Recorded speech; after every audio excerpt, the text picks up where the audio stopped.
Good evening, everyone, and welcome to this meeting of the Troutdale Budget Committee, Tuesday, April 28, 2026. If we could have roll call, please, Ken. Mayor Ritma. Here. Councilor Andrews. Councilor Allen. Here. Councilor One. Present. Councilor White. Here. Councilor Davidson. Here. Councilor Lamy. Here. Annie Staffordson. Here. Gene Bent. Here. Heidi Timberman. Here. Sandy Glantz. Present. Paul Wilcox. Here. Victoria Rizzo. Here. Kevin Meekoff.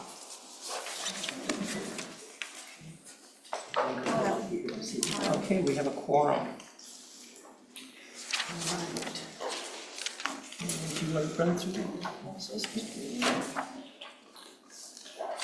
Okay, Mr. Chair, well, briefly tonight, regulatory requirements, public comment on the budget, staff follow-up on items, and then continued committee discussion.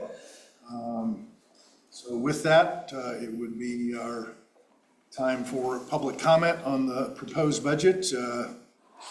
It's a testimony versus a Q&A, and I will turn that back to you, sir. All right. At this time, we will open the public comment period on the proposed budget for fiscal year 2026-2027.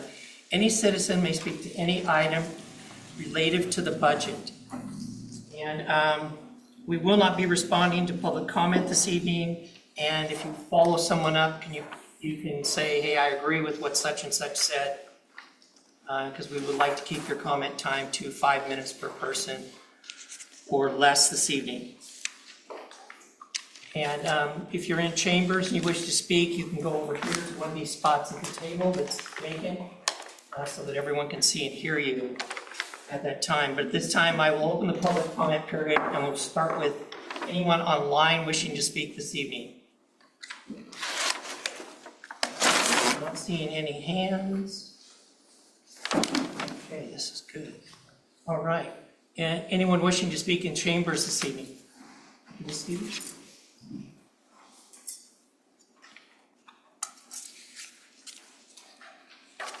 Hi, my name is Gail Stevens, and I wanted just to follow up on the conversations last week and point out a policy and a procedure that's already in place for the City of Troutdale, and often is at most cities that have utilities and those that are just utility companies. It's called a financial assistance typically. It's a 50% off program. The City of Troutdale has one for sewer. So what you already have in existence is a 50% off discount rate for the sewer flat rate to residents who happen to be 65 and older, and those that are disabled citizens. What both of these say is they take a percentage of the Multnomah County median family income, so it's related to the county's median income rates. Other than there are many of the programs that are out around, I know are related on a HUD rate instead. So yours is actually based on a local, which is totally great, and it just has to be based on something. For people who are over 65, and they qualify if their income is below this certain amount, and living by themselves at home, if they make less than $43,450, that's quoting fiscal year 2025-26's rates, they qualify for that 50% off. For those that happen to be disabled citizens, if their income is below $69,550. So this one is more lenient because it's not dependent on age, and those that are probably just collecting Social Security. So the individuals that are at that very limited income level already have a wastewater rate or your sewer rate that they can qualify for. So I throw out an idea to this group and to the council to review this option, because where I used to work in a utility, we had a 50% off for water and wastewater. You could also look at doing it for the public safety fee. At the time that I worked at that utility, we had 0.5%. That's half of 1% of our total revenue was the limit on it. At any time that we had to increase rates, I was able to go back to my board and ask for a minimal increase, 0.55%, so 0.05% increase to be able to take care of the couple hundred people in the area that needed this assistance. Even if you reach 1% on the public utility fee, you're talking $28,000 reduction in a discount to the citizens of Troutdale that would need it. So in thinking about where the rates and things are going to land, keep in mind that the council and the city have an opportunity here to be able to provide the same program, expand what you already have to include water, wastewater, public safety, or if you just want to do wastewater and public safety until you finish your water rate study, that's fine. All I'm asking is that you consider utilizing this versus, when you're determining what rate for the public service fee needs to land at for this year. So just wanted to bring it forward. I didn't know if some of the committee members did not know about it. I, as a finance director in the past, know about these programs, and Troutdale had one, so you can expand it. Okay, next.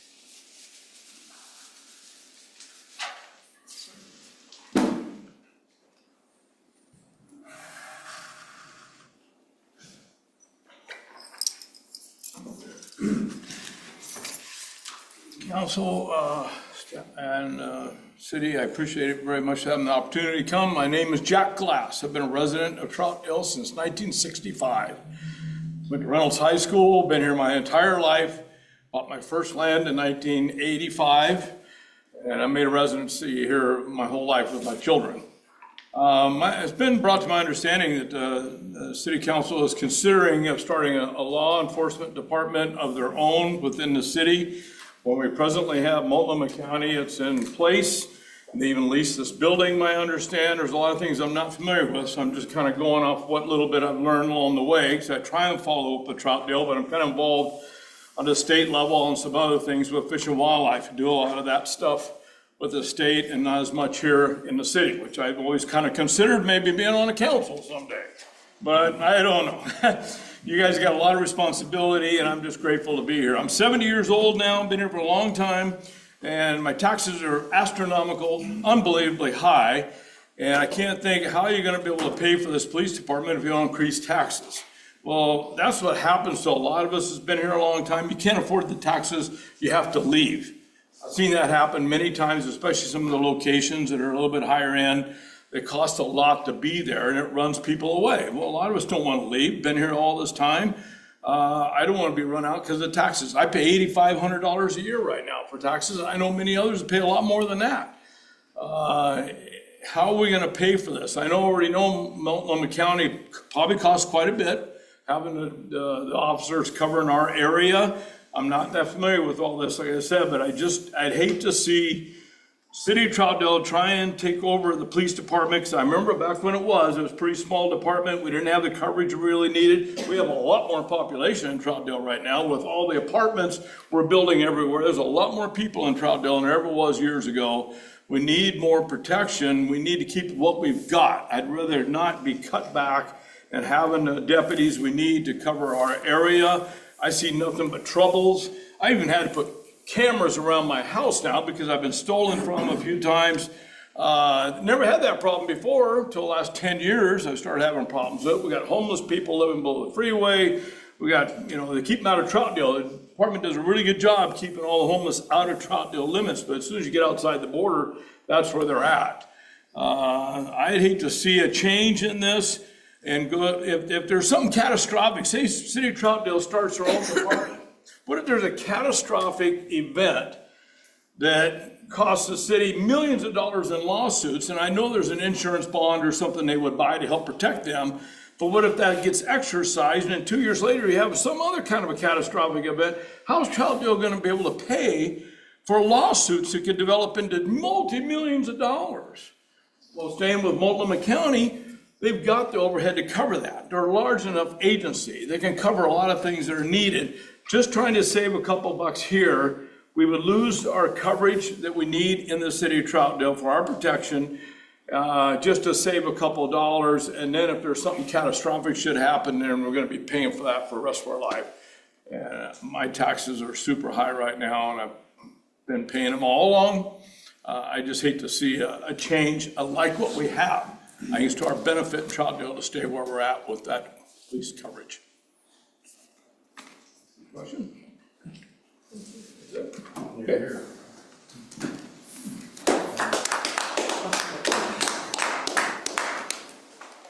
I just want to make one comment, is this committee isn't making a choice on police services or whether or not to fund them. There's a group that's been meeting for, what, 2.5 years? That's meeting again in this room on May 18th. They usually meet once a month, and they've been working on this whole police service with the county and the sheriff and all of them for several years. And between that group and the council, that's really where that decision is going to be made. It won't be the budget committee making that decision tonight. So thank you. Next.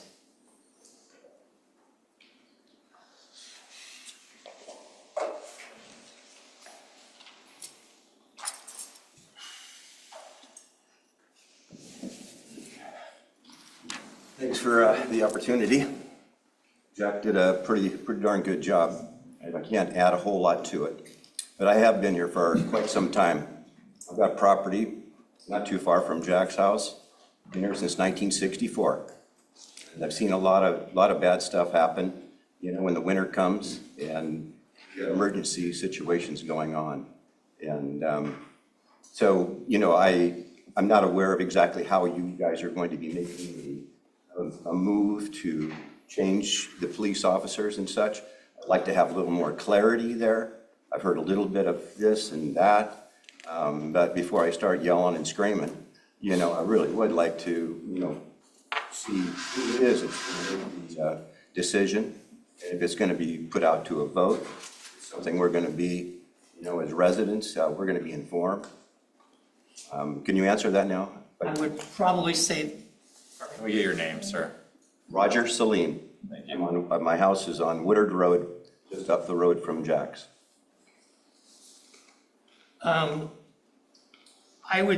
my best recommendation for you would be to attend the meeting on the 18th. Okay. Do you send out times and things like that? I believe it is 6:30. Is the police meeting on the 18th, right? Yeah.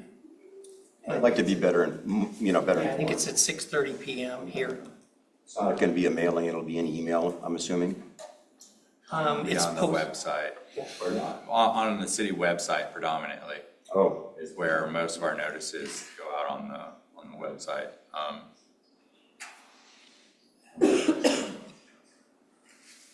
Your show. May 18th, 6:30 PM, that's the Public Safety Working Group. okay. And that committee was designed to look into this as well as the fire situation. I don't know how much you're aware of the increasing costs of our contracts with Multnomah County Sheriff's Department and Gresham Fire, but those costs are outpacing our ability to keep with them, and that's why we're looking at options. And that's what got this started. Yeah, I hate to see people pulled off the street just because of that, because we're going to suffer. You know, Jack just mentioned he's had, you know, thievery. I've had thievery. We've got cameras all around, and it doesn't really help, you know. Got people living in my woods. Throw them out, take all their stuff, come right back. So it would really be great if we could work on that. Thank you. Yeah, thank you. Anyone else? Okay, next.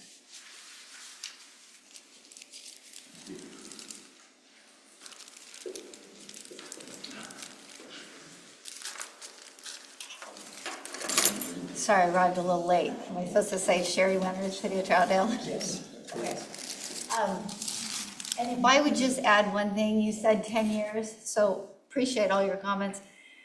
10 years ago, we lost our police department. So I love Multnomah County Sheriff, but I do think that we would do better if we had a police department. I, however, agree taxes are insane. And I would beg to differ with being able to afford things. I wouldn't qualify for assistance. Let me give you my read that I wrote. So I appreciate this opportunity. I'm sorry I was not able to listen to the Wednesday night meeting, so you probably said a whole bunch of other things that I missed out on. I bought my house in Troutdale in 1993 because of the small town feel, family, and affordability. At that time, my water bill was 1.3 or about 1.3% of my gross wages. Today, it is over 3% with the proposed additional fee making it over 3.5%. Yeah, I'm cheap with my water too. So some people probably use their water a lot more than me, and who knows what that would be, but I'm just telling you from my perspective. My property taxes in those early years were about 5% of my gross wages, and they're now over 10% of my gross wages.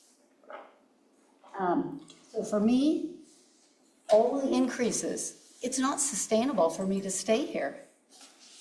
And I suspect that every time you add a fee or increase the cost of services, you price somebody out of the ability to own a home or to remain housed.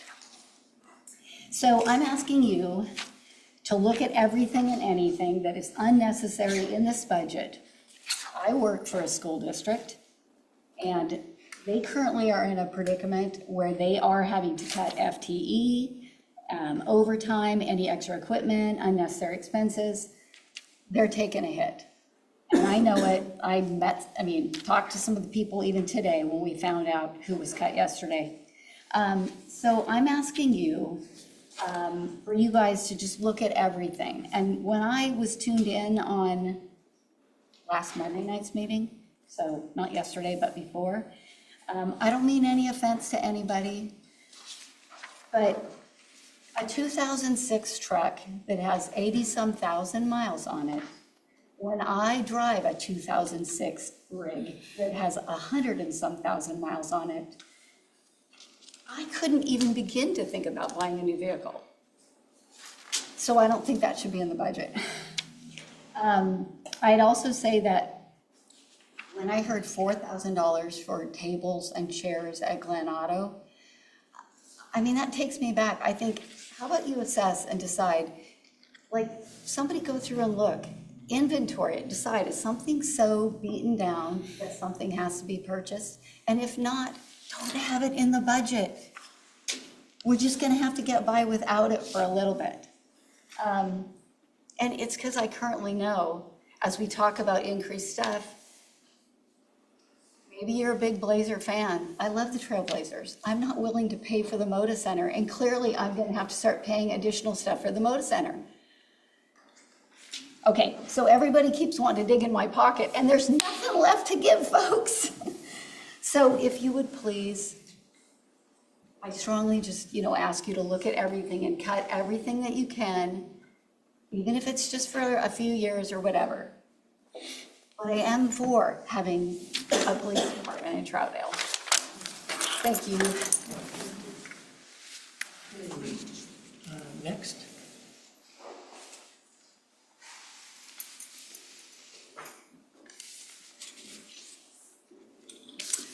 Shelby Stephenson, Troutdale. I just feel compelled to speak because I'm on the Public Safety and Equity Advisory Committee, and we conducted a public safety survey in late 2024 and presented the results to council in 2025, January 2025. And the results showed a desire by the citizens to have our own police department. Not that the sheriff is doing a bad job, but citizens miss seeing officers in their neighborhoods, deterring crime and getting to know them. I'm speaking as a private citizen when I say that it would be desirable to have our own police department. Well, you guys have a tough job, though, to balance the needs and wants against the revenues the city receives. Public safety is our highest priority.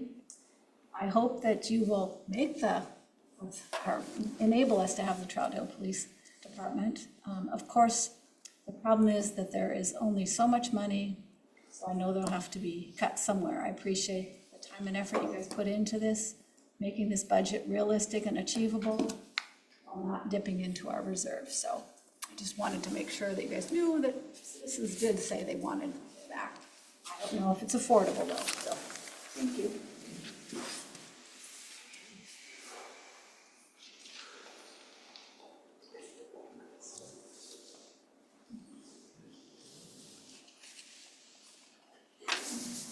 Hey, hello, Diane Castillo-White, Troutdale, Oregon. Again, I'm on 3 committees, and I'm speaking for myself today. And last time I came, I was talking about additional taxes applied to the water bill, and wanting to make sure that we encourage the public to be informed and have the opportunity to comment. I've helped many candidates run, good people for the city of Troutdale for city council positions. And sometimes I've hit almost the entire community, anybody that would open their door. And it is really concerning that there'd be a man who just got divorced and said, I'm gonna have to move. Or there are people saying, how concerned they are about being able to stay in Troutdale. They were also concerned about sidewalks and cracks. They consider those their past, but the money issue and taxes and livability was really important to them. Tonight I want to comment mainly about the proposed budget for starting our own police and also the fire.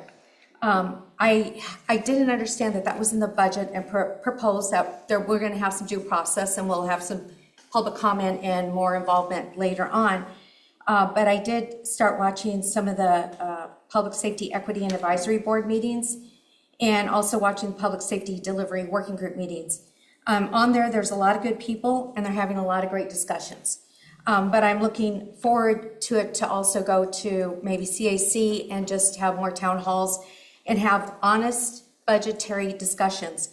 Because I was one of those people that loved, I've been here for about 35 years plus, and I enjoyed having a lot of the Troutdale Police. I helped them get this building. I did the advertisement and the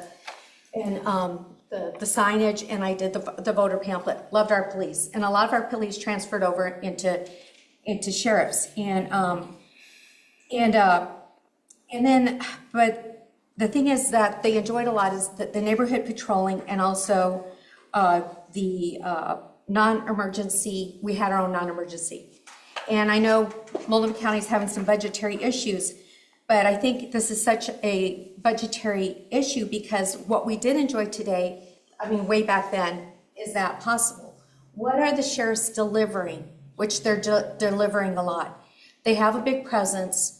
We have this low-income housing. There's already some issues I'm kind of seeing and stuff.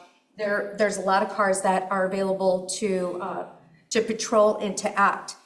I think we really have to honestly understand what those numbers are, what our desires were in the past, what we had, but what are the actual costs? What are we getting now and all the advantages from having the sheriffs here and also spending the amount of money to rent this building? Can we cohabit? I'm being realist, and I'm understanding, like I told an officer today that our truck stop was rated one of the 10 top most dangerous places in the United States. I looked at that again, and it is so. We have, they're stealing trailers, they're stealing goods, we're a big candidate for trafficking and such because we're proximity of 2 freeways. We have 84 and we have 205. And yes, the sheriffs will always offer mutual aid if they're able to and such, but the thing is we have them right here. And when we had the person that was that killed 6 women, that person was based here. There's a lot of stuff that's going on that the sheriffs know about, and the level of sophistication and need of crime growing in all of our areas, including, I think we saw a lot when it was the pandemic, when we had the racers, when we had street racing. There's a lot of things going on. I'm not saying either. I've always been for police. I've always been for sheriffs.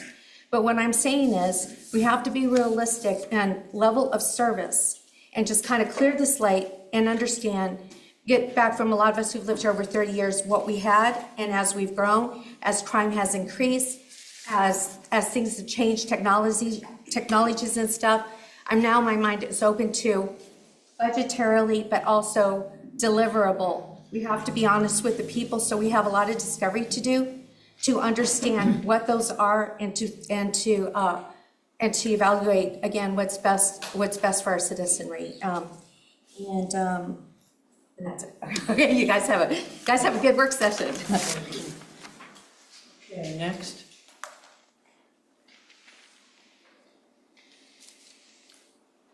Seeing none, I will close the public comment period for this evening.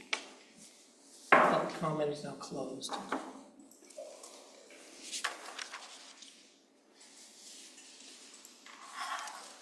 Okay, so Budget Committee duties, receive the budget document and budget message. That's been accomplished in prior meetings.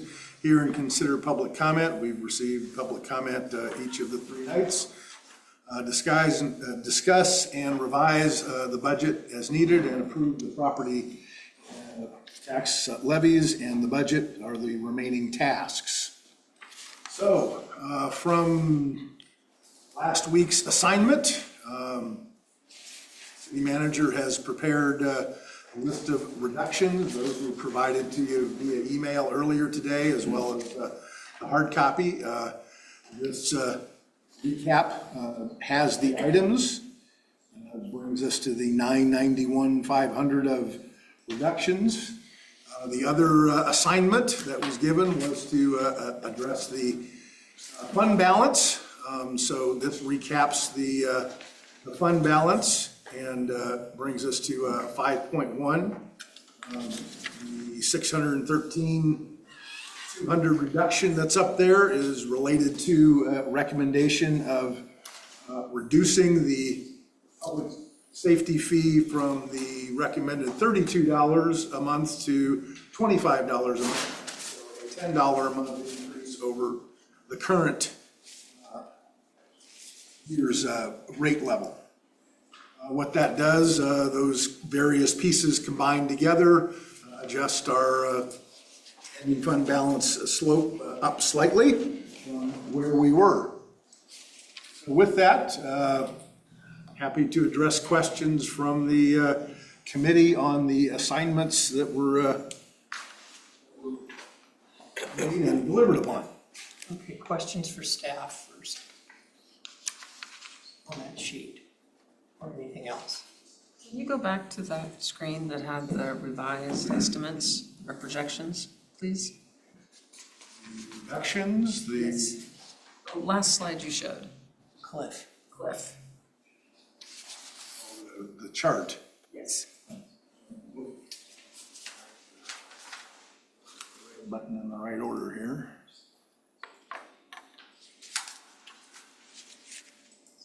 That one?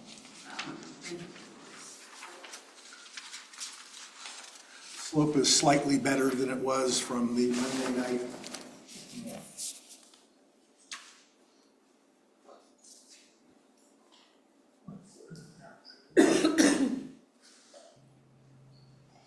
Of course, the out years are all dependent upon future decisions, so they're particularly squishy, shall we say. We don't know necessarily what future decisions will be made by the council or the budget committee, but that's... I would just say that when we look into our crystal ball and we're projecting on where we're headed, what we see is a reduction in our carryover balance, right? So our beginning fund balance this next year, we had a target of reaching 2 million of unappropriated funds plus our 3 million in contingency. So those are the cuts that staff has proposed to get us over that hump that we were tasked with. And then we added the 750 to the Buxton. That reduced the public safety equation. It was like 24 and change or 23 and change. So we rounded up to 25, which then we put into the unappropriated balance, whatever the remainder was. We apply the entire $750, and I think it would drop it down to like $23.89 or $24, which would just save you $1. And then next year, as those costs go up with fire and public safety, unless we have our own police force where we can control that denominator on the police side of the house, it will continue to climb. At least the fire will continue to climb, and that down ramp is adding the fire equation into it, and keeping our police at the projected $5 million budget for next year.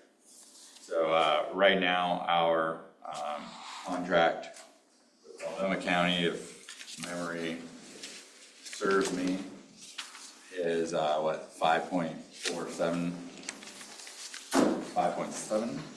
I think we save almost 700,000 in year one, 1.3 in year two. 5.729. So the budget for the contract with Multnomah County is 5.7. We're proposing a budget of just over 5 million, and then maintaining that $5 million budget for the next couple of years, whereas that Multnomah County contract will be a additional cost of over $2 million by the end of the 3-year IGA that we have with them. So that's the driver behind some of this, is that increasing costs, and also the increasing costs on our fire contract, which is scheduled to be over 4 million and change by the time we get to the end of its 5-year IGA. So between those two, we were looking at a pretty substantial funding gap between where our property tax revenues produce and what our outgoing expenses are. And that's where you get the funding gap calculation that's proposed by the staff. And what we did is we went to the drawing board, we went through, I can walk you through what our proposed cuts were, if that's what you want to see. But this committee gave us a target. We went back, tried to find that target as best we could, cutting some of our operations pieces, cutting some of our capital pieces, with a combination to get us over the hump. Questions? Mr. Wilcox? I have a question on the three-page summary, page update in your email today. On page 1, the city manager reductions, you show the Buxton property, 750,000 as a reduction. On pages 2 and 3, it's only that income. I don't understand that at all. You're going to use that, you're going to use the 750 from page 1, and use the entire 991.5. Comment was made the other night that wanted it applied to the public safety fee. 991 includes all the cost reductions. The public safety fee is not the total cost, it's just related to public safety costs. We're just looking at it in two different places, but in both cases, it's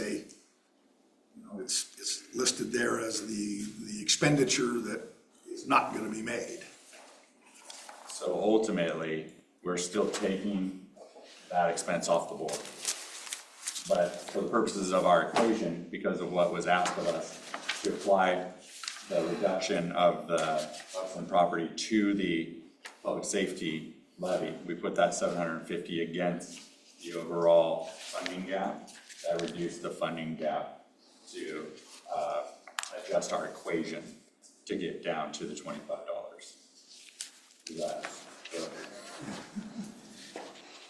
In the end, you're still not spending that money, right? So it's still a reduction in spending.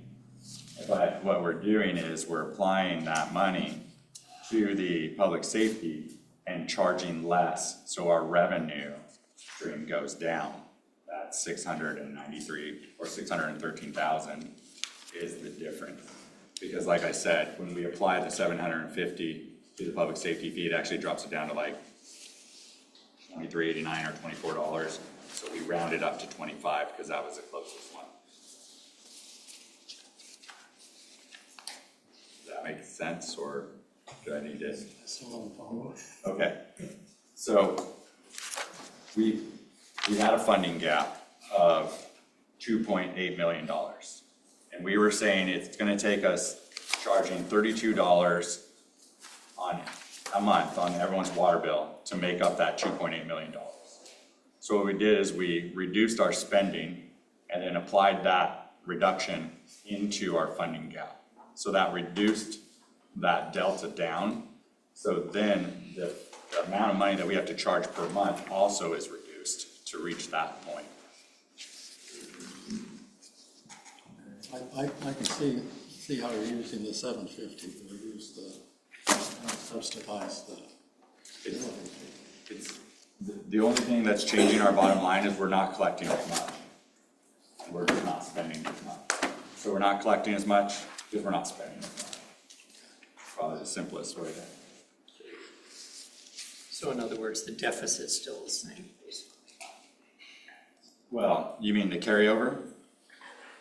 No, the, Oh, 5.4 million the funding. roughly stays the same. Because we're reducing the income by applying it to the utility fee and reducing the expense. Yeah, you're reducing your income along with your expense. Right. So it's kind of just, yeah.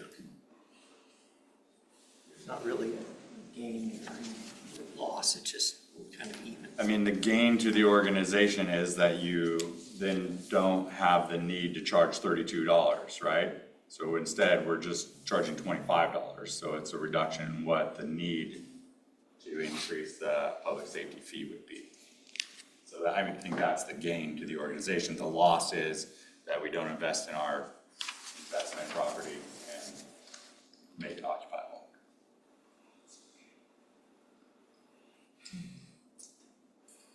Sandy Glantz, I think you had a question too. No, I'm just looking at some of these different numbers, trying to reconcile the two. So why? Yeah, I don't remember signing you guys this project, the last council or at the last budget meeting. Remember you were asking for a number, cut it down to, a number wasn't given, as I recall. Okay, well, as I recall, the consensus was take the 750 from Bucks and apply it to the public safety figure, drop that down, and then try to get the carryover balance to 2 million. That's what I remember. In the discussion with Jeff. Yeah, I think Councilor One started it, and then it moved on down, and that was the general consensus. Looking at closer to $2 million. Yeah, $2 million unappropriated balance. That's what I remember as well. And so that's what I was tasked with, and that's what we tried to accomplish. There was no actual vote, I guess, is what on budget committee. Consensus on, because there's no point in voting on it until we actually have that target reached, right? So now we've reached that target, and we're, according to this proposal anyways. And so that would then trigger the vote if that's amicable. Well, I'm glad to see you're going the right direction with the but, it was never council's intent. We never saw this when we came up with the $15 fee, the plan. In 2030, it'll be $92. I think if we'd seen this graph, we wouldn't have passed that ordinance. I'm thinking we need to have further cuts and keep it at the $15 level. I think it's disingenuous to the public. Hasn't even been a year, and the proposal originally was to go up $30. And I just don't. Oregon, I think our marginal tax rate is over 24% of your income, highest in the nation right now. So it's like keep piling it on. This doesn't, there isn't money in our community that's available. We've got to look inward, and we can't just have it be lopsided where we're only looking at the public to pay all these increases without looking where can we improve as a city? Where can we save money? You're on the right track, but I think it needs to go further. I think that follows much of the conversation that we had on last Wednesday and Monday night as well, that led us to this point, right? So much of what occurred and transpired in those conversations dealt with exactly that, those parameters and those concerns. Our struggle is our contracts, things that are outside of my control. I can't cut those contracts. I don't have that ability unless I had my own police or my own fire, right? So in this budget, it is a one-year hit. We are taking an additional expense of about $700,000 to start our own police this next year. So in a sense, we are taking a hit this year to hopefully improve the graphic for next year. If we stay in the contracts, that number is going to continue to skyrocket a lot worse than what we're projecting right now. And if we can get to a fire district or get fire out, then that's another option. And I know that this committee also spoke last time about the potential of putting it on a property tax because that would be potentially deductible, right?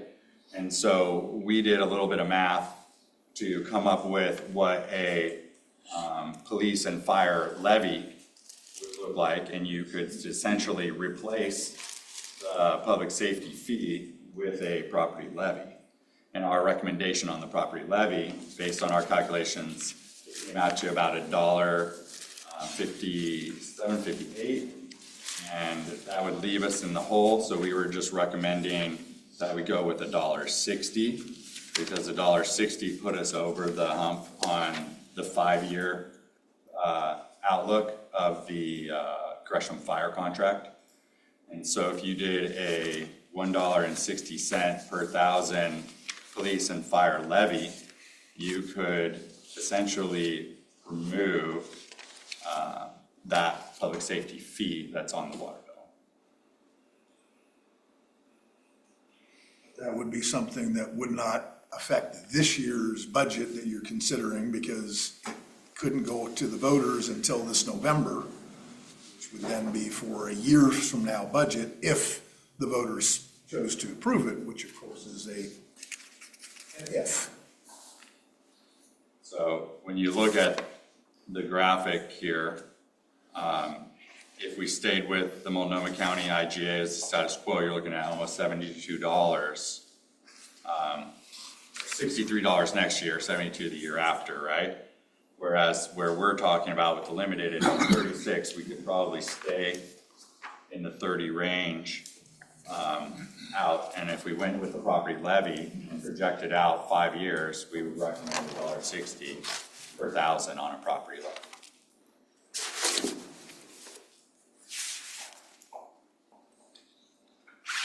Mr. Bench?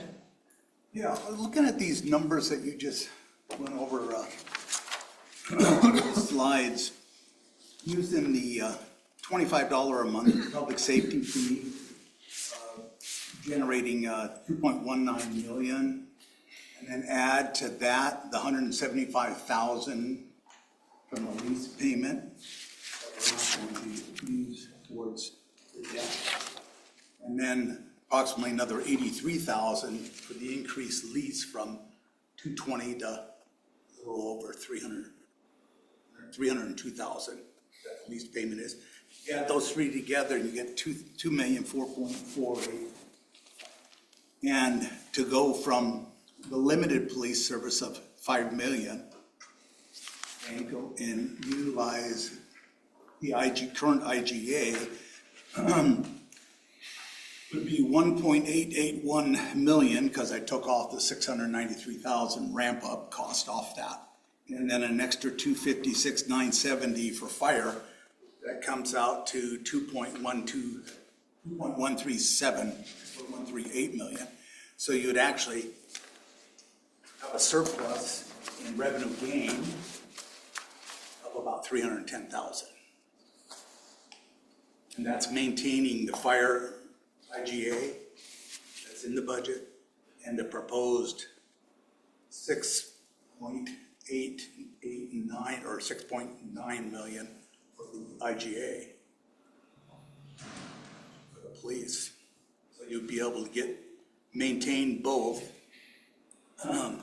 doing the $25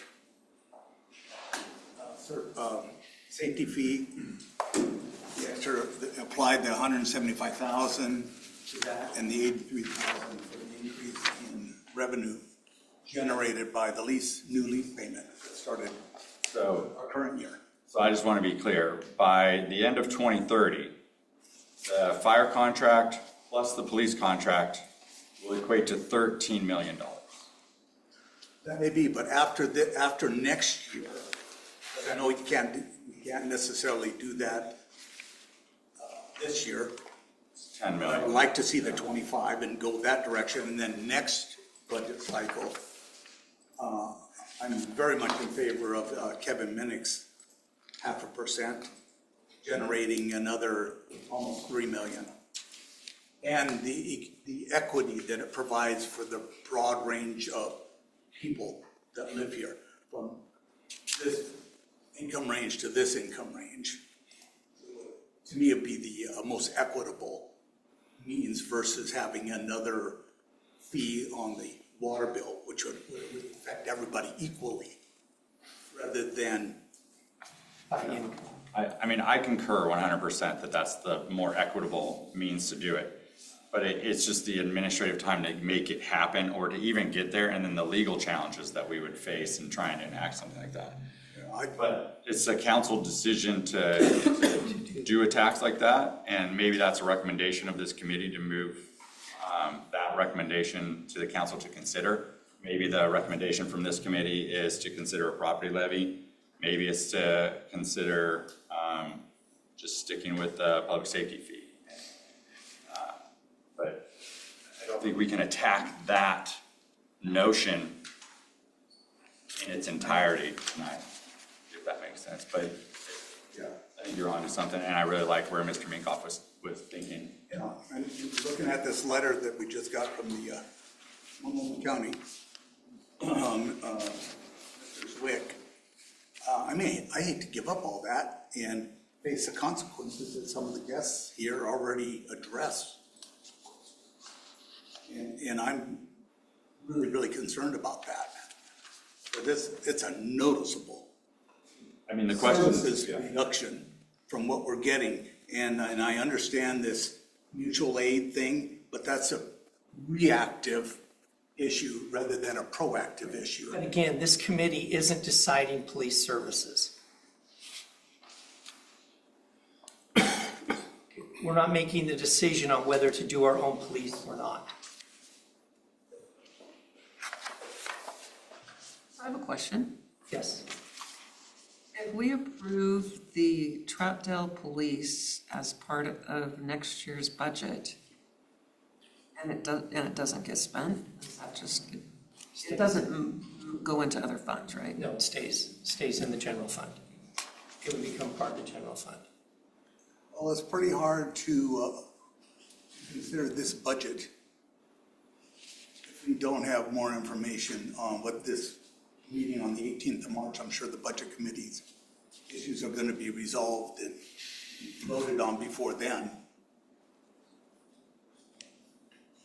So it seems like to make a qualified, knowledgeable decision on it without knowing what you're talking about, Mr. Stephenson, I don't know how you evaluate it then. Can you evaluate it because you don't know? You're voting on an unknown commodity, and it just so happens to be the most important commodity that the citizens of this city are expecting, right, far and above anything else. Right. It just seems pointless to not have knowledge that we need to make a good decision or a legitimate decision. And and do it in a fiduciary respect for the citizens of this city. If we don't have this information before. Okay. What is, I believe what's being asked is, okay, for you to approve the potential funding of this, if that is a direction that city leadership decides to go. That's what you would be approving. Is you'd be approving the $690,000 to potentially start up its own police department if the city council decides that's what it wants to do. And if they don't, and they go the other direction? It just sits there. It just is part of the general fund. Like any other appropriation, appropriation is just authorization to spend, not obligation to spend. So it would be an appropriation that didn't get spent. So at the end of the year, the expenses would be that much lower. It doesn't, the money doesn't go anywhere.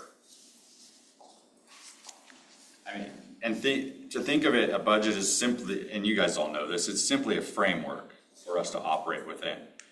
A lot of that framework, we still go to the council for authorization to execute. So in this one, if council simply says, we're not doing a police force this year, we're not gonna do a police force. Doesn't happen. All right. Now, if they give me direction, yes, go forth and start the police force, then we'll use the budget that's there and start up, kickstarting our own police force.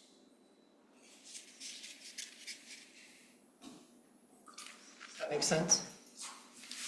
Well, to a degree, you're still asking for, it's still an unknown. It's still an unknown. Like the information that's becoming at the May meeting that's been referred to. There'll be more information. It's not gonna be resolution.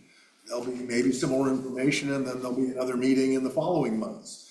The police or the fire costs is an evolving research issue that the county task force is working on, but we're not gonna have resolution before July 1st, when we have to have a new budget in place on either of these issues. So staff is responsible for proposing a budget that can be used beginning July 1. It doesn't resolve all the questions for the following 12 months. It simply provides us a framework. And if council gives us different direction, then we go in a different direction. So with that in mind, we could be in the, theoretically, then we could be in the Multnomah County IGA the whole fiscal year.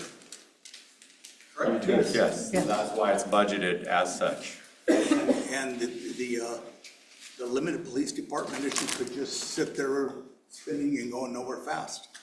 That is a definite possibility. I mean, it might take, so, I mean, without, we dive into this, I mean, there's many logistics that need to be ironed out. I mean, we have general orders, policies, we need to get equipment staged and ready, we have training, we have every aspect under the sun, and at some point in time, there's gonna be an overlap between our forces coming on board and triggering the 90-day exit ramp from the Multnomah County Police Force. So there's gonna be an overlap there of at least 90 days, I would imagine, for a jurisdictional transfer. And when that transpires, it's very dependent on council direction and our ability to get it off the ground. So the limited police department ramp up cost and anything in the limited police department budget portion is up in the air?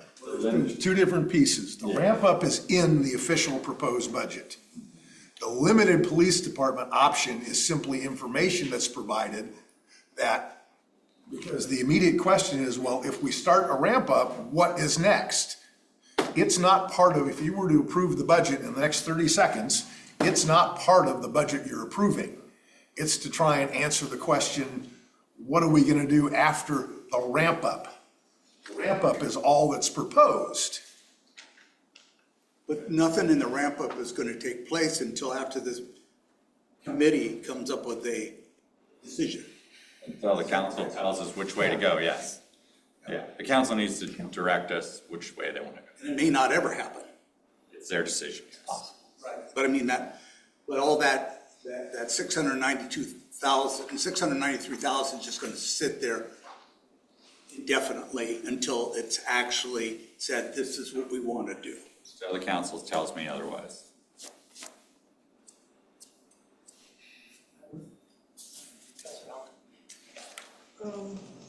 I'm very simple-minded when it comes to budgeting and money, and this whole thing confuses and frustrates me.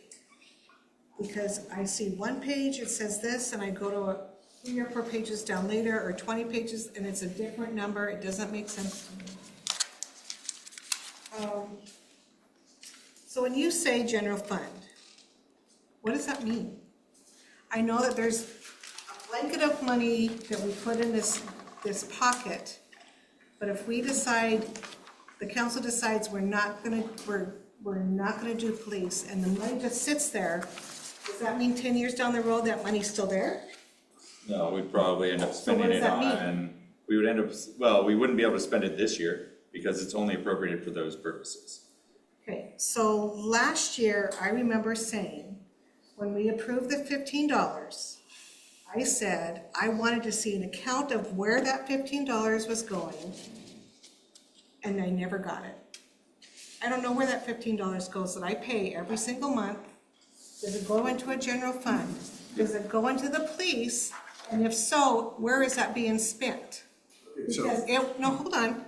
It was, sorry, but I need to, I'm not the only one that's frustrated. So I expected that $15 was going to go into a pocket that was going to be for police, whether it was that we were going to keep the sheriff department, or we were going to go on our own and start looking for our own police, but that $15 was going to be designated to police, correct? It goes to the police and fire contracts. It offsets the police and fire contract costs. So where's that? It's under the. If you look on page 39, I'm here. that is the summary of the general fund. The general fund has multiple different divisions within the general fund. They're not separate funds, but they're separate categories. And we talked about them, the other night. There's the court and the legal and general government. Well, in the middle there, you'll see public safety. There's the police section, and then there's the fire protection services is right below that. Those are the expense divisions. That's where we capture the cost for those activities. The top of the page is the resources, is the income at the top of the page. And the detail is the following couple of pages is where the detail for the revenue is. So if you look on this other page, charges for current services, you've got $1,405,000, and this year you've got $2,803,000. That is the estimated number for the public safety fee, and it's added into the general fund. But that money can't be touched to go somewhere else, correct? It goes directly to offset the costs of the contracts. So they're all under the same fund. We start with all of our revenues, right? So that fee goes into that revenue. But what it does is it offsets the cost of the contracts, so that the cost of the contracts stay in line with our entire property tax revenue. So our property tax revenue comes in at like 7.9 or 8 million. 8 million. And then we are charged like over $10 million for police and fire services. So we use that fee to offset that $10 million back to where our property tax revenue. Possibly. Other questions? I have a general question. Yes. I've been involved in any of the police and fire contract discussions. Is there some kind of administrative ruling or other legalese I mean, as a Troutdale resident, I pay a lot of Multnomah County taxes. So doesn't that entitle me, even if we have our own police force, to a certain level of Multnomah County sheriff if it's needed? Yes. There's nothing that restricts that then. It's not like, well, if you have your own, then you don't get our help. Okay. Clarify, thank you. Other questions? All right, so we have the staff list, and we'd asked basically for everyone to go back and see what they wanted to cut, and try to determine what we could move, if possible, to next year, because I don't think next year's budget is going to be any better than this one. It's going to get, like I explained on the day one, our property tax is on a flat line, pretty much. Our only options to increase that line are to add taxes, add fees, or grow our way out of it, right? So those are our three options to try to address our shortfalls. As everyone knows, inflation and cost of living have continued to climb, and we're trying to keep our head above water on a lot of those expenses. A lot of the things that you see in the budget, whether they are a roof, a building, a car, it's because next year it'll be more expensive, and the year after it'll be more expensive, and the year after more expensive. And so when a need arises, we try to address that need, and we put it in the budget so that we can try to get it the best possible price and take care of it for the longest duration possible. One thing that I would say that was said to me over the past week is that a lot of these projects are your projects. They serve you and your community. So when we look at our public works, and we look at our streets, and we look at everything that's out there, that's in this budget, those items are for our community. So when we look at the fund for the equipment storage and all that, that's to protect your equipment for a longer period of time, to keep it from rusting out in the weather, to give it a cover, those sort of things. When you look at our vehicles and replacement, we can put those off, but then it just stacks up later, and it's going to keep stacking up. But yes, I agree with some of the assessments that we could put some of those vehicles off and we can get by. Some of the reductions that we proposed were to reach a certain target and maintain operational capabilities. So with that, I tried to balance it across all the different fields in the general fund. What I didn't go into are the non-general fund, because that doesn't really change our denominator on the public safety fee. But I've talked with Travis and I've talked with Public Works. And there are some elements there, if we feel that we need to make some cuts on that, and we can look at that. But all we're doing really is kind of hindering our operations when we go down that path. But it's definitely something that we can look at to reduce the overall budget, but it doesn't help us change the denominator on the public safety fee. Quick question on that. Doesn't that help us, if we do make cuts outside of the general fund, keep the base rate down for like sewer and water? For your utility rates? Yeah, in part, but we still would have a capital improvement list, and a lot of those items are in the capital improvement list. So those costs sometimes go up over time, and then as they go up, your utility rates are going to go up because those costs keep going up as well. So in a way, yes. In another, not so much as you might think, because of the increase in costs over time. But yes, hypothetically or theoretically, if you had fewer expenditures, that's one element of your rate evaluation or equation. So I'd hate to see us reduce the public safety fee and then come back with, another rate increase. It's kind of the optics on that, and then say, oh, and by the way, we need a fire district or a levy or some kind of tax option. It seems like people right now are extremely sensitive to my groceries are up, my gas is up, my costs everywhere are going up, healthcare. And this is just one more thing. And when it's a voter decided fund funding source that puts us in a really dangerous position. I can understand where you're coming from on that front. And so it's like an optic aspect rather than a functional sort of, yeah. And I want to be able to say if we do this, that we have cut everything we can. And we still, can't make ends meet, so we need some help. Here's the things we have cut. I have a list of some things in the public works that we could make proposed cuts to if the committee feels that's necessary. Like I said, it doesn't necessarily change our denominator on the $25 public safety fee, but if it's an optic thing.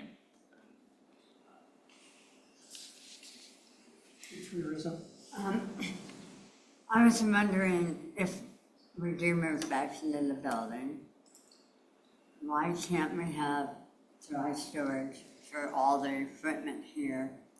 There's plenty of parking. It's secure, way more secure. And that would decrease our cost by over $250,000. By removing the dry storage. I'm not 100% sure what the capabilities of this building are for dry storage. I do know that there is an awning on the back. There's a big garage. The garage there is a celly port for processing criminals. So the police would have like a perpetrator in the back of the vehicle. They pull in there and then offload them into a cell. So that's what the big garage is. Would be stealing our dry goods. There's not like and then I think there's just one row of covered on the I back. was gonna say, I haven't seen it, so I don't know how much cover we have. And I'm not sure what the functionality of that would be. And I don't know if you're really gonna be able to keep the equipment out of the elements up there. I mean, when we talk about public works equipment, everything. Well, I was thinking it was more covered. It is, I think it's more like a, covered parking sort of thing. Whereas the equipment storage building is more of an enclosure to keep things out of the elements safe from elements, vandalism, theft, and all that jazz. And the other one I was looking at, we have to do Stewart Ridge right now. So my understanding with Stewart Ridge is that it's getting pretty bad. And so that's why it's in there. But I mean, if we want to look at some things in public works, I have a list of things that we can maybe look at. And I think it would cut, maybe like close to 100 or 200,000 out of that budget. Again, it's not going to make a nickel's worth of difference on the public safety fee, nor is it going to change the general fund balance a nickel either. I don't disagree, but I would just say for optics, I guess we have a really good budget here, but when we manage to cut 0.18%, I don't know, is the public going to think that that's good enough? I don't know. So I've got, sorry, go ahead. Mr. Bent? Hypothetical, if this public safety committee comes up with a decision that the council agrees with, is that something that can be presented to the voters or it is implemented? The budget? No. The decision on public safety, which direction they want to go. If they choose whichever way to go, is that something that can be, before it's implemented, be presented to the voters? Like in November? The Public Safety Working Group is addressing both the fire issue as well as how we try and deal with our police costs. Some of the potential options on the fire side require a public vote if we decide to pursue some of those avenues. So there's a lot of different iterations of what might be done and when and where the public would be involved. But I'm thinking just because of the short time frame and decision-making relative to just the police services aspect of it, whatever they decide on that, can that be presented, whatever they decide, which way? Either our own or the IGA, and the council approves it, is that something that can be forced to implement to go out to the voters? That's what I'm asking. I mean, the council can put anything they want on the ballot. It just has to meet the requirements for that, you know?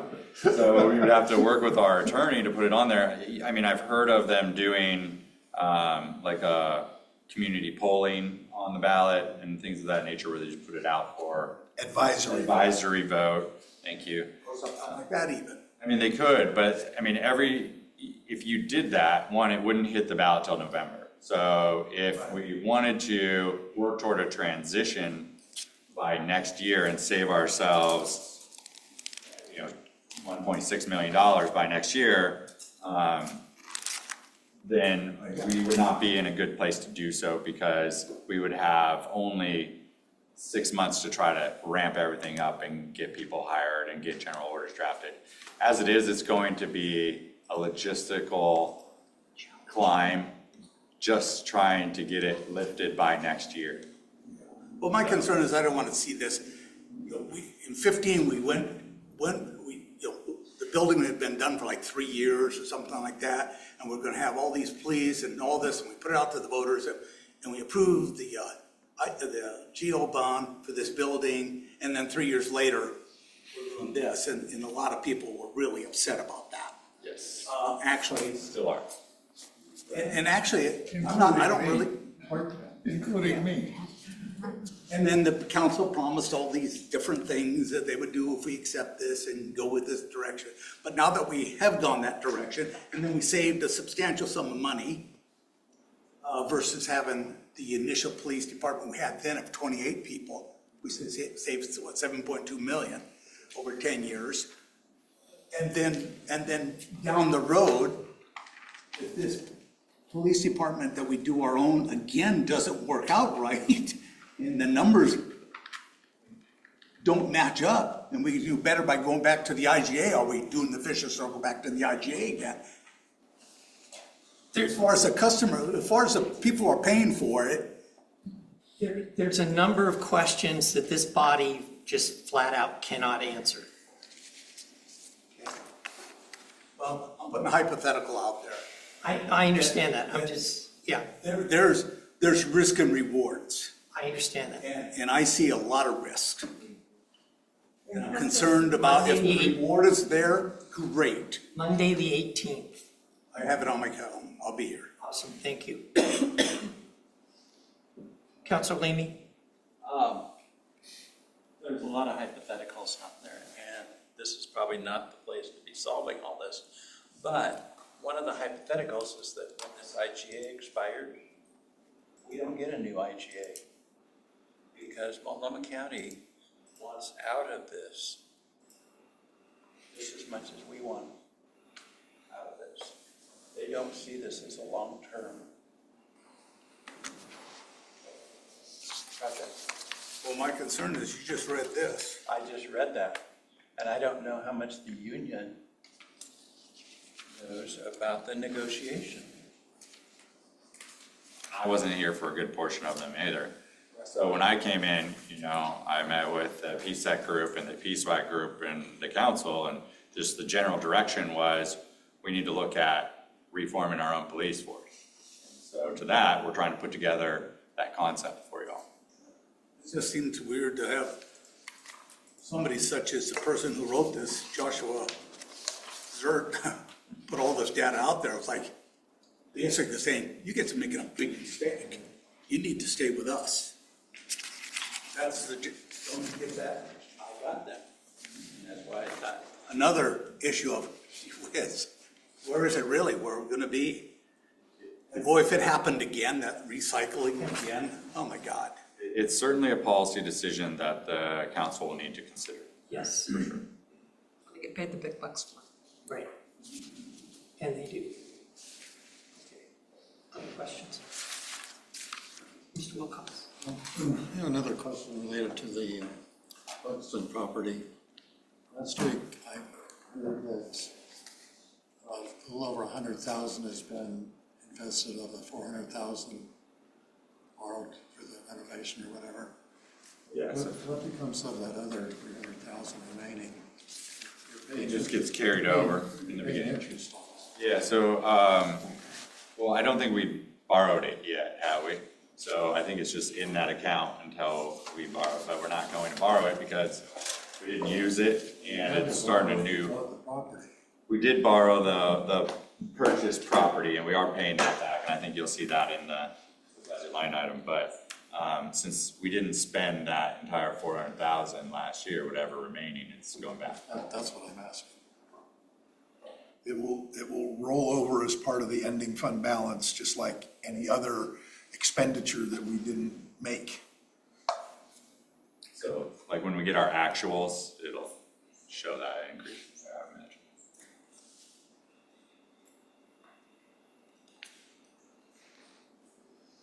Should we go through and talk about what we could be cut? Yes. That's about where we're at. I was gonna make one more comment on any fund balance, but I'll save it. Okay, as requested, you know, everybody was supposed to come up with anything that they thought could hit the list, and there is a list. Okay, and this is not my list. This is a collective list.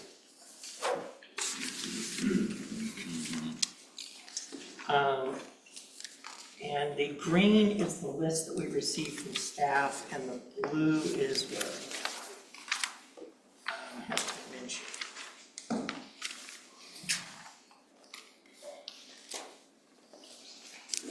So the green is on this. The green is that, yeah. So that was just so everybody didn't have to look at two different sheets.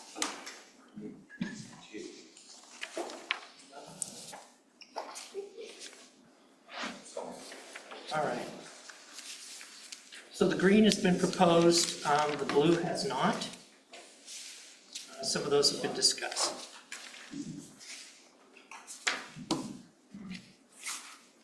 And I guess the question is, do we want to entertain any of these? And if so, to what extent? I'm looking at this and I know we've made some adjustments to it, but we came into this with $1.7 million ending fund balance and spending $2.5 million more than we're bringing in, right? So the question I would have for you is, if we spent $2.5 million again, right, what will we do the next year? And I know by statute, we look at this 1 year at a time. But I do think that we have to ask ourselves, what does our future look like? So green is what was proposed. By staff. Staff, and blue is what? Was proposed by committee. And I did this just for the sake of trying to be more efficient and maybe get through this a little quicker. Me to go through my. I would say the pickup truck at the bottom, the 50K, that was on ours as well. Yeah, that's why I highlighted it in green. So yes, that was. So should we look at the blue ones first and then go through the green ones? The green ones have been proposed, so I guess with the green ones, it's already in that $991,000 number. So those green ones, you would basically, at this point, be adding those back in to the budget, and the blue ones would be something that you're removing. So we're not removing green, is that what you're saying? Green, if there's a green one on here that you don't want to cut, you're adding it back into the budget.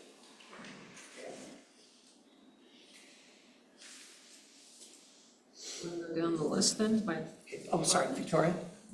And that utility underground, that's already been designated for years, so that we cannot cut. It's part of the franchise fee that you guys have set aside for that one. I mean, when you look at the green ones, those are the general fund pieces that will actually have make a difference for you. There's a couple on here that I see that are blue the energy efficiency study on the first page, I think that's grant funded, so it doesn't get done if it's not grant funded. The Clear Company recruitment, I don't have enough information on that. That's just a carryover for personnel recruitment. That is our HR software that we use to do our hiring with, so. The Clearco is, HR software. Company name is Clearco. Okay. The movies in the park, I didn't have on mine because I felt like that was a community event and something that the community likes. And I think it's more of like a council decision on what they want to do for recreation and those sort of things. The Kubota is kind of it's a high need for our parks department to be able to hit those trails and everything else. But I did suggest cutting the truck. I think I didn't suggest cutting the van because it's the older and worse shape of the two vehicles that Parks and Facility was proposing.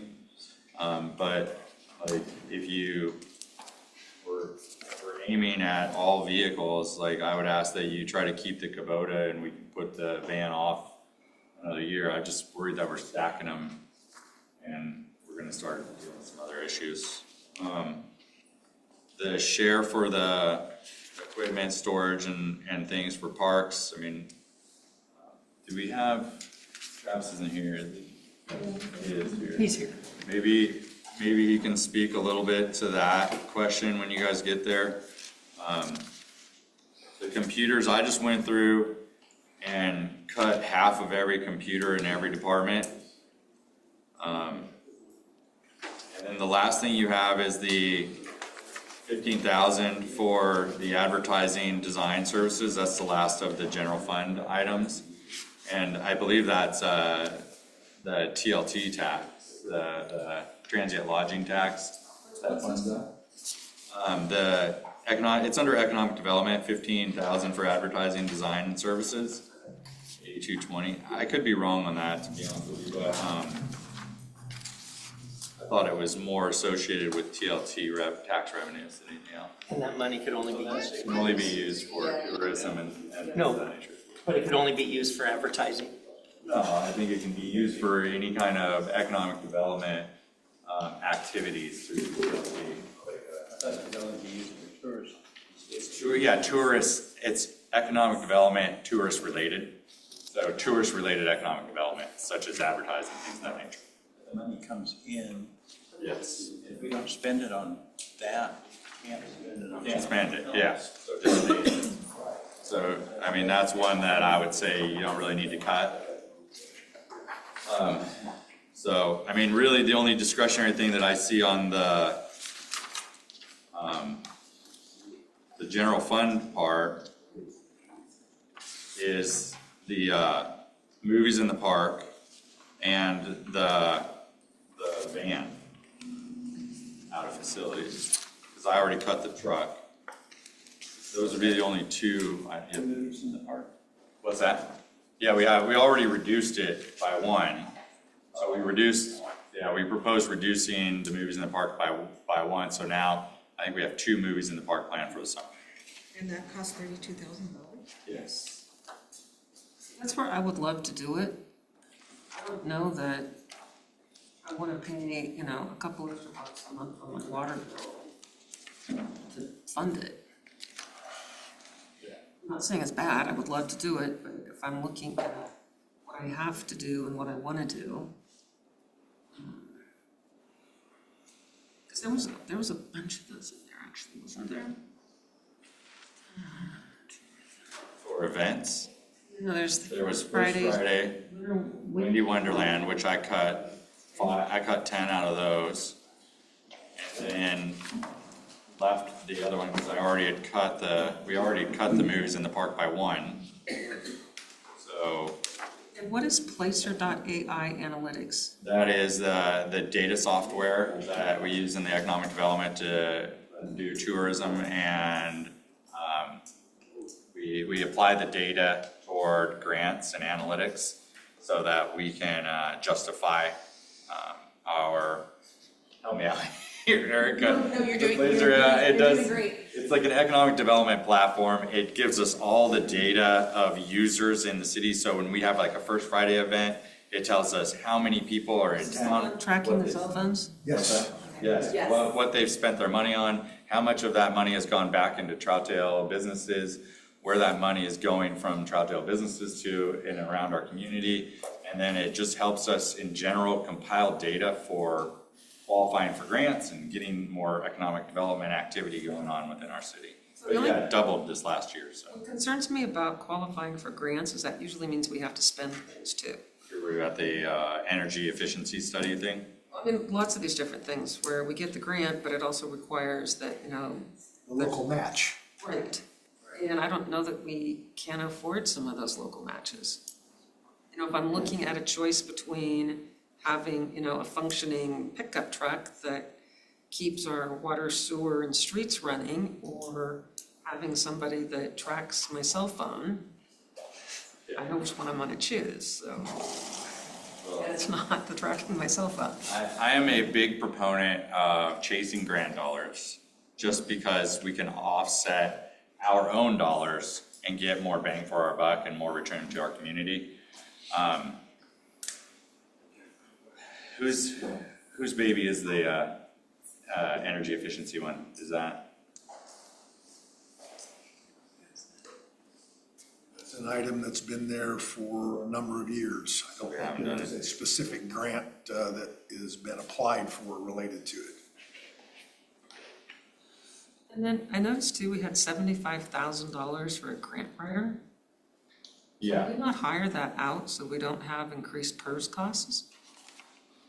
That's very common. I don't think we have the PERS cost with this one. This is It's a contract. This is Bill Peterson, who is the retired city manager from Wood Village for years, and he is a PERS retiree, and we don't pay PERS on him. We don't pay health insurance on him. We don't pay anything other than, you know, the hourly rate and the required tax stuff. And to his credit, I mean, we brought in over $3 million plus for just the Sharon Nesbitt Park, the Beaver Creek Bridge. There's another state grant, another $150,000 that goes to Beaver Creek, as well as the lotto dollars down there on Sharon Nesbitt. So I think when you think about bang for your buck there, I think that's really paid off for our community and the assets that we've gained. Yeah, and you'll notice, you know, we have it budgeted based on him working a certain number of hours. I forget what it's calculated as, but as you'll see, the year prior was 29,000, almost 30,000. The year prior to that was 31. He's retired, he's a grandpa, and he has grandpa priorities, and so he does grant work when it fits his schedule. He's not working 8 hours a day, you know, on our priority, as it were. Councilor White? You know, I know we got talented staff that could write these grants, and with AI, it's even easier to do grant writing. And we were never asked about hiring Bill Peterson. He just showed up on budget one year. It never went through this committee to hire him. I don't know if it's because he was a retired employee or what have you, but that's kind of my whole thought process with the numbers we're facing. And I go door to door when I campaign, and I can see that our citizens are struggling. Their pay with two incomes is about $76,000. I don't think we have a single employee that makes less than that, except Bill Peterson for doing this part-time grant writing. I think our staff could handle it. I want to look for anything we can do that doesn't cut a service or a person, but that department's going to have to become more efficient and more self-sufficient.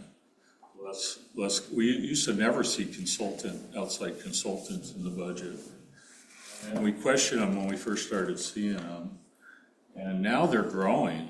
You know, they're growing every year, how much we're spending on consultant fees. And I know we have the talent in our staff, and I know, you know, we're probably getting a second opinion from the doctor, but I see our our trained professionals doing the work.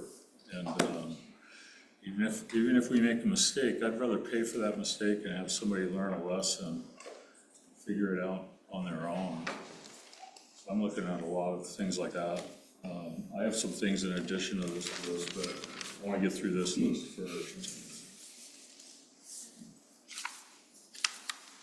Mr. Bent, do you have a question? Mr. Stephenson, this blue, is that to enhance for the public visually instead of 1% or 1.08%? Is that to generate a better public perspective that we're really cutting back, watching our dollars? I would say yes. That's Not fully, but I would say partially, that's a yes. And Mr. Weston, I think it's in a very efficient way to get grant money. So I commend you for that. I think it's a very efficient way to get. I remember it was one of my questions to you, and you were a very good answer that made it real clear for the amount we're paying him and the lack of all the benefits and everything else. I think we're getting a great deal. So. If we could do it in-house with our current staff with the help of AI. That's why I brought it up, Gene. Mr. Wilco? I have one that didn't make Tanny's list. Each year we settled on the Imagination Station, 200,000 for resurfacing. I'd like to hear from Joan, I know he's here, if that's sufficient or if that's just going to sit idle for the next year. So, Because I know last year there was 50,000 proposed for that. So basically that's worthless to me. so I don't want to spill the beans on our plan too much, but we're hoping that we might be able to offset that. But I think the 200,000 is a real calculation on what we feel we can do a decent job on Imagination Station. But we're also hoping that we can maybe use that fund to generate more money that's not out of our funds. So possibly get some grant revenue or some assistance from others. And you. Didn't quite follow that. Are you saying you're using that as matching funds? Possibly. Possibly. We're trying to talk to a certain industry. We're trying to get some community enhancement dollars. Yeah, to offset that 200,000, to go with that 200,000. Yeah.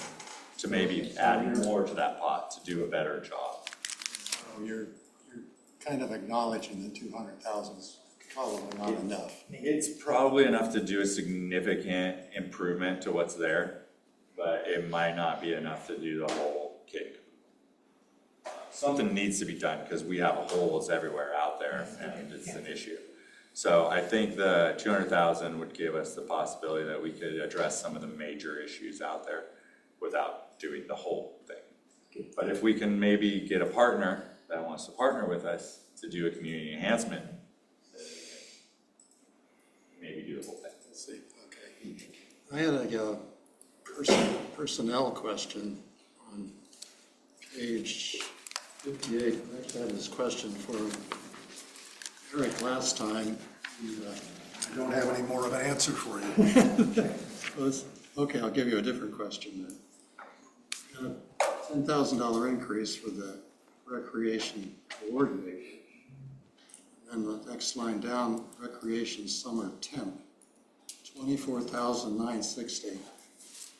That position is currently being advertised on the city's Facebook for 10 to 20 hours a week for 2 months. That's a pretty lucrative summer gig. And they do all the rec programs like the camps and so they are their assistant on the ground for the rec programs that are programmed every year. And we do generate some revenue from those rec programs. But I'm talking about the salary for that individual. The 24,000? Yeah. That's a lot of money for 2 months. No kidding.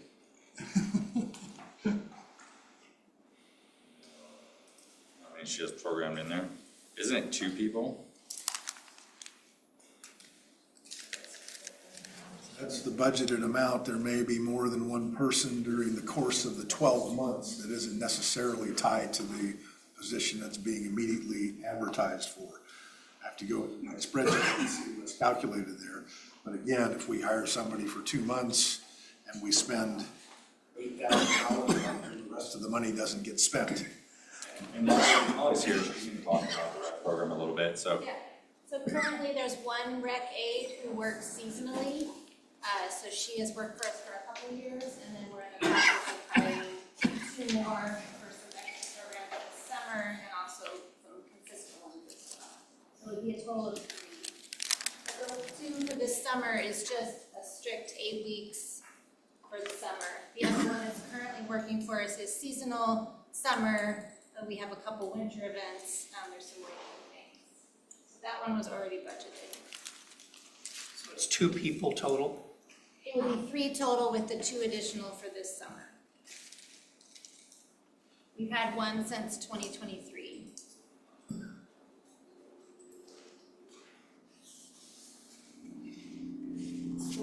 These are part-time limited positions. These are not regular status full permanent hires. These are, as we refer to, temporary seasonal. So you're saying, so 2 8-week people, 1 is already there, so there's 3. And you're saying that that's gonna cost $24,000. It just seems so, hire me for 2 months for $10,000. I mean, seriously, that's a lot of money. I've never made that. Right there. That's a lot of money. Yeah. Oh my God.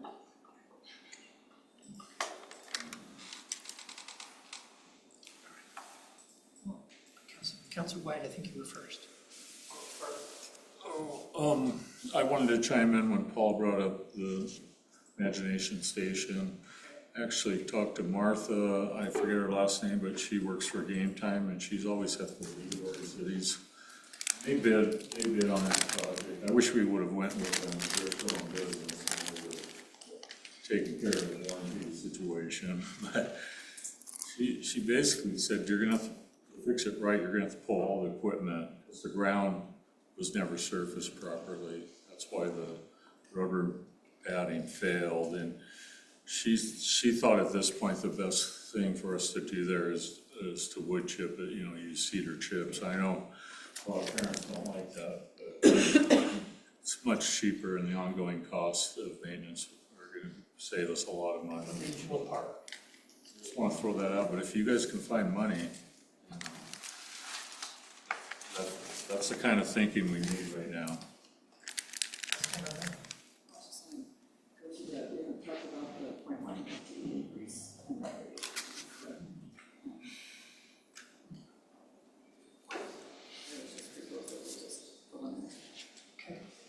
What was said? The 0.1 FTE. Okay. So, we okay with just doing it up and down on these? Is that what you want to do? Yes, if we can go down there, it'd be great. Except for the duplicates, let's just consider those. Okay, so forget the duplicates, and the first 2 have been answered. The next one up would be movies in the park.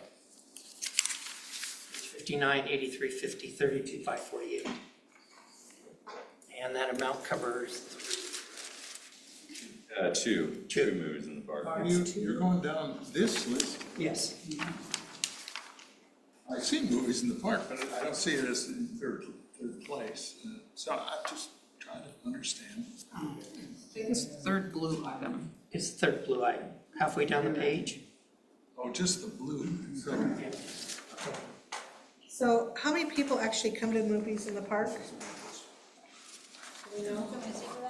So we had up to like 900 on some of our biggest nights. Last summer was dismal with the weather and rescheduling, and so it was about 200 per show, so that was a much bigger change. But before that, we had up to 600 on the show and 300.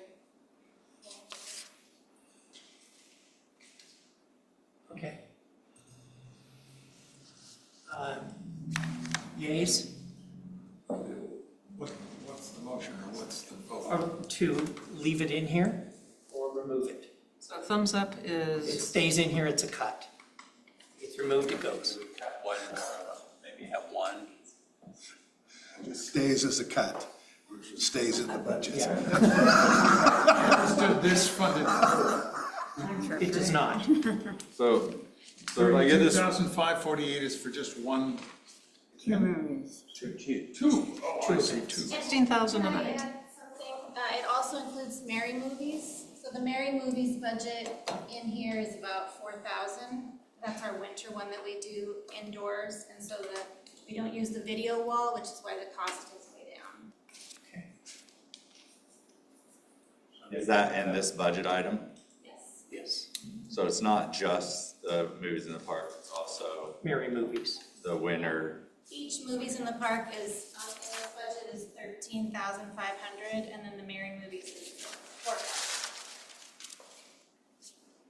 Just a comment, I've been to a lot of these, and I think the Mary movie is probably the one to keep if we're gonna have to cut anything. And another thought I had is, it's getting harder and harder to find a good movie to show kids these days, unless you go back to the classics.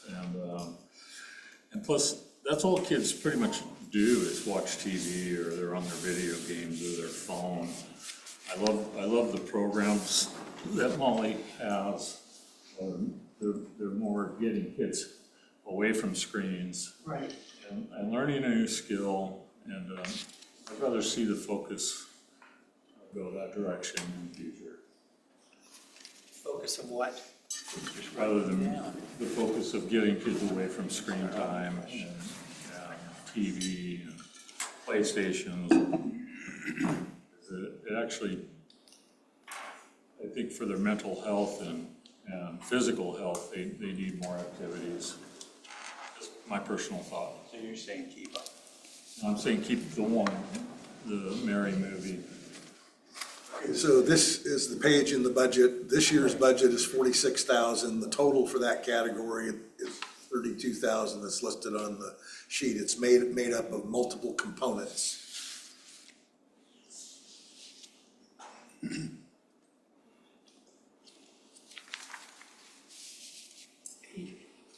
We're gonna have to, I mean, if we don't wanna make them, we don't have to, but if we're going to keep the utility fee at a reasonable level and keep an ending fund balance, we're gonna have to make some tough decisions. I don't see, unless somebody sees something that I don't. Can I just ask what our target is on the fee? Because that will kind of determine on what we should try to cut and what we Well, shouldn't. I've already brought it up to keep it at the $15. So keep it, Council have some credibility. like to keep it at $15, we'd have to cut one of the contracts. So we're not done yet. Let's see how far we get. Okay. I was gonna say, just for the record, I love the movies in the park. I think they're great and wonderful. But I think we have to look at this from a need versus a want.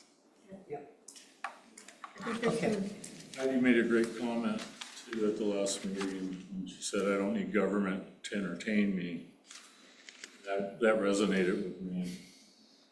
And don't get me wrong, I love Molly King's department. She's one of our best employees. She cares about those kids, so it's hard for me to even cut this, but I'm looking at it for the sake of our citizens. Okay. So I guess what I'd be looking for is an affirmative vote takes it out. And a denial leaves it in the budget. Takes out everything but the Merry Movie Christmas, or takes everything out? This proposal takes everything out. If you want to add something back in, that's fine. I would like to see the Mary movies. Okay. Say, So I'm just going to suggest, for the sake of sanity, that we go down these and then we can add back in whatever you want when we're done. That work? how about if I make a friendly amendment on this one? Mary movie. Okay. The reason that doesn't work is if we vote to eliminate everything, including Merry Movie Christmas, we voted on it, and coming back,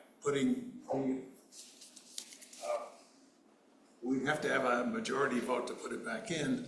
I don't know. Can we go around and just either a yay or a nay? Yes.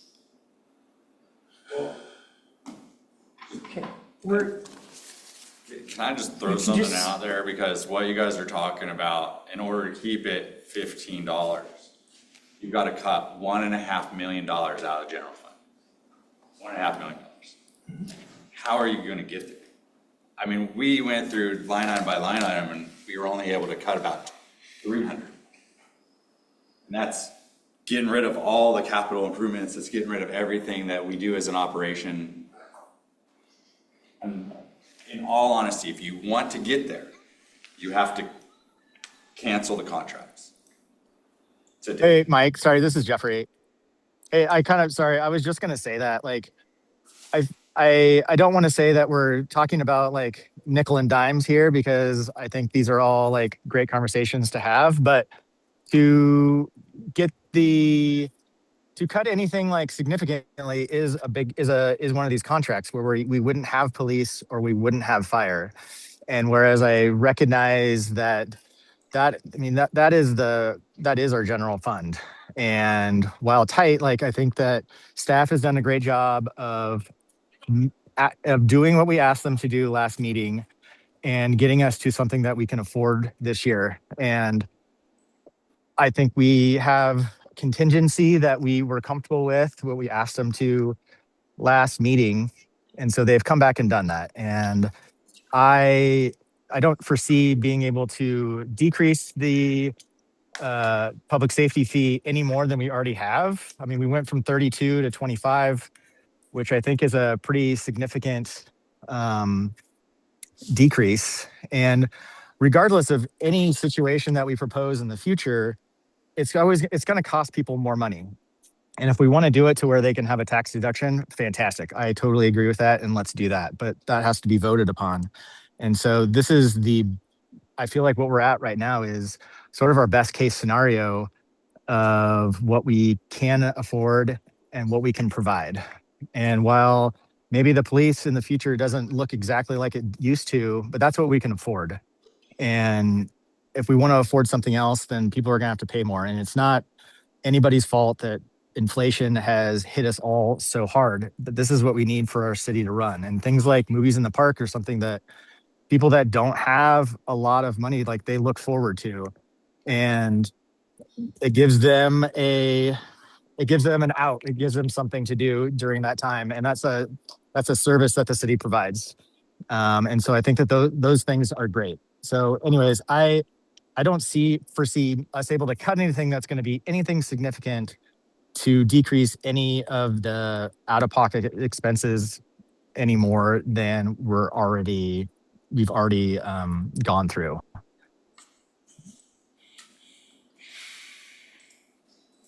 okay. Thank you, Councilor Wine. I'm just not willing to give up because I think Danny said something really good, like he wants to have a can to kick that we can kick down the road. And if we should have made more cuts last year. We thought we were in better shape than we were. And, the only plan seems to be to keep extracting money out of our community. The $15 is 1.4 million. And now it's only been a year and we're gonna go up $10. I remember Jesse said he wanted to see a budget where we don't have any additional fees placed on our citizens. They're the ones hurting the most with all these increases that have happened, energy, food, inflation, shrink rate. I mean, you're supposed to have a list, but that didn't happen. It's unfortunate. So, the carryover for next year, what we're projecting, the beginning fund balance is 5.1 or $5.12 million for a carryover balance. So that's be your beginning fund balance next year before we collect any sort of tax rate. Now, I understand that when we look at this, it looks like a downward slope, but to just make cuts now, because we haven't looked in our crystal ball, and maybe we see something that transpires over the course of the next couple of years, that we're able to curb that. Like if we get into a fire district, if something changes internally and we don't fill positions, those all reduce things in a much better operational system, rather than going through and cutting our operational capabilities before we're actually there, before that need actually arises. So you don't want us to continue? Is that what you're saying? I just, we were given a target, we made that proposal to the council, and what I'm saying is, we could go through and do every single one of these things. Yep. And it's really not gonna reduce the denominator enough to make a big change to the public safety fee that's necessitated by the contracts. Does that make sense? Like, it might save you an extra $1. So instead of 25, it's gonna be 24. So if I'm hearing you correctly, if we just cut every single thing out of this, it would reduce the public safety fee by $2 or $3? Maybe $2. But at the same time, if you don't have, and this kind of goes back to the optics a little, something that shows we have done everything we possibly can.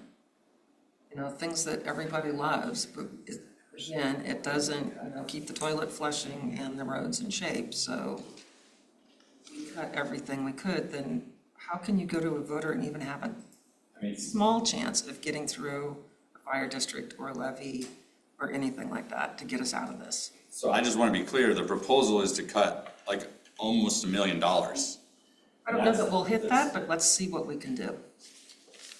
I mean, we can get over $1 million if we cut the van, that puts you over $1 million, but it's still not going to change that denominator. It's still going to be $25 safety fee. That's all I'm saying is, even if you cut all these things, because 90% of this is on the public works side, which is a fee-based piece. And sure, like we could probably go into design and half these design costs. We could remove some of the water quality, facility maintenance. We could remove a vehicle. I might be able to get 200,000 out of there, 250 maybe. So we could remove $250 out of the public works budget to add to the $1 million we're already proposing. That would get you 1.25. It's still not going to change the denominator on the $25 assessment. If that's what you want to do, if you want to direct us, remove the $250,000 out of the public works budget to match the $250,000 that we're removing from the general fund on top of the $750 from Buxton, then we can definitely do that and make that as a budget committee recommendation to the council for adoption. But it would still have that $25 fee recommendation.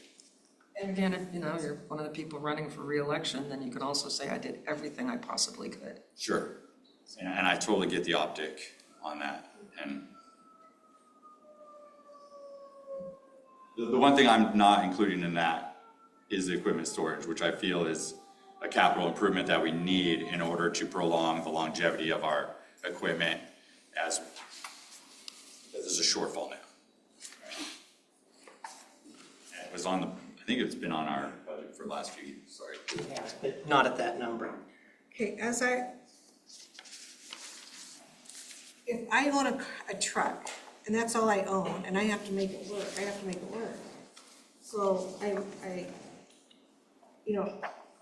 I'm concerned that if we don't do more cuts, and next year's gonna come, and we're gonna have to cut more, and we're gonna have to cut more, and we're gonna have to cut more, and we're gonna be like losing people, we're gonna be firing people, which I don't wanna get there. I don't wanna do that because our staff are wonderful, right? Every person I talk to are great and wonderful. But if we don't look at some of this stuff, I'm just concerned that that's bullheaded.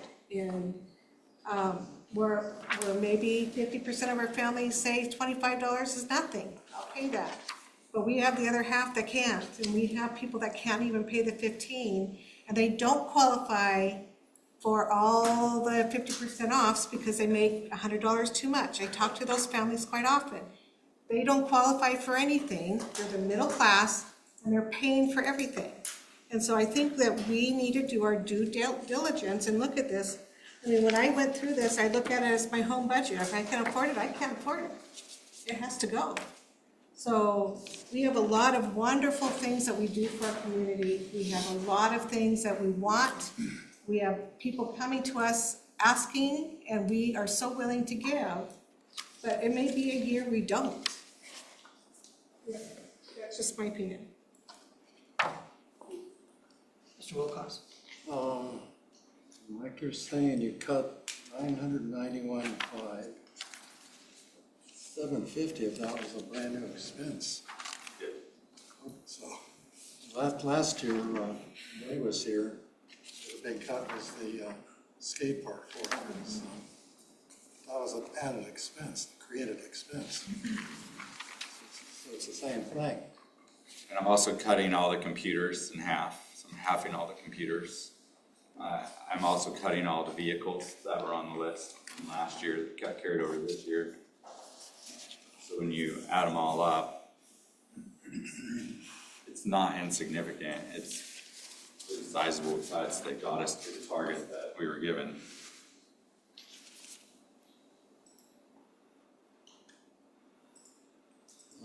I guess what I'm saying is that 750 wouldn't even be there if they hadn't bought the Buxton property. True. It wouldn't. And the idea behind the Buxton property was that we were going to be moving in there so that we could remove the lease revenue from these two spaces over here and be under one roof. But the cost for doing Buxton is far and away way more expensive than $750,000 or the $400,000 that was estimated last year, or the combination of those two. So in all honesty, it's a decision that the council needs to make on what they want to do with that property. Whether they want to look at the triple net lease on that property, that might bring us some revenue on it and maybe get rid of some of the maintenance headaches. Maybe we want to hang on to it for a strategic long-term investment, or maybe we just want to sell it. Maybe that's something the council wants to consider. All right. You guys good for a 10-minute break? Yeah. All right, I've had a request to take a 10-minute break, and we will do that, and we'll reconvene at 8:10, please.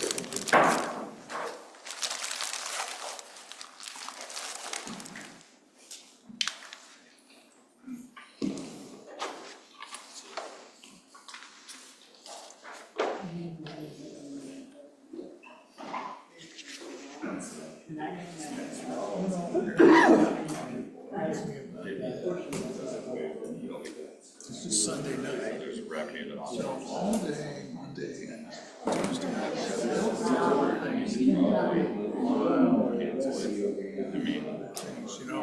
I don't know what our contract is. Maybe it goes through another 4 months or 5 months.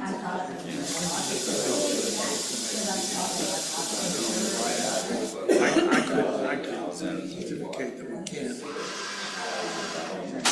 So that, anyway, we can't hire landscapers privately, or we can't do it. I have to admit, I wasn't even thinking of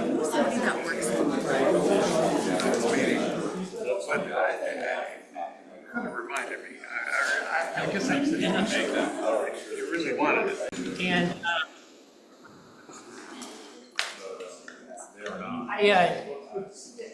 I don't like this any better than anybody else does.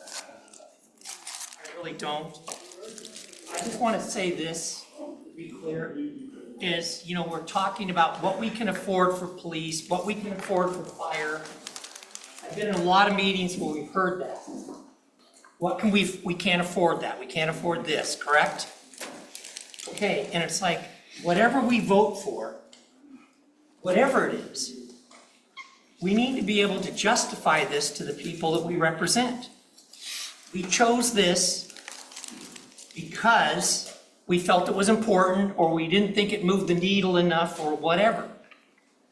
But we have to be able to justify the decisions that we make. And whatever those are, you know, we need to support them. But to say that you can afford this and you can't afford that, you gotta be careful with that. Because that's different for everybody. And as I said before, everybody's income level and all those things are different, but think about the people that aren't here. And I don't know, maybe movies in the park is more important than some other things. I don't know the answer to that. But what I do know is, you know, we hear about the utility fee and we hear about these other things, and the numbers aren't going to get any better. You know, we may have something coming on in a couple of years. We may be better next year. We may not be better next year. But what we don't have is we don't have the $1.7 million that we had for a couple of years in COVID money. We don't have the 800 that we got. We don't have the Amazon money that we got. You know, we've had a bunch of times where we've gotten a little bit propped up by other things that have happened. And now this year we don't have that. So it's a tougher job. I'm just glad I'm not on council. Okay, and Mike, you had something? So I have a proposal that hopefully will get us where we're trying to go. Right now, we have roughly 241,500 coming out of all departments. If we add the ones that are on here, the things I'm not sure about is what our contract looks like with Clear Company for recruitment pieces. We could remove 14 or 10, or maybe we have the movies in the park. Maybe we only do one movie this summer. We could potentially move the 50,000 from the van. So that'll get us over $250,000 from all the departments that service the general fund. We still have Buxton, which is 750. So you combine those, that puts you well over $1 million out of just the general fund that we're removing. And then we have just a list of proposals that I kind of put together that remove a little bit from each department, each line item, but it equates to essentially $250,000 out of non-general fund budget. And it includes cutting some of our software, cutting some of our computers, cutting miscellaneous services. It involves removing the pickup truck for the $50,000 that's in. We keep the forklift because the forklift is dying. And I'm worried if I don't keep the forklift, it's not gonna make it. So I'd like to try to keep that in there. That was $40K. It keeps the HVAC in there, but it does cut our design. Right now we have probably 200 and change worth of just miscellaneous design projects in the budget that I think Mr. Stephenson has listed on page 2 here. It's in the blue. When I add the 50,000 from stormwater plus the miscellaneous pieces here, I come up with, you know, $240,000. So what I recommend is that you take half of that out and put it to the 250 that we're trying to accomplish. So essentially you would have 250 out of our general fund pieces, 250 out of our non-general fund, plus the Buxton, and we can move this forward to the council for approval. That's what I would suggest. That's my proposal. Okay, so what are those items? It's $35. Sorry, $35. Yeah, we're starting low. No, it's 3,500 out of computers from Code Specialties.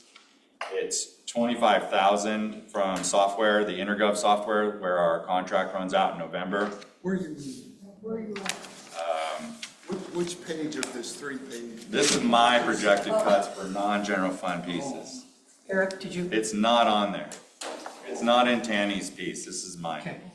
Okay, so. Because I figured that there'd be some desire to possibly go after the general fund, even though I felt it wasn't necessary. But you know, I set aside things that we could potentially sacrifice that wouldn't kill our operations. And so these are the items that I had listed. So when we go into the Code Specialties budget, I had $35, or $35 again, $3,500 cutting our computer allotments in half. We had, I think, 7,000 total in that budget item. We also had some software, InterGov software. I'm recommending to remove 25,000 out of code specialties for that because of our Tyler contract runs out in November, and I'm not sure it'll be there. So what I did is I took the total budget through all and cut it in half to give us an idea of what that would be. I took 15,000 out of the Public Works computers, so that's 8302. Under the water services, I took 3,000 out of 8221 miscellaneous services. I took 1,300 out of the 8208, which was the InterGov. I took 50,000 out of 8303 for the pickup. Out of streets, that is. Sorry, changing it on you. Sewer, I took 3,000 out of 8302 again. Back to streets, I took 3,000 out of miscellaneous equipment, 8212. And then I halved their computer budget in streets as well. So 8302 was 1,500 for one side, and then that was streets, and then equipment maintenance, I took half a computer, 1,500 as well out of that. Out of Public Works Management, again, going after the InterGov software, cutting it by 13,000. And then having the computer allotment, they had two 6K allotments, so 3K apiece, one from Public Works Management, one from Storm. So that gave me a total of 63,800 out of those. And then I'm proposing to take 35,000 out of the water quality facility rehab, which gives me a total of 98,800. And then the truck gives me $50,000 more, sorry, $50,000 more to 63. So that gives me roughly $150,000, a little short, 148,800. And then out of the design, we pull 100,000 more, so that would give me 250,000 total. So the design, I see 1, 2, 3, a ton of design. Yeah. And so some of that would stay and some of it would go. Proposing to cut it in half, yeah. Now, I would just say that everything I just told you doesn't move the denominator for the public safety fee. Doesn't help that equation, but it does help the optic, right, if you're going for the optic.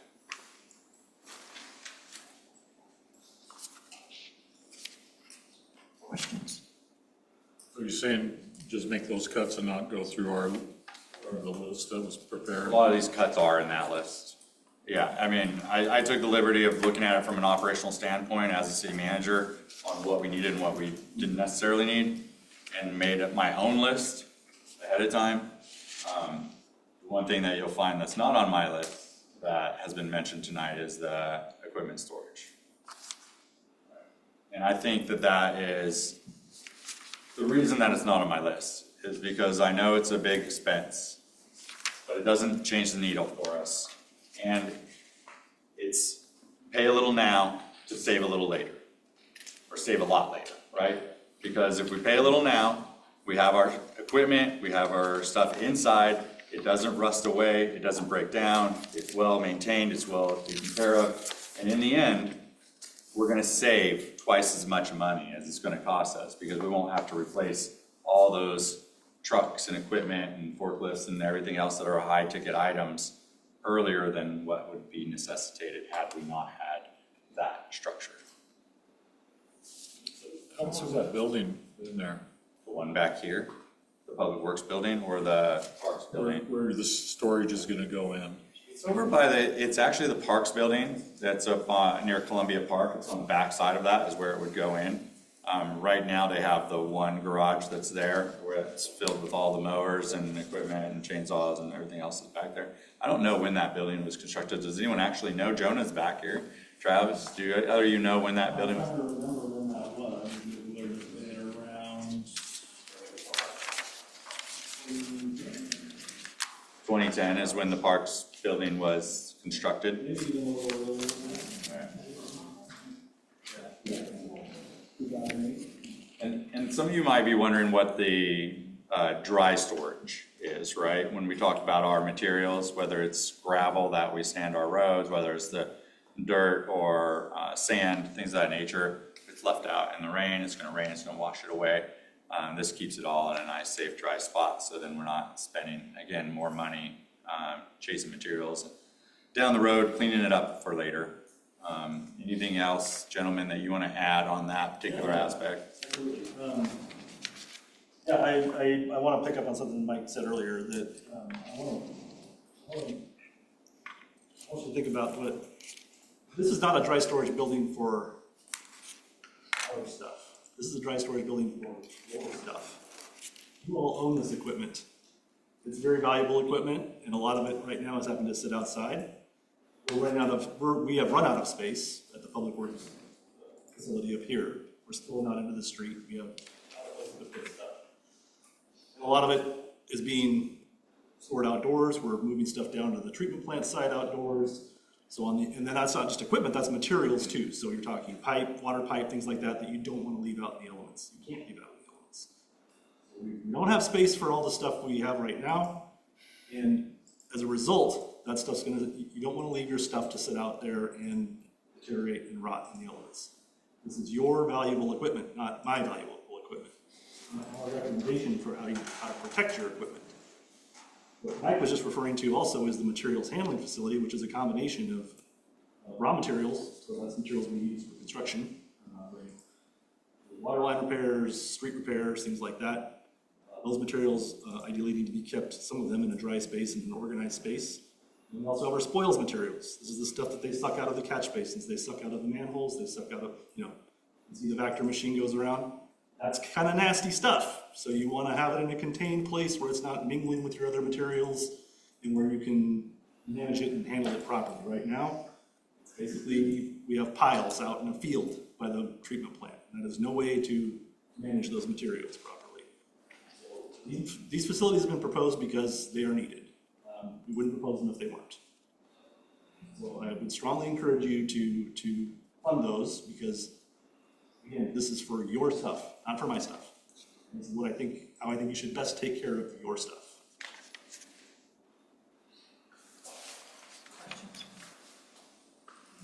I'm going to ask a stupid question. Is there a more efficient way to do some of that where some of the things that need to be fully indoors can be, but some of the things are covered, like what do you call it? It's not a garage, it's like a carport where there's some open to the air, but it's also covered. And a lot of times, you have a tarp that goes over a specific vehicle. Possibly. I'm taking one extreme here to see, is there anything Yeah, possibly. There are some materials that you want to keep in a more climate-controlled environment, So, we haven't gone, hard for me to right on the cuff do like a study and sit down and say, okay, XYZ square foot for each thing. And we've talked about this for a long time in our group. We were talking about it well before we ever put it in the budget for the first time. It's been a need that was identified quite a while back. We're running out of space, we're running out of indoor space, we're gonna need to do something. And many discussions amongst the operations supervisors and the operations chiefs and myself arrived at this is the best solution to meet various needs of all these various things. We wouldn't recommend it to you if we didn't think that. Okay, thank you. And as far as other solutions, I can tell you, I was just telling Gene back here, I did search around for try to think of some other ways to do it. I talked to the port, and I was like, well, maybe I can rent, they've got hangars down here they're not using. That turned out to be not a great deal at all. They were not in good shape, and basically said, sure, we'll rent it to you, and you're gonna pay all the money to fix it up because it's in terrible condition as well. So we would have spent even more money doing that. I looked for any place I could find, in Troutdale that, where we can maybe rent space or do something like that, but there really just wasn't anything suitable available, unfortunately. Hey, I just have a quick question. The building, the dry storage building that you guys are talking about, that's not in the general fund, is it? Correct. Okay, and we have money for that in that fund? A piece of it is, because the parks would be using it as well. So they have a little Okay. share. Okay, but that money is there, and that does not help us deal with our general fund, correct? The share that parks have in it would. Okay. Some.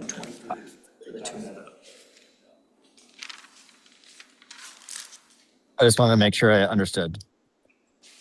So Counselor One, there is a portion in there. It's basically 125,000 total. Yes. Okay. That's in the general fund. I'd rather lose the grant.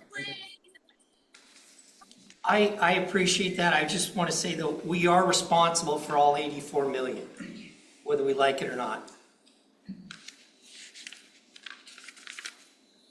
Okay, so Yeah, I guess I understand that, but if we have money in those funds that we can use that it's coming in this year, and to have these types of facilities to take care of our equipment, then I want to make sure that we're taking care of what we have.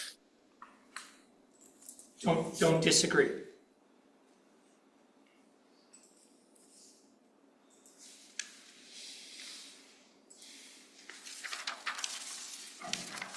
Any other questions?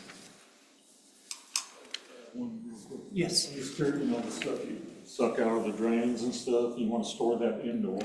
Well, no, there's two facilities we're talking about. So mostly people have been talking about the dry storage building. That's essentially like a steel pole barn type building, right? Being fully enclosed. Materials handling facility would be more like a three-sided sort of pole building structure with like the ultra block. You've seen some examples of their block bays. So you can, you have your spoils material in one bay, you have your raw aggregate in another bay, you have one bay would be a big roll-off dumpster for all the stuff we pick up around parks and stuff like that. So it would allow us to manage these materials in a much better way than we currently are. You just outgrown it's been covered in the past, or it hasn't been covered at all? Not been covered at all. There was a picture up there of our current spoils file. That's a rendering of what the materials facilities would look like.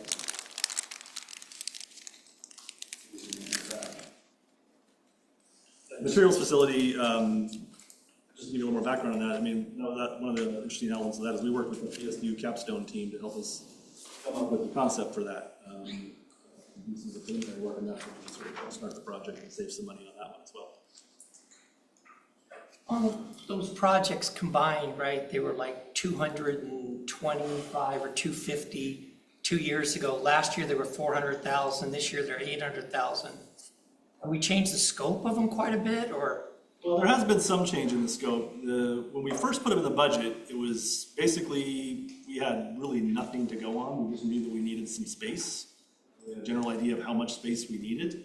So that was based more like on, taking a best guess at what we thought these things were going to cost. And we were just way low. And we had not really considered some of the other elements at that time. We were just considering the basic, okay, how much does a pole build cost? Then I think the next year we just held it the same. The next year we bumped it up a little. I'm trying to remember what prompted that, but it was a fairly modest increase in that year. And then this year, in the past year, leading up to this, we finally were able to sign into a project manager and get going on it. And they went out and talked to architects, they went out and talked to builders, steel building erectors. They did research, they sat down with the operations folks and did their little design development meetings, figure out, okay, what are the real needs, what's going to have to go into this. Identified a bunch of things that hadn't really been thought about, site work, some utility stuff that was going to be needed, various other elements. And then that project manager came back to us and said, you guys are way off. This is what it's really going to cost you, especially if you want to future-proof this thing and not spend much more money in 5 years. Thank you. All right. Yes. I want to ask a question. I've heard the term optics a couple times tonight. And I wonder if that's the best question to do, to make our decisions on. For the optics, we have to do this for the optics. When really, I think what we should be doing is trying to set up Troutdale for success next year. When we do the budget, we look back on what we did today and be like, well, I'm glad we made those choices, whatever we did. And when we interviewed for a city manager, I was new, I'm still new, but we interviewed 5 or 6 candidates, and Mike was the shining star of the interview. Everybody else we interviewed was like, you know, I mean, no offense to, hopefully they're not watching. Very qualified, but Mike was just, the direction he gave and how he viewed the city just stood above everybody else. And ultimately, I don't think anybody else has more on the line than him here. And we kind of put the ball in his court, and we entrusted the city to him. And he's telling us, this is what I think we should do. And I think we, you know, like to go through things and check things here, but, you know, I think that's natural, that's okay. But if we have Mike sitting here, you know, saying, this is what I think we should do, I think we should just put a little trust in that. Okay, I don't believe, and maybe people are being misled here, I don't believe this has anything to do with trust. I don't think trust plays into this discussion at all. Because this is our job and our responsibility to be the fiduciary oversight for the city's budget. So it's not about, to me, it's not about trust or not trusting anyone or anything.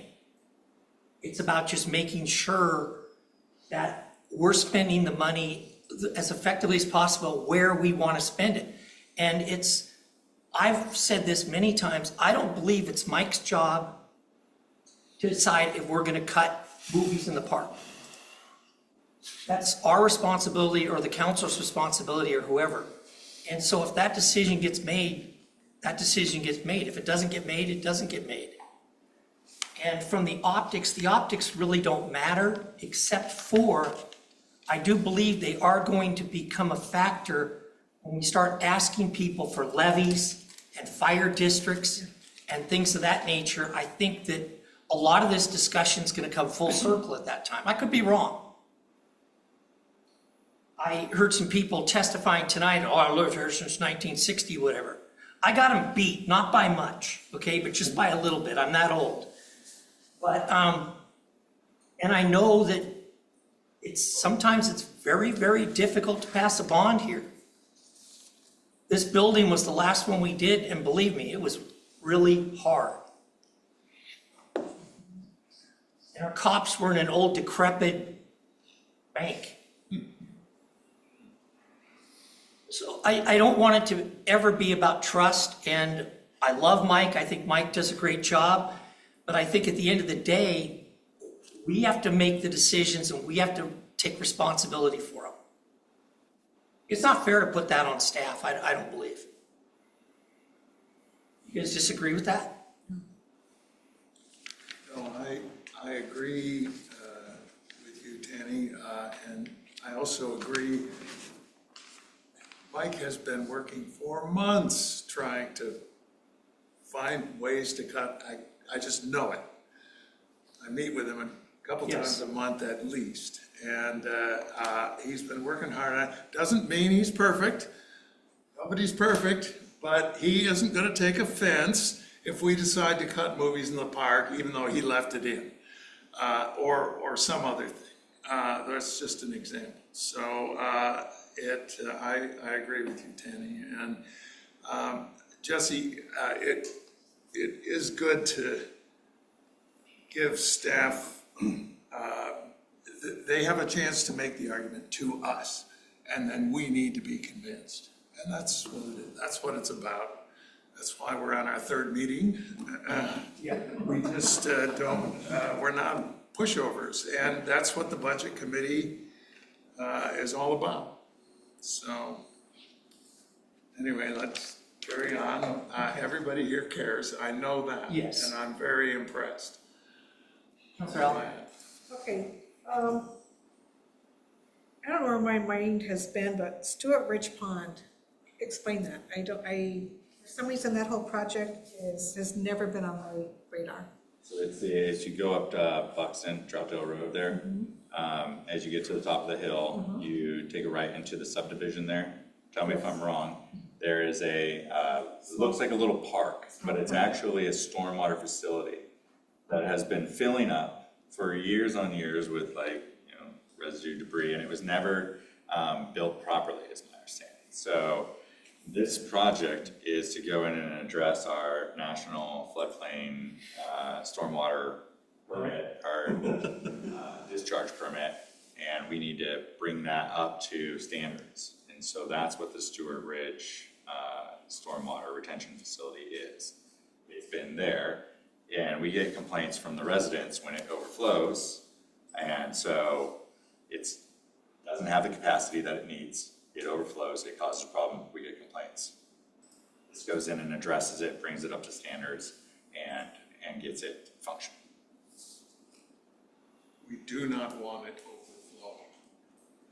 We really don't. So I see that it's under stormwater for 277,500, and then I see it again down in this. Streets. It should be split between. It's 400,000. So it's 400,000 total. It should be split between multiple departments. Right. And it comes Maybe split between two different stormwater funds. Okay. Is it like is it the SDC?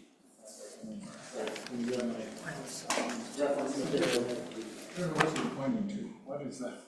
Well, this says storm sewer reimbursement, 122,500. What are you looking at? Third page. Page 3.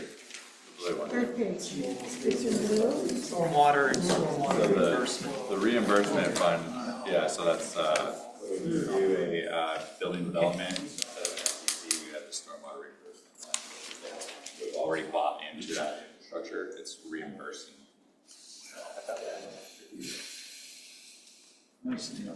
Stewart Ridge Pond is 1.25 in the stormwater reimbursement fund, so that's an SDC fund. Okay. And then 277.5 in the stormwater utility fund, which is an enterprise fund. The storm sewer reimbursement? Correct. Yeah, that's one of the components, yeah. And you feel that that is an absolute we have to do, or is that an absolutely we wait for later? We could wait, but it's not gonna get any less expensive. It's gonna get more expensive. We do have to do something eventually. The residents have been around the vicinity of that pond have been complaining for over years. My predecessors had all kinds of adventures going round and round with the residents there about all of their concerns and worries and complaints about that pond. So that's part of it. The other part of it is, as Mike alluded to, under our NPDS stormwater permit, so many may not know this, but the city has to hold a stormwater permit with the state. They permit us to have a stormwater system, DEQ does. And we have many requirements under that, a lot of them related to stormwater quality. Most of the city was built out before the stormwater quality rules came into effect. So much like the ADA, I've talked about the ADA and how there's all this existing stuff that was built before current standards. So nobody expects you to fix that overnight, but they do expect you to keep making steady progress, as you go. The stormwater quality stuff is very similar, where we have a majority of the city really that was built prior to the current stormwater quality standards. So they have things like this pond, which was a detention pond. Really, it was just there to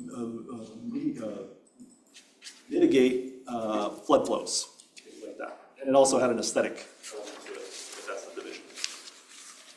Well, nowadays, that's not good enough. You gotta have stormwater quality treatment. That requires a little bit different design, a little bit different mix of vegetation, things like that in your pond to make it perform those functions.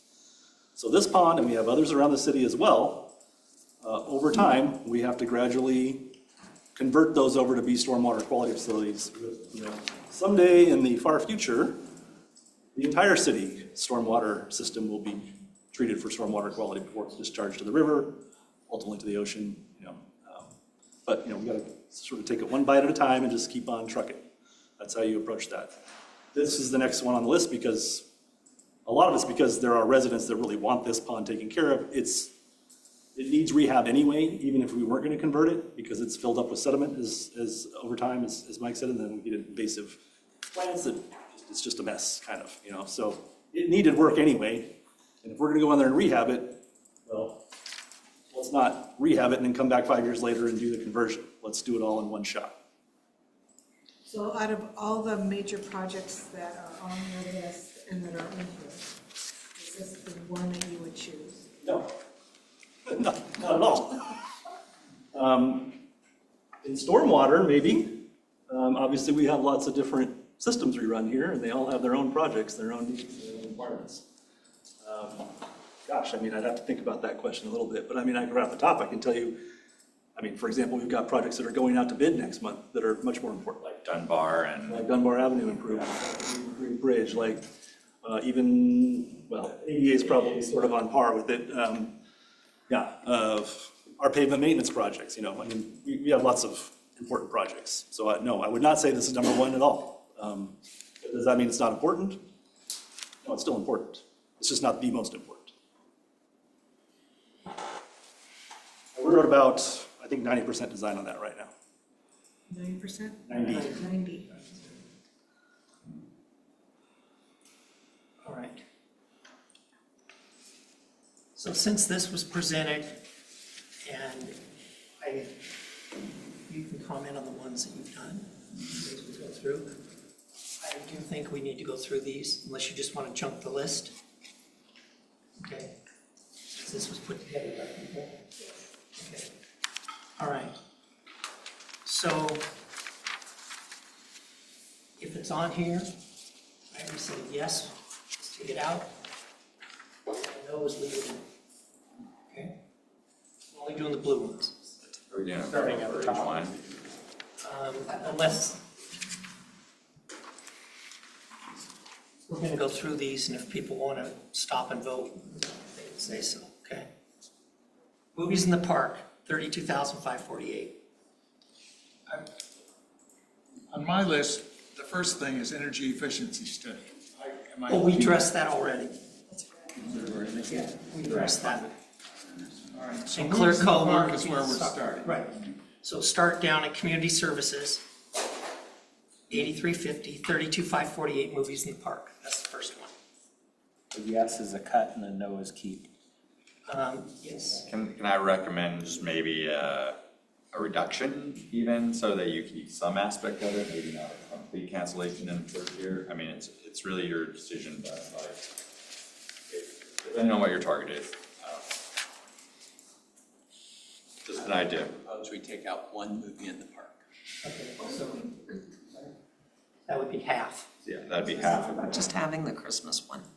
It doesn't require the big screen and the big expense. So that's a 4,000. Right. 5,000 by the time. 4,500.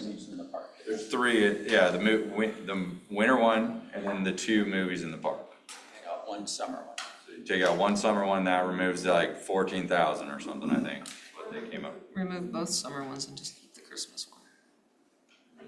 Then I think you'd remove the 28,000 and leave the 4,500. Right. If that's. It's $4,000 for Merry Movies. Yes, 4,000. So if you took 14 and 14, that's 28. Right. I know we're splitting hairs, but the staffing line is what makes it confusing. That goes some with movies in the park, some with Merry Movies, so that's why that's a clean cut. Right. So Molly, in your estimation, how much is it per movie? Movies in the park in this budget, I would say about $13,500 per movies in the park. For summer movies. $13,500 per movie. Mr. Wilcox? I have to wonder when people get their July utility bill, it's $25 more. We're gonna see the city still doing movies in the park. I'll feel better. Yeah. I'm gonna say, why am I shelling out extra $25? I'm still doing these luxury items. But movies in the park brings not just Troutdale. There is Fairview, there's Gresham, there's Portland, there's Corbett, there's all the other cities around that come to this. It's not just Troutdale.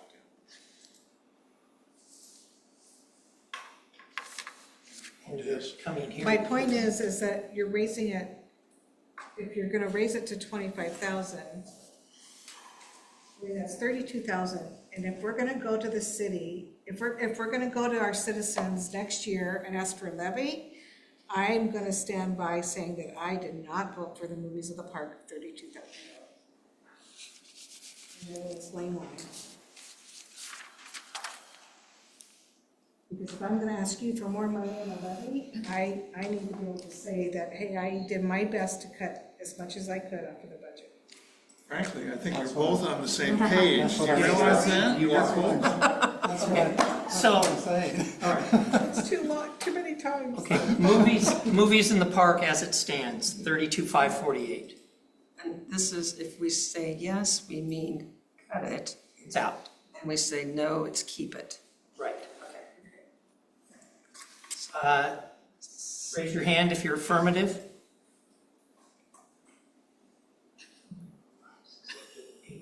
Okay. All right, that one goes. You get your online voters. He didn't raise his hand. Yeah. Okay. How many affirmative votes do we need? 8. 8. Okay, so that just made it. Okay. We're trying to move this along. So we did away with Merry Movies too. Okay, the next one is the .10 rec.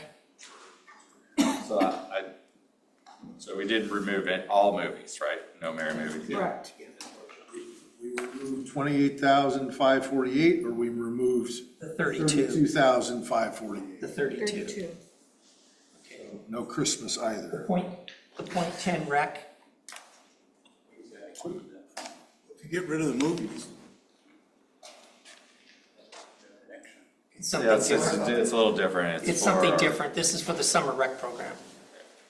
So movies is a part of that? The .10 is the increase that Recreation asked the council when they made their department presentation earlier this year to increase the Recreation coordinator 4 hours per week. That's year round. 0.5 to a 0.6. Because currently the 0.5 isn't even enough to really get through the email and then get the production out the door. The extra 4 hours would give her that little extra to be able to be productive in the office and for the department. So that's what the ask was for, and helps that department run more smoothly. So that was the request. Okay. So there it is. Yes, it comes out. No, it stays in. Yes first.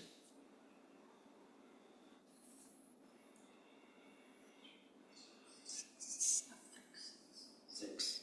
Seven. Okay, 7 needs one. What? Jeffrey, chime in. He did not. Okay, so that's 7, it fails. Stays there. So it stays in. I mean, the motion fails. Okay, equipment storage, I think we've addressed that. Leave that to smithereens. We get rid of them. All right, the Ford van is the next item. I'm on the second page, second item. Did you skip the Kubota on that, or did we? I did. And what about the grant writer? Isn't that, I don't see that on any, there it is, never mind. That's Any is on the next Annie. page. Okay, never mind. Move it out of the page. Got it. Okay, What are these other three?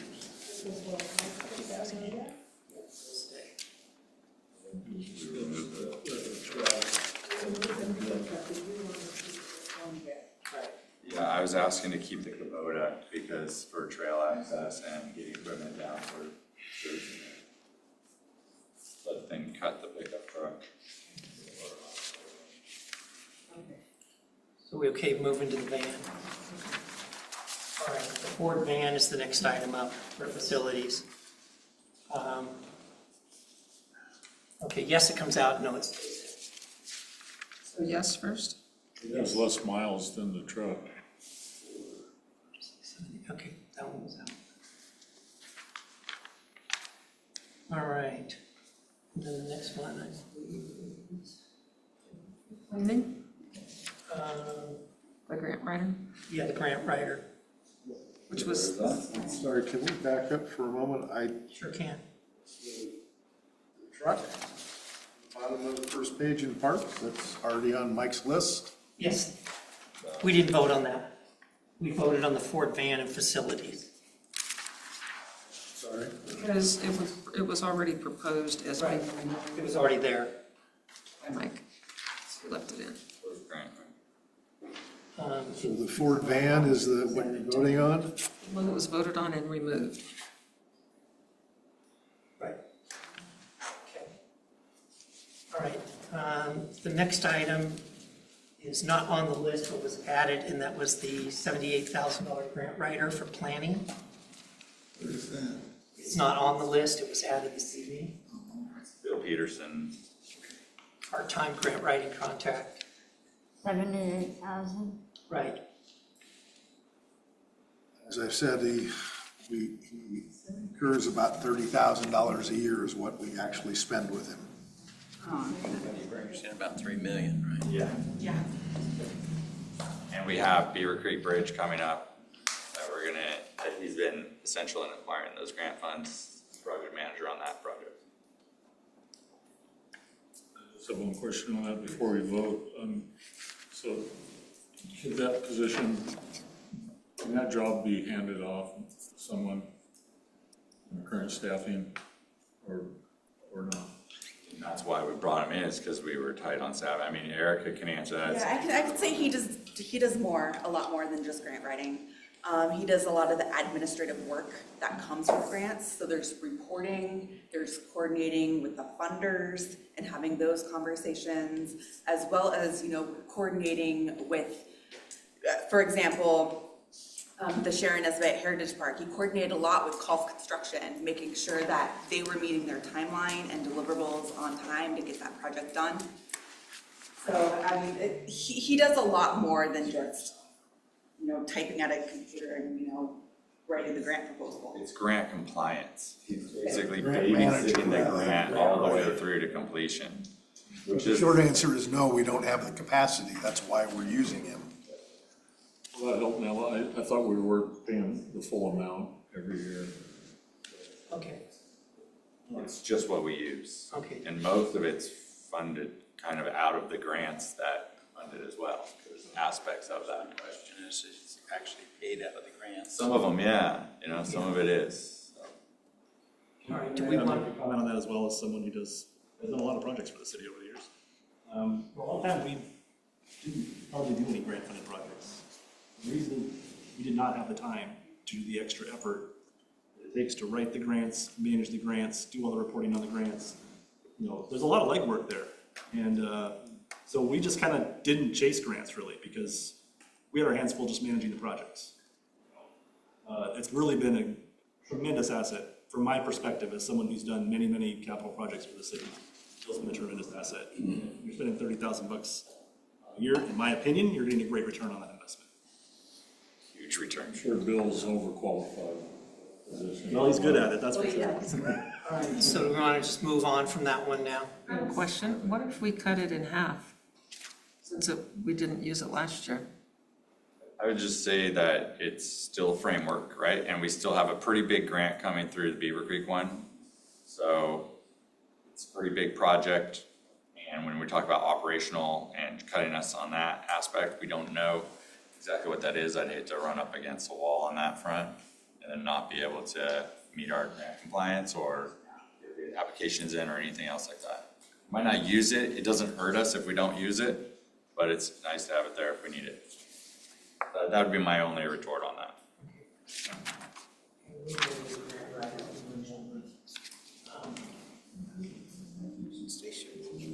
Okay, 15,000 advertising design services is the next one, and that was indicated that that had to be done for the grant, I think that's TLT funds. for that specific purpose, I guess is my question. It could be used for something else. Sorry, can you repeat that? What The was 15,000 advertising design Out services. of economic development. Yeah, so a lot of that comes TLT, from right? the TLT. And the TLT tax says that you have to spend it on economic development and tourism activities. So we do a lot of advertising throughout the region and sometimes even out of state on, all the fun activities and why you should come to Troutdale and spend your money. Okay, so, yeah, so we couldn't use it in like the brochures or that thing and call it, but yeah, we could apply it to something else. No, you wouldn't be able to apply it to So no, anything else. It would okay. have to be in that sort of budget. Right. Okay, you just want to vote on that? No? Since we can grant. Before this goes to council, can that be verified that it is TLT funds? Sure. Probably if necessary. Okay.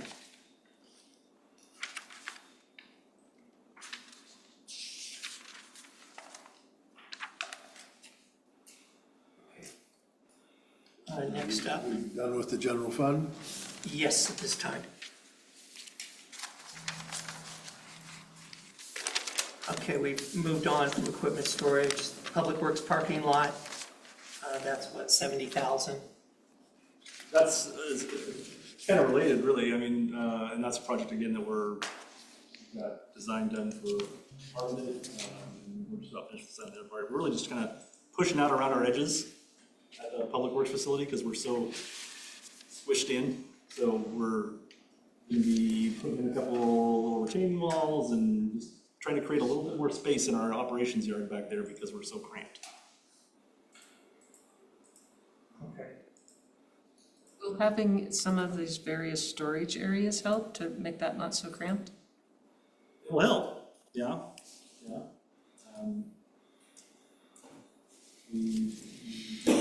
We are sorely lacking space. So the 20,000 is total? Or No. is it split across? It's split, I believe it's 70. It's probably water and, I'd have to look at the water, streets. Since they all operate out of that facility. 75, sorry. I can't add, 75,000 total. Yeah, it's on page 19, it's recapped, 75,000. That's one where we have done all the design in-house to try to save some bucks.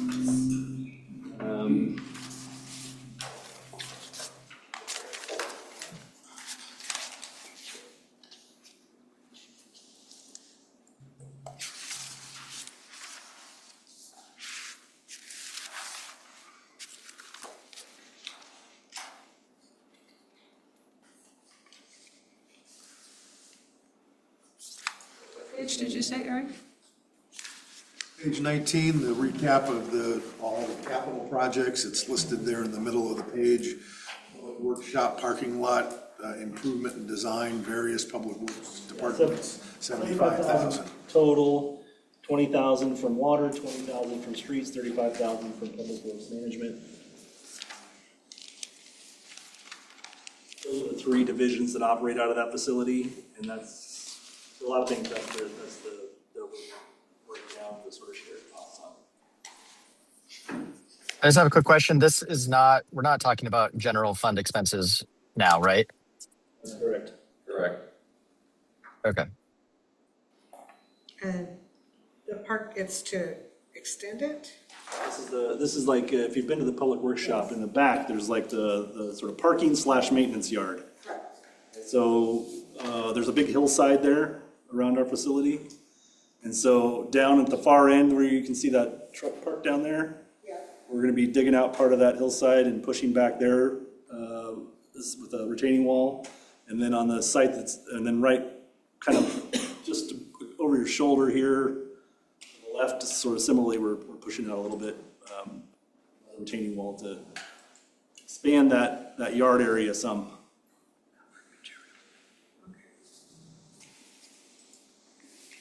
Any other questions? Is that done before planning?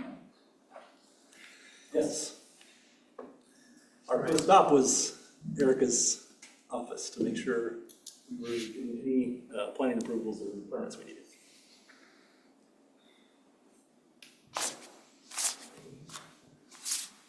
Yeah, I mean, if you go with mine, if you go with the ones that I suggested, that gives you essentially 248,800 out of public works. 248,800 out of the ones that I listed for you. And what's the reason for taking money out of public works? Because are we short in that fund? No. Okay, does this go back to the optics? Is that what maybe Jesse was talking about earlier? Yeah. Okay. I don't think that taking money out of that is going to help anything in our general fund be better. And I kind of have to tend to agree that optics, I'm going to look at it as optics as we were doing a disservice to the community by not providing staff and our people with the ability to do their jobs and store their equipment properly. So that's just my thought. Councilor White? Well, part of the optics or reality actually is going to be people looks like they're going to get a $25 add-on to their water bill. And then the costs in public works, spending that money drives the rates up. So then we're going to be having to ask them for a water sewer storm increase on top of the $25. Unless I'm mistaken. Well, I mean, that $25, this doesn't affect that whatsoever. That's my point. Like that $25 is staying $25 and rates will probably end up going up anyways. That's just how things work. So I guess I don't understand shorting a fund that doesn't affect what the real crux of our issue is, which is the $25 public safety fee and apparently not enough money now in reserve at the end of the year. Because to get out of this, we need to have the public's backing in order to pass either a fire district or a levy. And in order to even have a chance at that, we need to not have their water bill go up at the same time we're raising a public safety fee at the same time. And Lord knows what else, they're getting hit with from Multnomah County and everything else. So the idea is to prove that, and by optics, I would also define that, like when you're going and asking somebody for a job or you're asking them for a raise, you want to be able to show the things you have accomplished and what you have done to get there. So for optics, to be able to say, we have cut everything we possibly can. We have looked between the couch cushions, and if, short of turning off police and fire that we can't afford, we need to do something. Yeah, I guess we're looking at it different ways. I would look at it as backwards. And if I were not on this committee and you're trying to come with a fire district at me, but you're cutting things that don't affect the fund that, the money for the public safety comes from, and you shorted your other funds that don't affect the general fund, I guess I would look at that as poor mismanagement of what money you did have and what money comes in every year. So I think it's just different ways of looking at it. One way to look at it too, excuse me, it's not shorting it, it's are we being as efficient as we possibly can? Nobody wants to short it. Nobody wants, to have vehicles rest or supplies rest. Right. But I mean, if we don't do these things this year, we found with the Beaver Creek Bridge, it has increased in price over the last 3 years that I've been doing this significantly. So if we don't do it now at this cost, they're going to need this eventually, and times aren't going to be getting any better down the road. And so it's just going to cost more money next year. And then you're going to want to put it off next year, and it's going to cost more money. So I would I really hesitate to cut things from funds that have the money from their specific origin for us to utilize and make sure that our city can continue to run down the road and have the things necessary for us to function. Just to be clear, the money that's in those funds came from the people that live here. And there is money in those funds, but I mean, I'm just saying, what I asked to evaluate was the $300 and some odd thousand that was in design. I was saying, can we cut any of that back this year? I don't believe that by asking that question or cutting part of that back, we've unfunded something, we've hindered the department, we've made it impossible for them to do their job or anything else. And if we have, I apologize. It's simply asking a question, and we all know that everything is gonna go up next year. Unless it's like oil related or something and the prices go down. But I mean, if it cost $1 this year, it's probably gonna cost $1.10 next year. But you know what? There's only so much money that we have, and we can do everything, and then there's nothing left. So when something breaks, we can't fix it.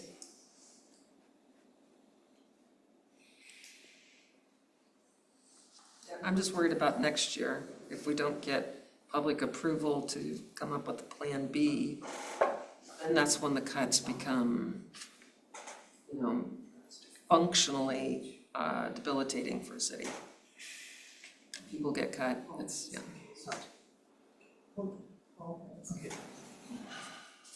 You go ahead. Paul, you were first.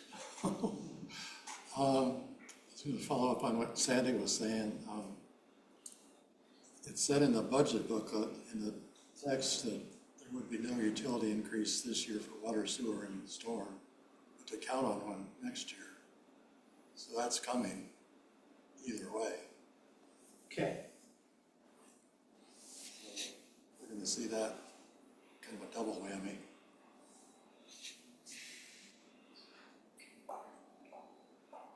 Yeah, Rickman. The funds that pay for these other than general fund items, we citizens, ratepayers, have been paying to fund these kinds of projects. I think Tanny drew a good distinction when you're focusing on design, maybe for the future. That is something that you could argue the money hasn't yet been collected, or it's going to be collected, or the rates might go up because there's more design work being done. But I have to admit, fixing the parking lot, that money has been collected all these years to keep it functional. Not fixing it isn't gonna help anything. I truly was just asking. I don't even think Started, it yeah. will look sensible. But that's, I'm avoiding optics, I guess, but I mean, really, I don't think people deciding on whether they want to vote for a levy or some other fire district, not fixing the parking lot isn't, I see no way that helps. I also would say, like the Stewart Ridge, this is a different topic, but the Stewart Ridge pond that needs and has needed rehab for many, many years, that's something people have been paying for, and you're paying for it. We're all paying for it. It's stormwater fee, and not doing it is, I think staff recommending doing it finally, I think it's been put off quite a while, is part of their job. We don't have to agree, but I guess I agree that that's something that should be done, because it's already been paid for, people have bought it. Same way with the parking lot. I mean, they're both still in here, I was just asking, I didn't know, so I asked. Well, we need to listen, and make our own, we all have our votes, so let's make our own decisions. But on these non-general fund items, I'm pretty reluctant to cut. things that are recommended that need to be done unless it seems really questionable. And Tanny might have hit on something. I think Mike agreed to cut part of the cost of some of the design work. I might be able to go along with that, but I'm just expressing my feeling. Everybody has to make their own call. I just want to say that if I can save a job next year or 2 years down the road by cutting some of this, I'd rather cut than keep a valuable employee. I just do. I know all this is important. I would love to give you everything you want. But when I look at the possibility of next year being more difficult to look at, I want to be able to have money aside if we need it for a rainy day. I mean, I just see it coming and it's not going to be pretty. And I just, I love to work. I'm sure everybody we have in our city wants to work. And so I want to be able to look at that in ahead and say, hey, I've done what I can. I've just done the best I can. And there are things that are going to be really important that we have to have done. And there's things that, yes, it'll be more expensive tomorrow, but today I just saved somebody a job, right? And so I'm just looking at that, and I'm very basic when it comes to figuring this out. My husband does our budget, I don't. But I'm just looking at what can we do? What can I do to help? Especially if I have to go ask for a levy next year or the year after for a police or fire, I better have a good reason why. It's November. Councilor White. I'm just curious, who did the design? Did we do that in-house or did we pay someone to do the design? Which? For this retaining wall you were talking about? We're doing that in-house. Yep. Good, okay. That makes me feel good. Yeah, I mean, we, just as I guess as a general, we depends on the project, whether, some projects, the design work either requires so many different disciplines or requires so much time and energy that we'll farm it out. But a project like this is contained enough and the scope of it is narrow enough that we can do it in-house, and we always try to do that whenever we can.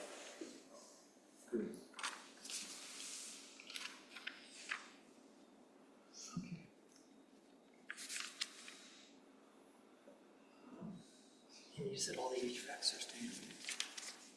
When we look at the building needs, we're gonna need to address the HVAC, we're gonna need to address the equipment. You're right in the design thing, if we, take out half of that, leave half for an emergency or something. I'd be happy to speak to that. Yeah. This falls into a collection of appropriations that I generally refer to as what I call opportunity funds. So these are things that are not a specific project yet, but they're there because the council or somebody may come up with a project during the course of the year that they want us to get started on. And so then we have some money to get started on it.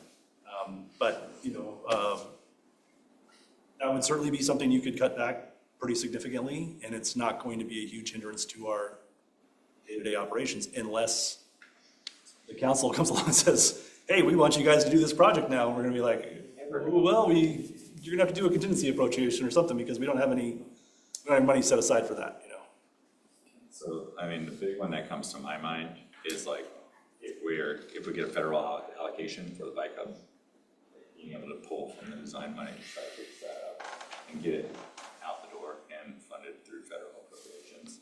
We're gonna need some aspect of design work on that. And that's just the first one that comes to mind, but there's other things too. If it's like a stormwater failure or a line breaks, it's a main supply line, we're gonna need design work on that stuff. It's just little things like that, I think. Having a reserve is nice. But it's not something we can't live without, but it just does allow your staff to be nimble when you want them to be. Right. But this is above staff time. This is. Right. This would be like, if we had to go out and get a consultant or a surveyor or a architect or whatever it may be.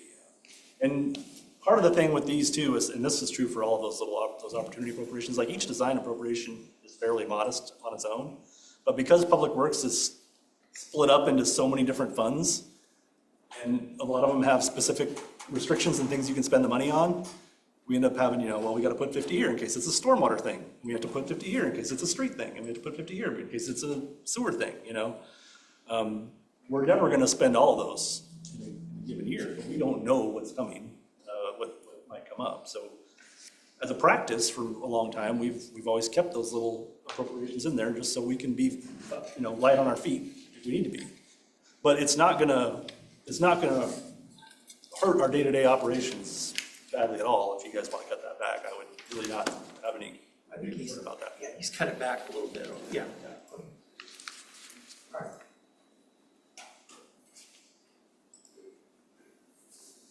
Most of the time, those opportunity appropriations don't get spent.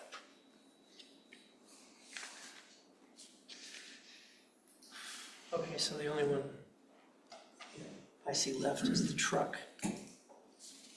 In streets, there's a pickup truck, 50,000.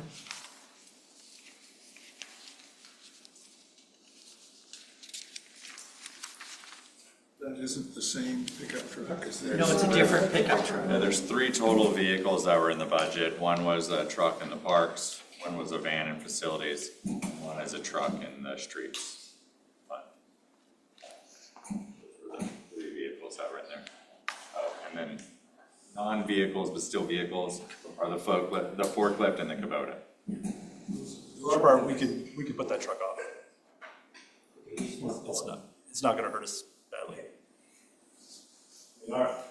As we talked about in the past, one of my main concerns is I just don't want us to put too many off too many times because then we end up with a big stack of them all at once, A question on the Kubota, because they said they need it for like the Sharon Nesmith Trail and stuff. Can a pickup get through the barriers to get on that trail? Or not? Yes, that can be dicey because the barriers at the 257th Way entrance are actually ODOT's. And 1 week we have our party locks on there, and the next week our locks aren't there anymore, and we can't get through them. We have to call ODOT, and we have to get it. So it can be a real headache, and we have to go through multiple barriers, so it just really slows us down. We really wanted that piece of equipment because, particularly with the Sharon Nesmith Park, and it would help with some of the other trails too. It just allows us to be a lot faster and efficient in doing our work. And we really need that now, given that we have this additional park. The same amount of staff, we need to do more. Blowing up your spot here.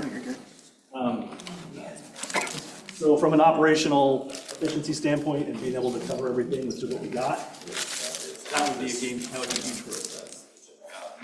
I bring it up because I know a truck is much easier to maintain than any of those Kubotas or Gators, and they kind of built in. We have one down at the wastewater plant they've had for a few years, and it's held up really, really well.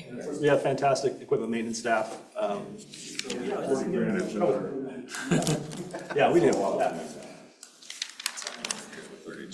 Shocked by the crisis of things, but. Yeah, and I mean, certainly we're gonna try to get it for something less than that. We're just. Oh, I see, okay. We think that's like the most it would cost, I mean, I can't guarantee we'll get it for less than that. We're gonna try. Yeah. Okay, thanks for that answer.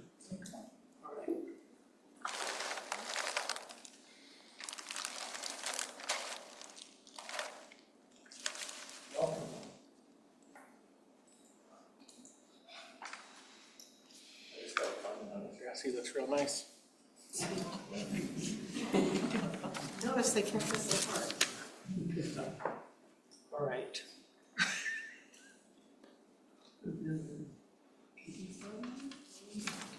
So just to kind of go over what you've kind of hinted at so far, that's if you go with the close to 250 that I was proposing, which includes the truck and includes the reduction on design.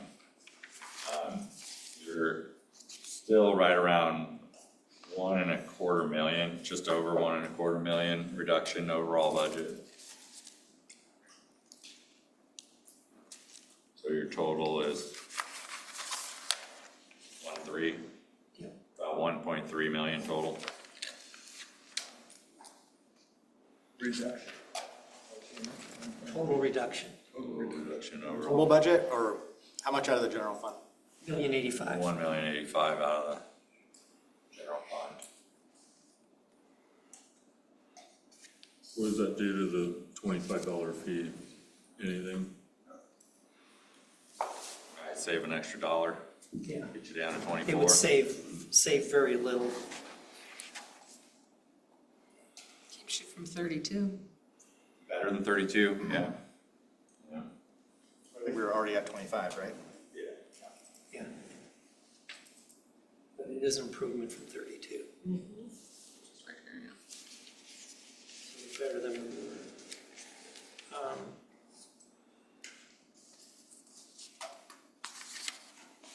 I'd like to know how, I'm just gonna throw this out and then I can get egged later, but I'd like to know how anybody feels about moving contingency to 2 million and putting the other million into unappropriated fund balance to 3,000,001. What does that mean? It means you just move from it can be spent to it can't be spent. Want to move it to can't be? Cannot be. He wants to put it in as unappropriated. So he wants to reduce the contingency from 3 million to 2 million.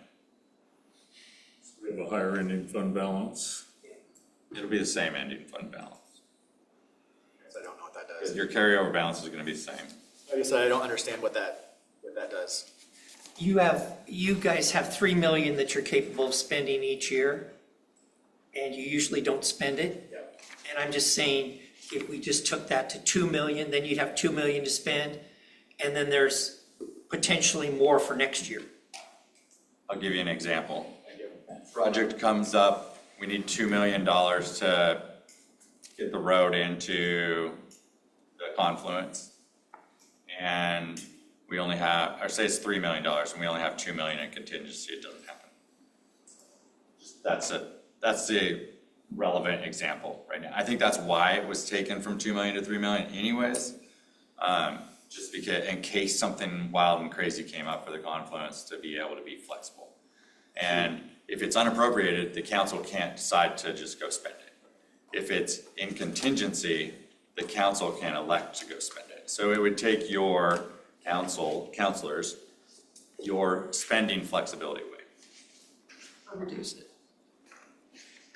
Well, yes, that is true, it would, but, I mean, basically. what? It's not that they wouldn't have spending flexibility, it's that they would have a little less to play with. How long has it been 3 million? It's been 3 million for a number of years, but, That's all I kind of remember was 3 million. right, but there was times when it was 700. Okay. But I mean, so. I'm just 5, saying. 6 years, it's been 3 million. Well, I'm just saying, it's 3 million, but that's also a time when you've got significantly higher ending fund balances. No question. I'll support that. Okay. So basically, we have, if I understand this, we have 3 million, but 1 million we can't touch. 2 million. You have 3 million in contingency, and you're at probably 2.3 so far, or no, you're at 2.1, no, 2.2 million that you wouldn't be able to touch, right? 2,202,000. Right now. Unappropriated ending fund balance. So you would have 3 million in contingency that if an emergency came up, the council could elect to dip into that. And then you would have ending fund balance of unappropriated funds of 2.2 million. So roughly, your beginning fund balance next year would be projected at being 5.2 million. And what Chair Stephenson's talking about is moving $1 million from contingency, that's that flexible fund in case of emergency, into the unappropriated balance. So then we wouldn't be able to touch that if there was an emergency. We usually don't touch it, we could touch it, we know that next year is gonna be worse than this year. And the 2.1, I mean, that wouldn't cover 5 months of general fund payroll.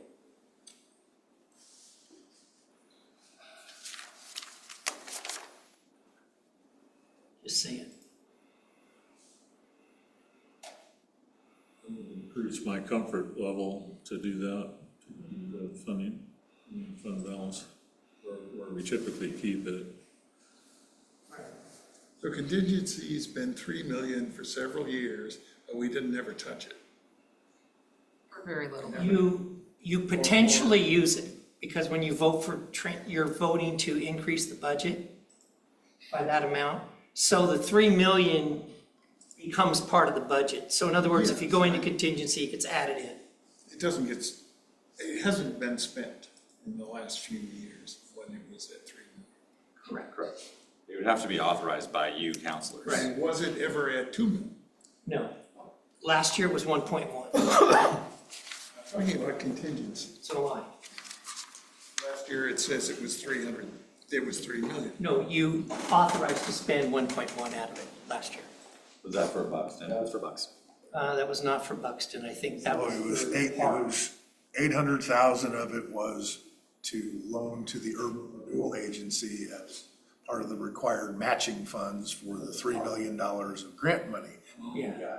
The other 200,000, approximately 210, I think, was all the ordinary things that we transfer every year in for to cover staffing for vacancies due to FMLA or project costs that went over or for contributions that staff or that council approved, put them on the record. But again, they were all well under what we overall spent, so we transferred all of that, but we were well below that, so we didn't actually use the contingency amount. But it's moved as a, essentially as a budget, budget space. I mean, it's an appropriation, so you're taking it from out of that category into something that can be spent. So it allows flexibility, but in the end, we never spend everything that we budgeted, so it's still there and not really touched. So if you don't spend it, you wouldn't spend it, you probably don't care, you probably don't need it at all. I like to call it the emergency rainy day fund, because that's what it is. It's your emergency rainy day. It rained today. You want to vote on it? And then what it does is it's a degree of how much flexibility the council wants to have. If you want to limit your options for the next year, lower the contingency. Well, 2 million seems safe enough. Okay, we'll vote on it. Move contingency to 2 million. From 3 million to 2 million, and the other million goes into the fund balance. So that would increase to 3.1.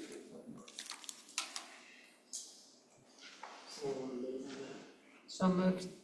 Second. We have a motion and a second to decrease the contingency in the fiscal year 26-27 budget to $2 million and increase the ending fund balance by the appropriate amount. Any discussion on the motion?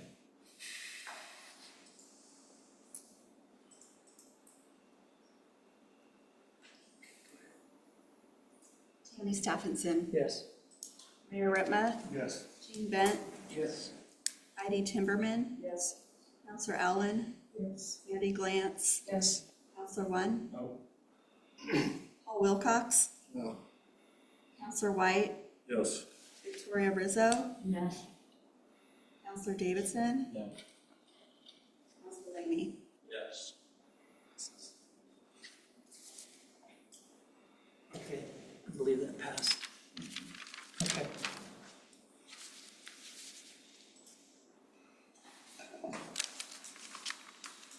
All right, any other budget item? Councilor White. Here, the money for undergrounding. Yeah, I had a footnote to that, and I don't know where he is. Is it reasonable to say we don't want to spend it if it costs over $1 million a block? It's reasonable to say whatever you guys want to do. I mean, that's a dedicated fund. So Right. the ordinance requires that that money be Used for that. used for that, so if you decide not to spend it, I guess it would just sit there. there and accumulate more. I mean, I don't think these projects are gonna get less expensive. Well, you'd hope they do. That's not the direction they've been trending. Why would they get it more? Everything goes up. Yeah, I mean, the engineering costs and the construction costs from PGE are just gonna continue to rise. It's not gonna be cheaper to do it. Labor costs, material costs. I don't have a crystal ball, so I don't definitely know what's gonna happen. I definitely know it's going to cost. There, we have them on the record. Mr. Bent? The rate of increase of that fund, taxing on our utility bills, continues to lose value against the increased costs each year. All we do, if we extend it, 5 million will take us a third, instead of a quarter of a mile, it'll take us an eighth of a mile. I think some people just thought it was a lot of money to go a block. It is, and had we got bids 12 years ago when I started, then we would have got a lot further. And it keeps going up and up and up, and every year I bring this thing up.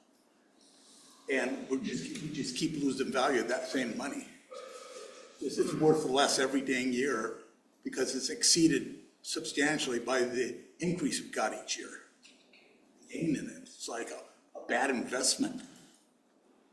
Yeah, I mean, there are, you could potentially work with PG to find a less expensive project to do. I mean, some of these do, it depends on the conditions, right, where you're undergrounding, but you're also gonna get something that's less impactful. I mean, the reason that we identified this section and this priority list was developed several years ago with the council and PGE and PGE's advice about where are you gonna get the most impact from your undergrounding. And this came out clearly as the top of the list, so I had as much or more sticker shock than you all have. I worked on undergrounding project previously back in the 2000s when we undergrounded 257th. I had a sense of what those costs were, and I was blown out of my chair. So we're all on the same page there.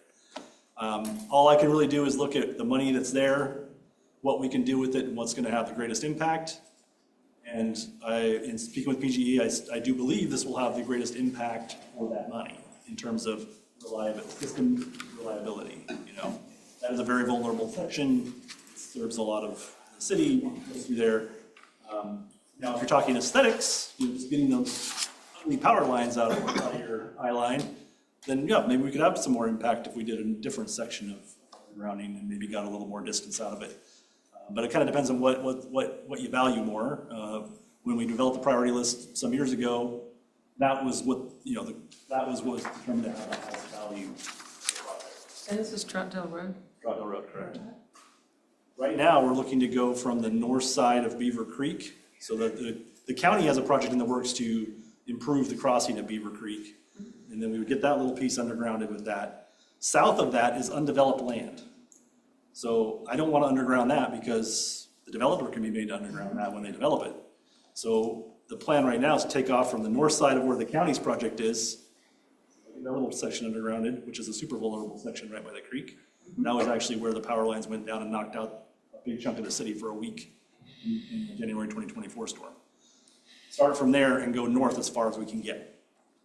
And I would caution you, Chair Stephenson, about calling it a block. I mean, if you're talking to people out in the community, that's going to give the wrong impression. I mean, a quarter mile is more than a block.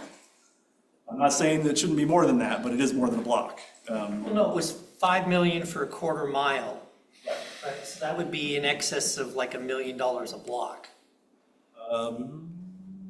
Usually about 16. Sorry, I thought you were saying the whole project was a block, and I'm saying, I don't want to give people the wrong impression. It's about a quarter mile. In my opinion, we should be able to do a lot more with $5 million, but that's what I'm hearing from the engineers at PGE. I thought the areas we usually had the power outage was Stark Street South, like from the Dairy Queen south on Troutdale Road. I feel like that's. Well, that's all part of a grid system. The tree that came down and took down the power lines, January 2024 storm, were right there near the creek. Right in the area I'm talking about. And that's what knocked everybody out for extended periods of time. A lot of hardship during that week. a lot of people. And that's my, when I look at these projects, that's my goal, is like, I want to prevent that. You know, aesthetics are nice, but I want to prevent people from losing power for a week if I can. In the, you know, when the temperature's 28 degrees. Wind's blowing. Councilor White? Yeah, well, it's no secret that PG doesn't want to underground anything, so I thought maybe they just gave us a high quote to hopefully we'd say no. But I will say in PG's defense, they have been lately more, you know, positive about it. Okay. But there was a period of time there when it just seemed like they were not interested. maybe the fires and stuff had something to do with it. It's a lot safer for them. And I mean, think how much money it cost them, that power outage. I mean, tremendous amounts of money. So it's in their best interest to get these things. So it wouldn't complete the Troutdale Road project, most likely. Oh, no. That's too bad, because Rip was a real advocate for doing our town center, because they did part of it and it looked so much better. It'd be great if we could someday get to that. Yeah, I think that's about number 3 on the list, if I remember rightly. Okay, I thought it was 2. Might be 2. Yeah, I'd have to go back and look. It is. Should be 9. No, I mean, when we set out, when I first sat down with PG, my intent was to try to underground from Cherry Park Road to the creek. And I was in for a big surprise when the You initial. see it right in the budget that we earn like $132,000 a year on the interest of that fund. I don't remember what I put. I have to find the page to look. Losing that money if we spend it all. Yeah, but I think that interest just rolls into the underground fund, right? If it's never gonna go down, then. Yeah, but to Gene's point, like even the interest we gain by the amount it's increasing, we're still losing. That's maybe we're treading water. Crazy, yeah. Unless technology comes along that. Zaps Get electricity. rid of power lines and it's just all through the air. Mr. Chair, I wanted to, if I could, I wanted to see if I could recap where we were, because I'm not sure I captured all of the changes, and make sure that, get that. Okay, so in addition to the staff sheet, So that's where we started. I haven't changed the contingency, but it doesn't change the dollar total. So these were the 2 changes that I picked up that affected the general fund that the committee had a consensus on. And so if I recap that, I come up with $1,074,000 of reductions for the general fund, the ones that were originally, that Mike had earlier on, and then the additions that the committee had. And I had these 2 amounts that I didn't entirely follow on the non-general fund reductions. 248, the 248, it's 248,800, and that includes that 50,000 for the truck. It's 248,800, and it includes the truck. Oh, okay, all right, so I don't want to double count it. Right. So was there other changes that I missed? I mean, this would be the new ending fund balance, the 5,202,000. This will change from 2 million, or from 3 million to 2 million. This number will go up by $1 million, so the total is still the same. I just have it right. And what was the 248 mostly? I mean, That was the list that I gave you, that I read out. not the design project. mainly It's design. mainly the design, but it also has like some little miscellaneous cuts that equate to about 60,000 out of little things here, a little bit of software, a little bit of computers, a little bit of miscellaneous services. Each part.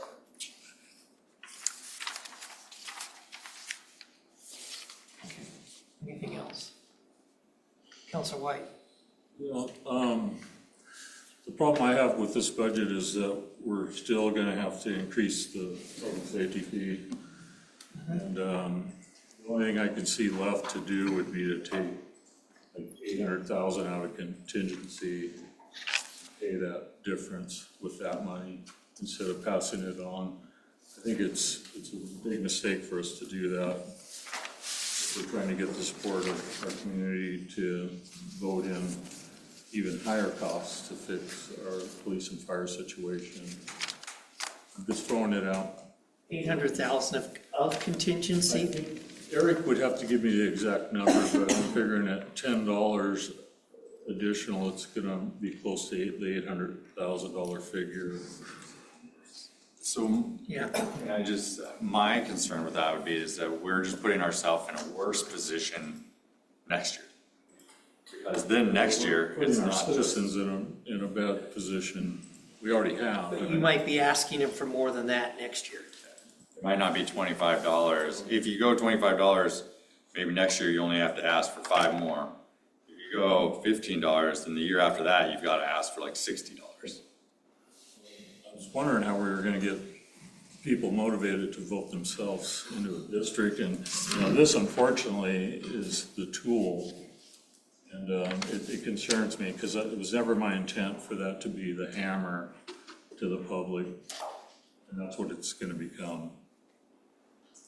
Can I make one suggestion? I think we talked about it on Wednesday, and that's to make, that this committee make a recommendation to the council to propose that property tax levy. At least then it's deductible. It's not ideal. Maybe it's more egalitarian than a regressive public safety fee. But this committee could make that recommendation to the council as well. And if we hurry, we can try to get it on the November ballot. At least we put it out to the people as a referendum, right? Also, it's voted on.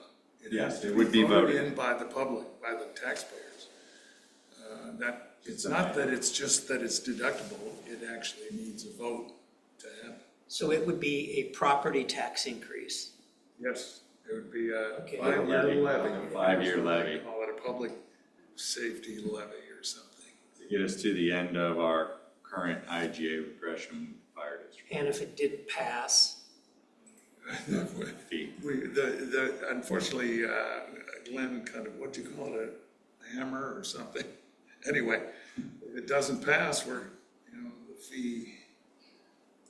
Well, I don't know what we do. you're back to the utility fee. We're back to. So this would replace the utility fee in its entirety. That would be one of the selling points of passing it. It's not much of a selling point. Right now, at $25 a month, that's $300 a year. And the least expensive fire district option, based on the $260,000 average assessed value, is $741 a year. But Sandy, this public safety levy that we would ask for isn't the same thing as joining a district. That's why I'm just saying that this isn't gonna, we can't make this go away. We need that money to hold over to get something else. Well, I just wanted to say another selling point of the public safety levy is that it has to be voted on by the people. So, Isn't it This is just an income tax? No. Property tax. That was what. Property tax. That was what Commissioner Minkoff was proposing, but that takes a whole nother slew of administrative stuff. That might take us years to enact. Yes. Whereas a operating levy, we can throw on the ballot right away. Whereas the income tax is a legal question. We might get challenged on, we might lose. We'd have to dedicate some legal fees to battling that out, and it might be it would take significant administrative time to dig in and actually vet that out. What would the 2 to 3 year process for that? Yeah, it would be several years. And another thing, it sounded like a minimal amount, but I believe that the numbers that were used were based on 97060.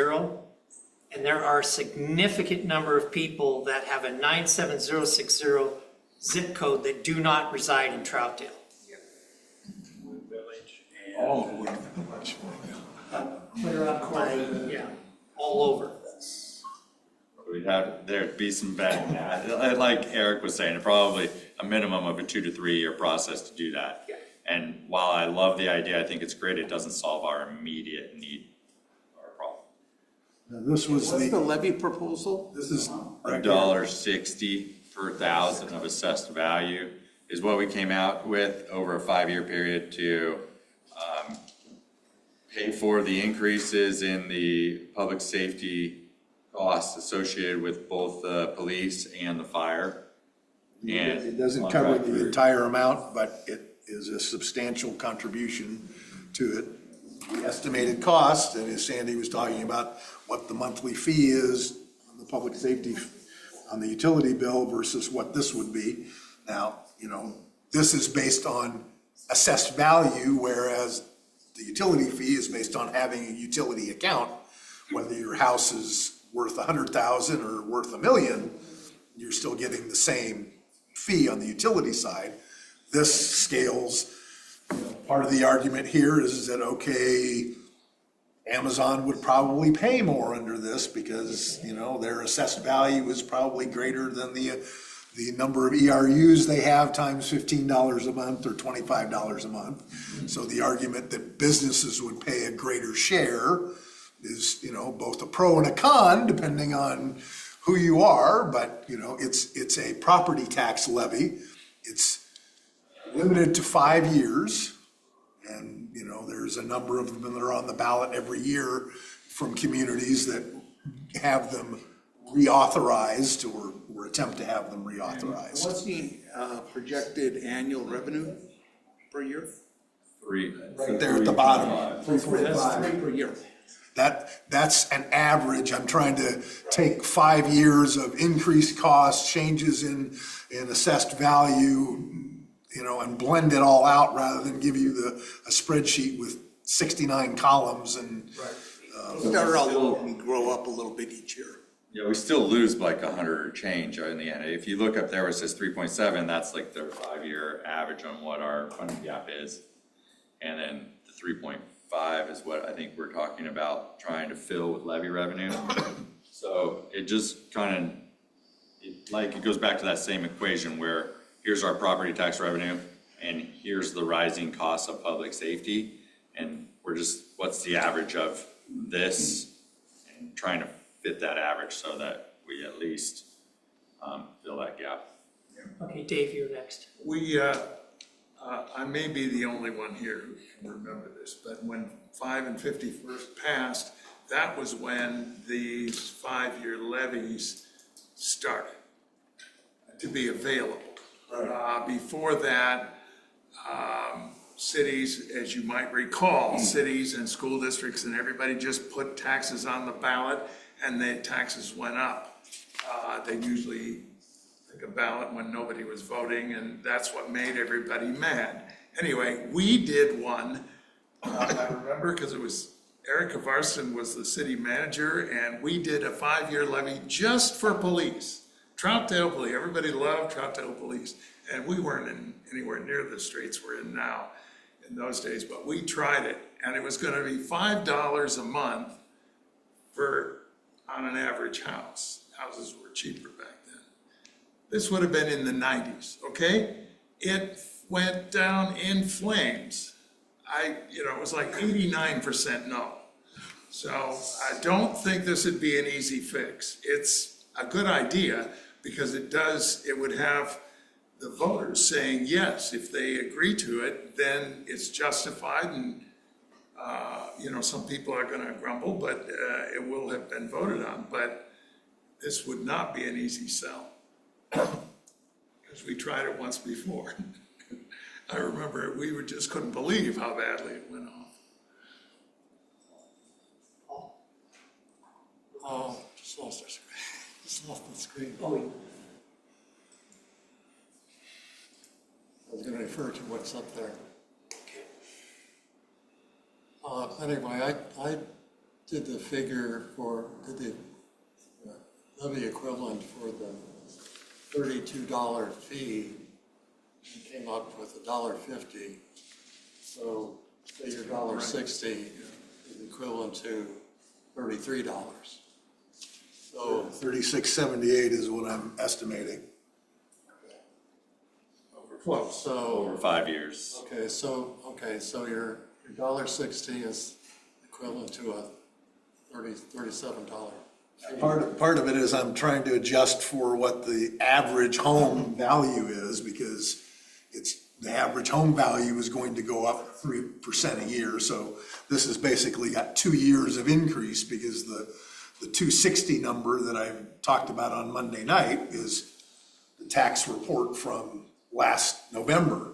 So we're going to have this year, and this would be a November from a year from now. So I'm estimating that's what the average home will be, because the values will go up. That's why some of the numbers are going up. Okay, well, what I'm getting at is at 160 is frozen for 5 years, except for the 3% per year increase. So it's like The rate is frozen. on your chart that Glenn was referring to, your fee is skyrocketing. So how can a levy keep it level when your fee is going crazy? Because we're going to continue to fall further behind. We're just going to fall less further behind with this. So instead of a $70 a month public safety fee, you can. At the end, we're still upside down. At the end, we're upside down. In the beginning, we're above, and at the end, we're upside down. And a lot of it is speculation, because what direction is the council going to go on police? Am I going to be trying to fund an unaffordable IGA with the county on a continuing increase? Or are we going to be funding a police startup? I don't know which, but I know both of them are going up. And of course, Gresham Fire, we know what the costs are for 5 years. So a lot of it is going to be different. That, as I told you on Monday night, no promises, no guarantees, no in stone, because there's a lot of variables that are going to change. Other than it is going to go up. And almost always it goes up, it costs more and takes longer. But this is not for the count, this is, not something you're voting on in this budget. This would be for, if it goes on the November ballot, if the council chooses to put it on the ballot, and big if it passes in this November, it wouldn't be until for the budget we're dealing with a year from now. It doesn't do anything for now, but it was part of the conversation of what else can we look at? What else can we do? So if you do that, it will hinder your ability to get a fire district. Because they're like, well, I just proved this, now you want this. And so I think Maybe, because you could take that and you could say, we'll remove the levy if we move into a fire district, but yeah, it might hinder that. You're just throwing a lot at people right then. I think the crux of what we're here for tonight is this budget that you guys have gone through. We've gone through all these line items. We came up with that. And so I feel like we have the numbers ahead of us. This is like, and at the top of it all, like all of these cost increases and the city's ability to collect income from that at this 3%, inflation has gone way above that. It's no one's fault. Like everybody is hindered by this. So this is what we have to do to fund the city so people can continue their daily lives and enjoy what we have here. And so I don't see going round and round, but there's nothing else that we're gonna cut from the general fund that's gonna affect which is the crux of the problem, which is the $25 fee, having to pay more and not having enough for the future. You recommending the committee does not make the policy decisions that it was requested to make? No, I'm saying that what Eric put up there is what I feel like we should go with. Oh, with the initial proposal for the budget cuts? Yeah, for budget cuts. Like, that's.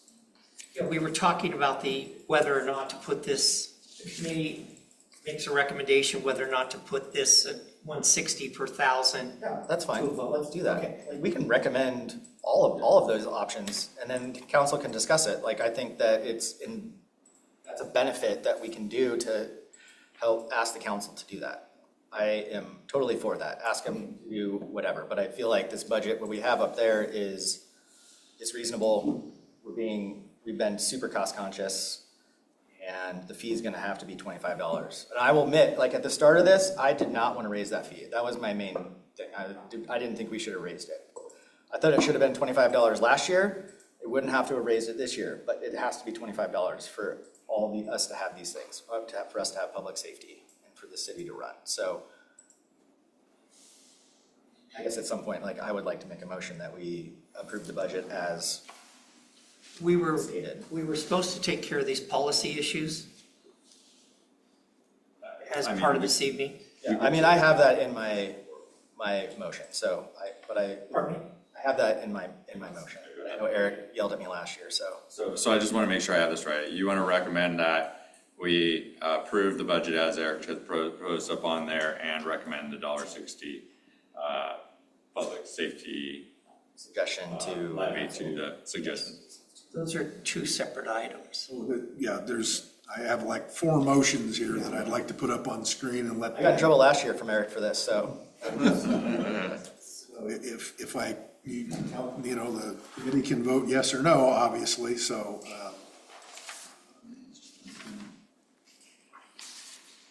Just to load. Chair Stephenson? Yes. Mike, for $1.60, are you eliminating the fee entirely?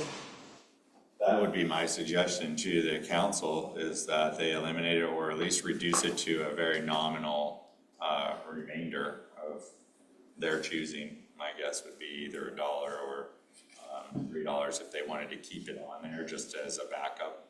But I would say that $1.60 should be able to alleviate that fee completely. If the voters are facing $63 fee 2 years from now, that would look like a pretty good deal. Yes, it would. Because it would be fixed for 5 years. Yeah, I would concur. And remove this fee altogether would be the ideal, right? So for the documentation, for the auditors, for the local budget law, I would just like to walk through what I had understood was agreed to amongst the committee. This is the first motion I'd asked for, and this is to approve the proposed budget, to amend the proposed budget and approve the general fund reductions of, a couple dollar signs in there, excuse me, $82,548 for the movies in the park and the van replacement. Those were the 2 items that you added to the cut list when we went through. So this would be to amend the proposed budget to have those actually come out. Which proposed budget? That would be the one that came tonight. This is the proposed budget. I thought that there were an additional. We're gonna get to that in a minute. I'm trying to walk my way through several of them. So these were the 2 that you agreed to in terms of movies in the park and the van replacement. Travis volunteered the 3rd truck. And we voted on more than just those 2 items. This is just for the He's general. getting to that. Well, then that's why I tried to. That isn't it. Got it, sorry. We're getting there. Just hang on. I was looking at that too, yeah.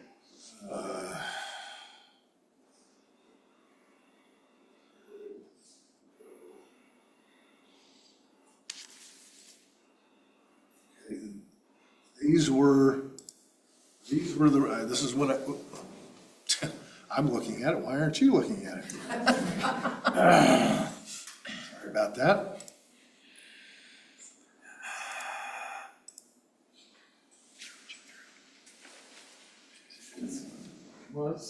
Okay, so this was what we were looking at before.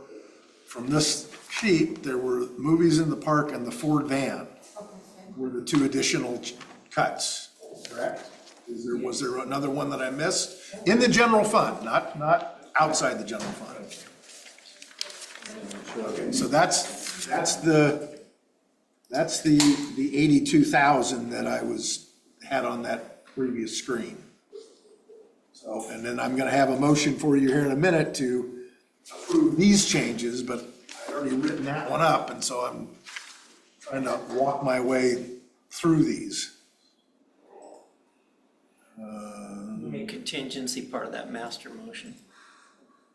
Hang on a minute here. That one I'm not gonna do because you guys have already taken a roll call vote and done it, so that one I'll just fix once we.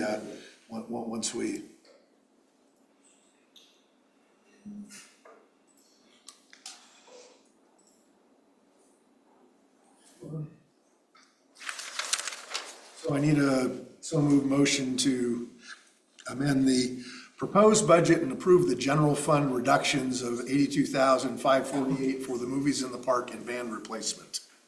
So moved. Second. Okay, we have a motion by Sandy Glenn, second by Counselor Allen, that the City of Troutdale Budget Committee amend the proposed budget and approve the general fund reductions of $82,548 for movies in the park and van replacement. Any discussion on the motion? Hearing none. Mayor Ritma, Yes. Gene Bent, Yes. Heidi Timberman, Yes. Counselor Allen, Yes. Sandy Glantz, Yes. Counselor One, Yes. Paul Wilcox, Yes. Counselor White, Yes. Victoria Rizzo, Yes. Counselor Davidson, Yes. Counselor Lamy, Yes. Annie Stephenson. Yes. Okay, that one passes. Okay. Next up. Load, all right, so another so-moved motion, please, for the committee to amend the proposed budget and approve the city manager proposed general fund reductions of $991,500 list as presented, and increase the public safety fee $10 per month to $25 a month. That's what made that recap. Can I ask a question? Okay. The reductions of 991,500 doesn't include what was added to this evening, correct? That's correct. Correct. Okay. So it's the They're two separate- 82,500. Separate motion, okay, okay, Plus and plus. gotcha. Did you move and second? Jeffrey one moved and John? John Leamy seconded. And Question. back to, Discussion. okay, and that's the list. Okay, you had a question on the motion?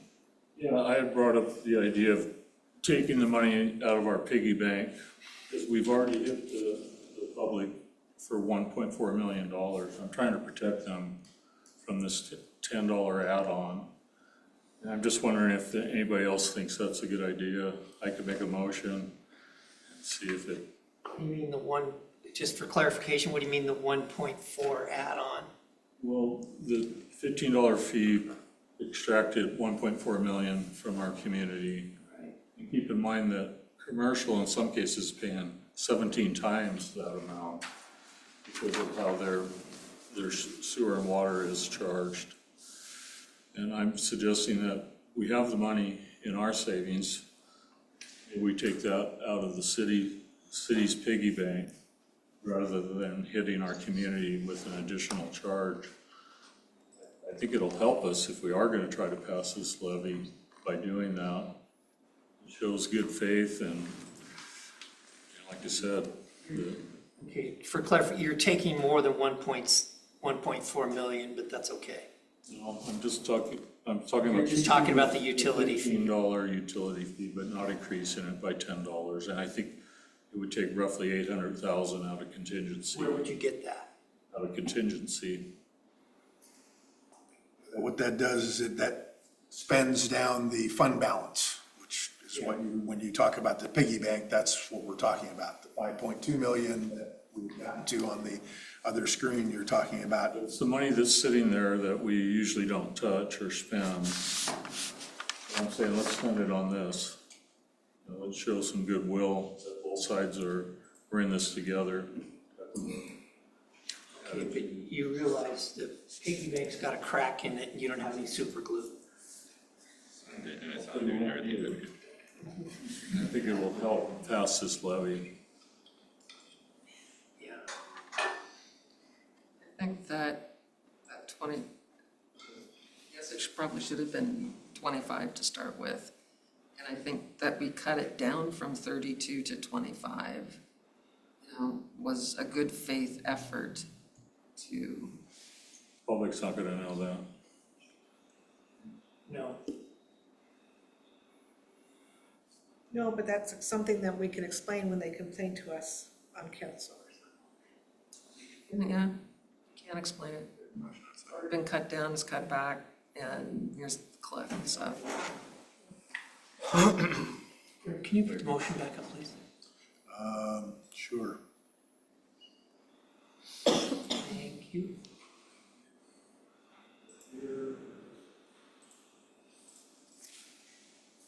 further discussion on the motion?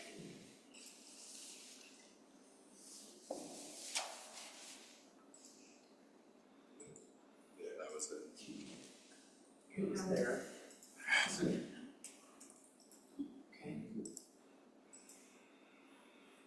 If there's no further discussion on the motion, there we go. Thank you. Sorry about that. All right. Call the roll, please. Jean Bent, Yes. Heidi Timberman. Yes. Counselor Allen. Yes. Cindy Glantz. Yes. Counselor One. Yes. Paul Wilcox. No. Counselor White. No. Victoria Rizzo. Yes. Counselor Davidson. Yes. Counselor Lamy. Yes. Kenny Stephenson. Yes. Mayor Whitma. Yes. Okay, then I had two more motions, budget corrections, over the course of a couple of days, folks have been pointing things out. Fortunately, most of them were text, or the place where I needed to fix it didn't affect the numbers. This is the one correction I've got that affects the dollar amount. Roll-up didn't pick up the $1,500 on page 117 that I believe Jean pointed out to me, so this simply fixes what should have been the number when we proposed the budget. So it's $1,500, and it's already included in the number that I had on the spreadsheet. So staff is requesting that City of Troutdale Budget Committee amend the proposed budget and approve the staff requested budget corrections as presented. Okay, we have a motion by Sandy Glantz, second by Counselor Allen, that the City of Troutdale Budget Committee amend the proposed budget and approve the staff requested budget corrections as presented.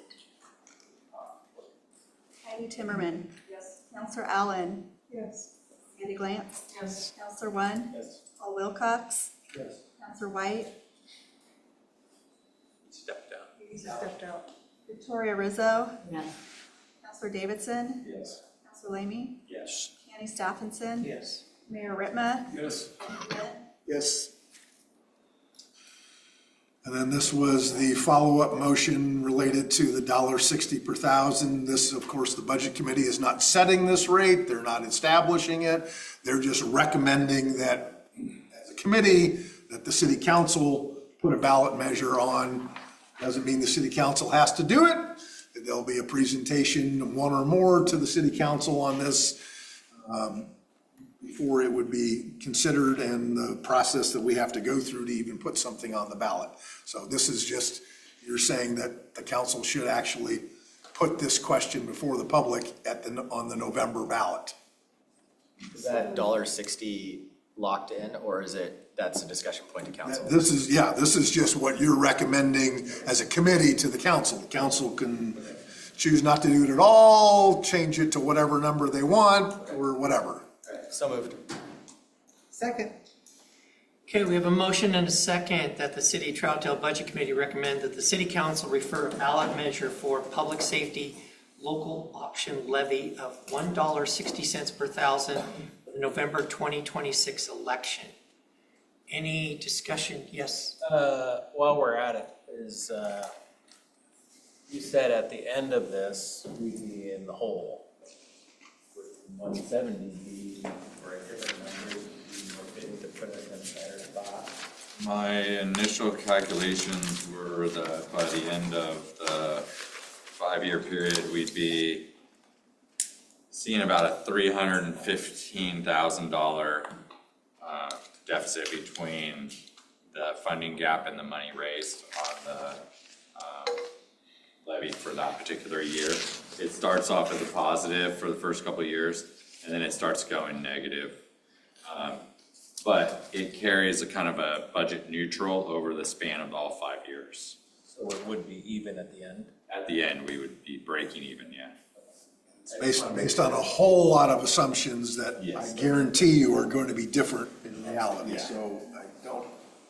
It says from year one, we can't spend for something else, we need to save it for year 5. What do you come up with? Any other discussion on the motion? How do you want to specify this? So it would be essentially replacing the. It's all a future discussion. By the council, right? And by the budget committee next year, once they know whether or not this even passes. Right. Okay. Sorry. Heidi Timmerman. Oh, you got a question on the motion? Sorry, you may have covered it. Councilor White. Did you agree that if the levy passed, then it would eliminate the public safety fee? That is That's not- what Eric was just saying, is it needs to be a discussion by the council and the budget committee for the following fiscal year, because the levy won't become effective until such time, So the answer at this point is no. based on if it passes. Any other discussion on the motion? Okay, call the roll, please. Heidi Timmerman. Yes. Counselor Allen. Yes. Abby Glance. No. No. Counselor One. Yes. Paul Wilcox. Yes. Counselor White. No. Victoria Rizzo. Yes. Counselor Davidson. Yes. Counselor Lamy. Yes. Stephenson. No. Mayor Ritma. Yes. Jean Bent. Yes.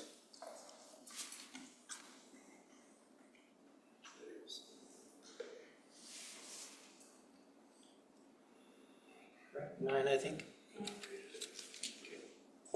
Okay, I think the last adjustment in here, get it.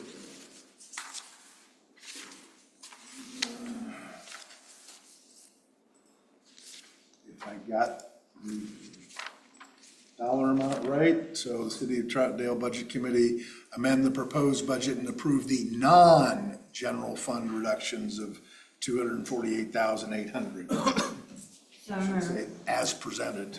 Second? Okay, we have a motion by Victoria Rizzo, a second by Councilor One, that the City of Troutdale Budget Committee amend the proposed budget and approve the non-general fund reductions of $248,800.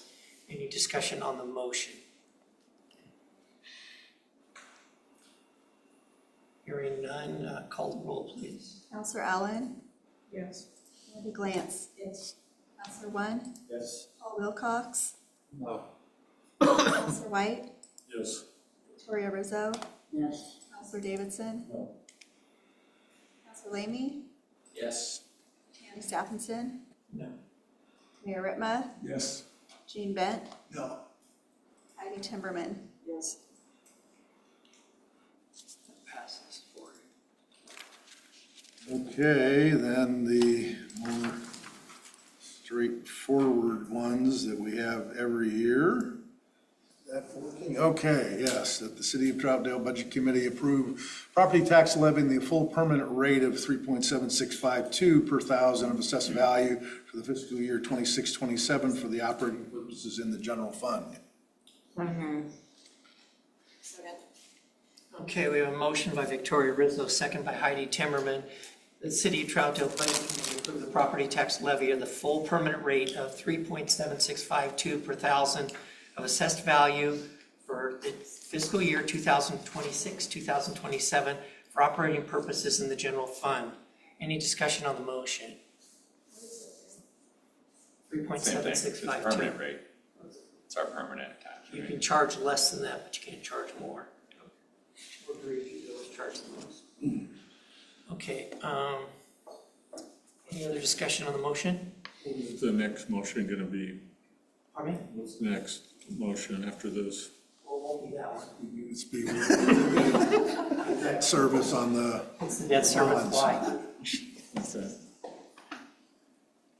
Questioning the So order. this is just so we can collect property tax. Okay. Yeah, this is the standard property tax resolution. I just have to make sure each year that I remember to change it to fiscal year when I'm reusing the slides. This is kind of a big one because you're gonna have to get like an $8 million lemonade stand if this one doesn't pass. All right, any other discussion on the motion? Okay, call the roll, please. Sandy Glance. Yes. Counselor One. Yes. Paul Wilcox. Yes. Counselor White. Yes. Victoria Rizzo. Yes. Counselor Davidson? Yes. Counselor Laney? Yes. Jim Stephenson? Yes. Mayor Whitma? Yes. Steve Bennett? Yeah. Counselor Eller? Yes. Okay, that passes. So no business license for the lemonade stand. Staff requests the City of Troutdale Budget Committee approve property tax levy in the amount of $610,400 for the fiscal year 26-27 for payment of the general obligation bond principal and interest in the debt service fund for the police facility bonded indebtedness. So moved. Second. Okay, we have a motion by Sandy Glenn, second by Counselor One, that the City of Troutdale Budget Committee approve the property tax levy in the amount of $610,400 for fiscal year 2026-2027 for payment of general obligation bond principal and interest in the debt service fund for the police facility bond indebtedness. Any discussion on the motion? Counselor White. So this would include the 175? Include, it would exclude. Yeah, it excludes 175. Excluded, okay. Yeah, There's just a comment. no subsidy. It would have been really nice if we had had a triple net lease on this building. So we probably could have kept that amount. Pay down the bond early. We're moving in. I know, but it hasn't happened yet. We're lacking enough money to cover that 175. Mr. Wilcox. So we don't need to know, or we don't, or can't know what the new rate would be? It's something like 27 cents or something like that. I have no idea what, well, I shouldn't say I have no idea. I don't know what the precise rate will be because the county assessor, of course, has to do the calculations once they update all the assessed values, but my calculation is 27 cents per thousand. Is it something that we're going to discuss at council? So the question I have, I guess the concern that I have is people voted for this building. They expect it to be a police building, and you're asking the people to go, oh, okay, that's where our city's going to be. I really have an issue with that. Well, our police are gonna be here too. It's much more cost effective for all city facilities to be in this building than it is to go throw additional money into Buxton and move city people up there and then have this entire building for 12 people. It's 40,000 square foot building. With 40,000 square feet, I can put community development, building codes, city hall, finance, HR. I can put rec in here. I can put everybody in one building, so this is your one-stop shop. Police included, police courts. But that's assuming that 12 police officers is going to be enough. I don't think it is. You're going way big. We had 28 last time, and there's still room, for more. So what are you going to do when we grow out of 12 police officers? You don't have space here for that. I have lots of space. So maybe that's something that we discuss at a later time? Yeah. Because I have no idea what that looks like. Sure. So. Councilor White. How many years are left on the bond? I believe it's 5. It should be the last page, second to last page of the budget book. Yeah, this budget that we're going into is year 1 of 5 remaining. Thank you.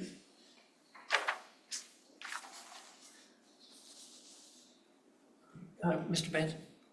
Mr. Weston, any idea how much revenue you'd save on leases to move everybody in here?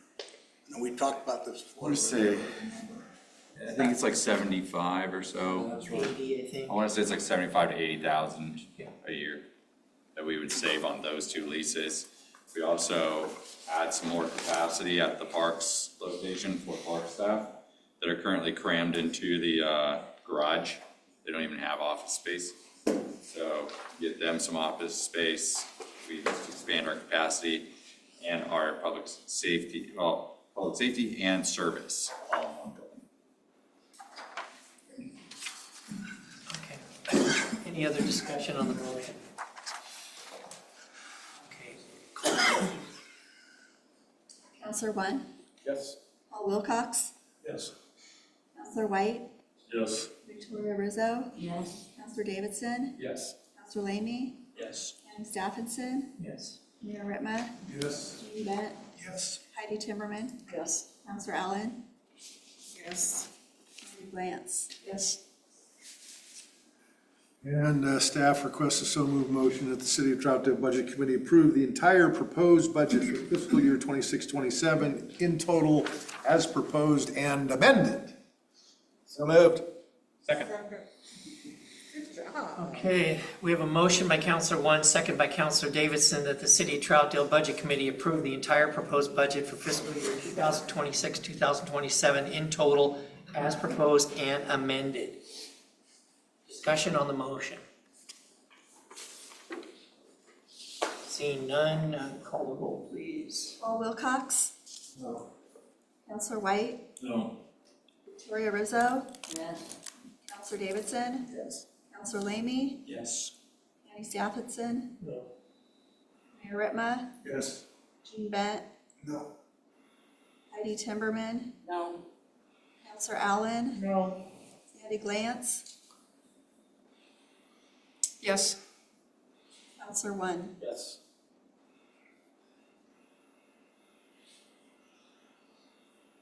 Six. Motion fails.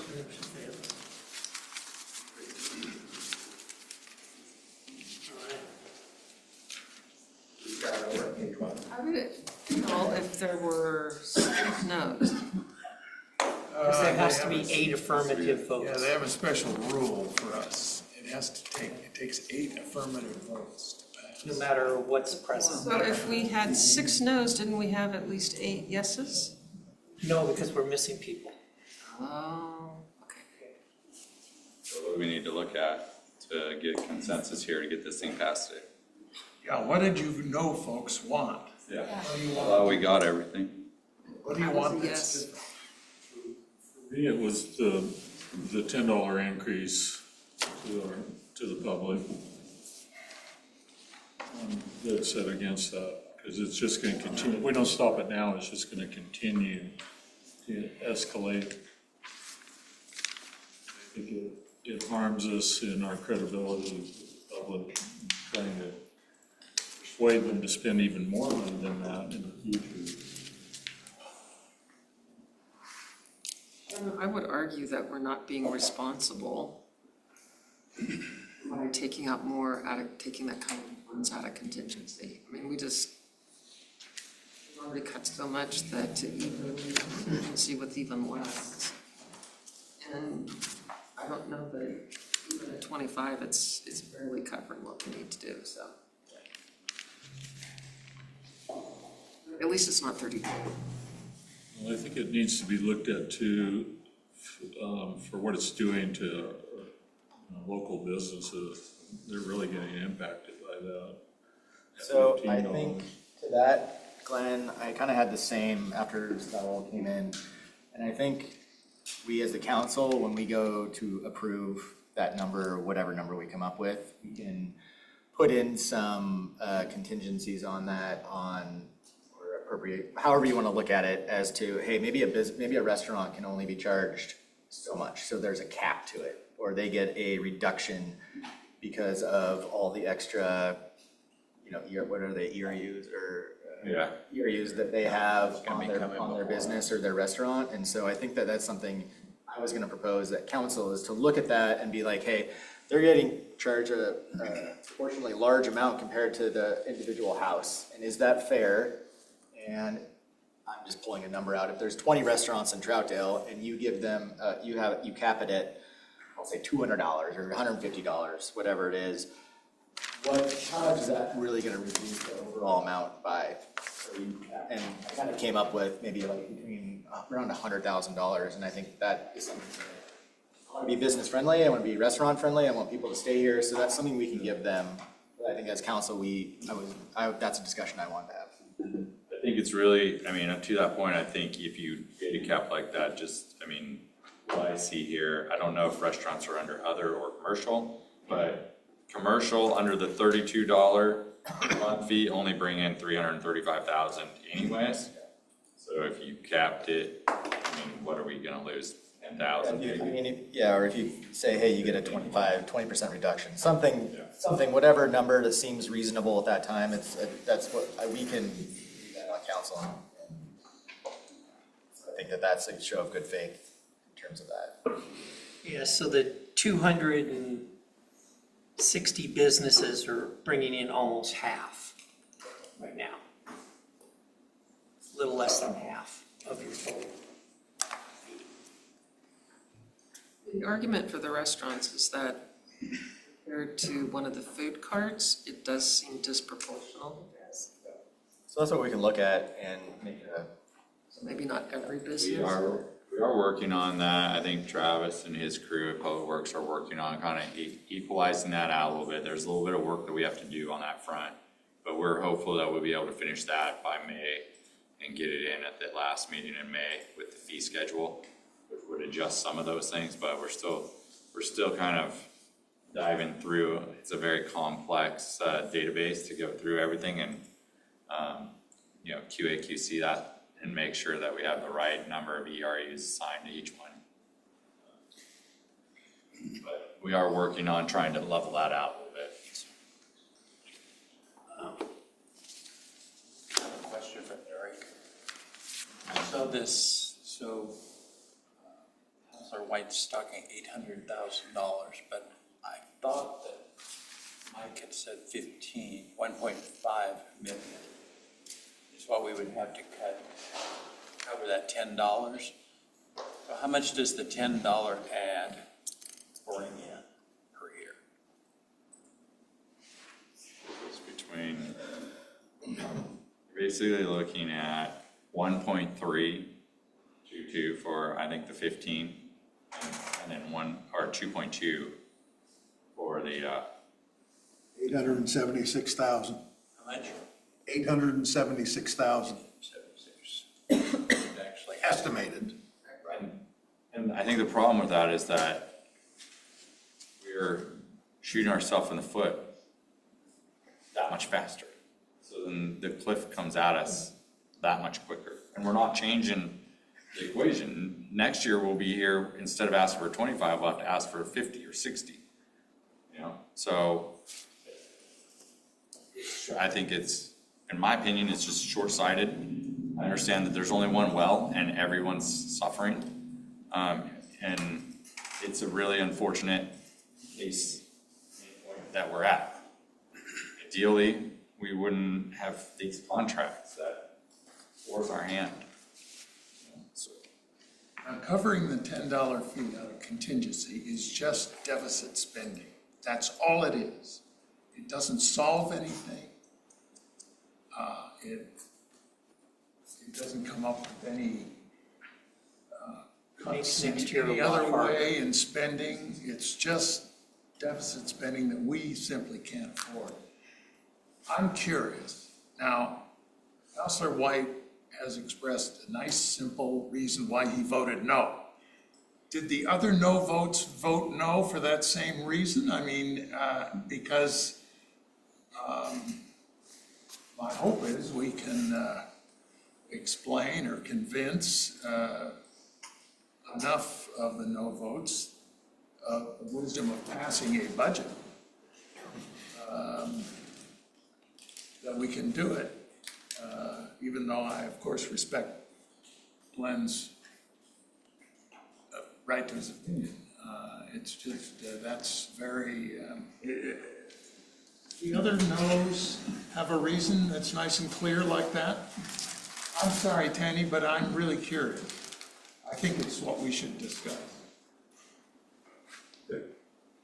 Anyone who voted no, I'm just all ears. Sorry, Tanny. Okay, the first question that I've got is I want to be respectful of everybody's time. For the last two nights, I want to be respectful for their time tonight. And is everyone good to continue Is this too late? Do you guys want to recess and take this up? And are we really close? I don't know. So I'm asking the question, are we close to having this done? Are we not close? I don't want to be here till midnight and not have this thing finished. We've done that before too. How many, Be here till midnight. how many nodes do we need to convert? How many yeses? 2? Okay.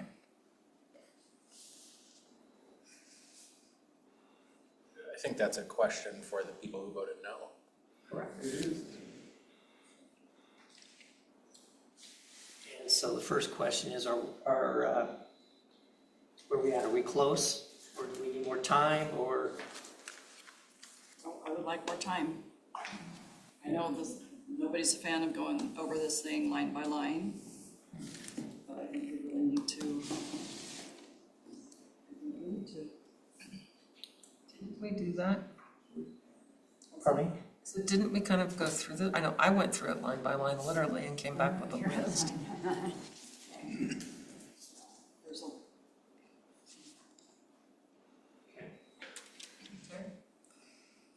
Mr. Wilcox?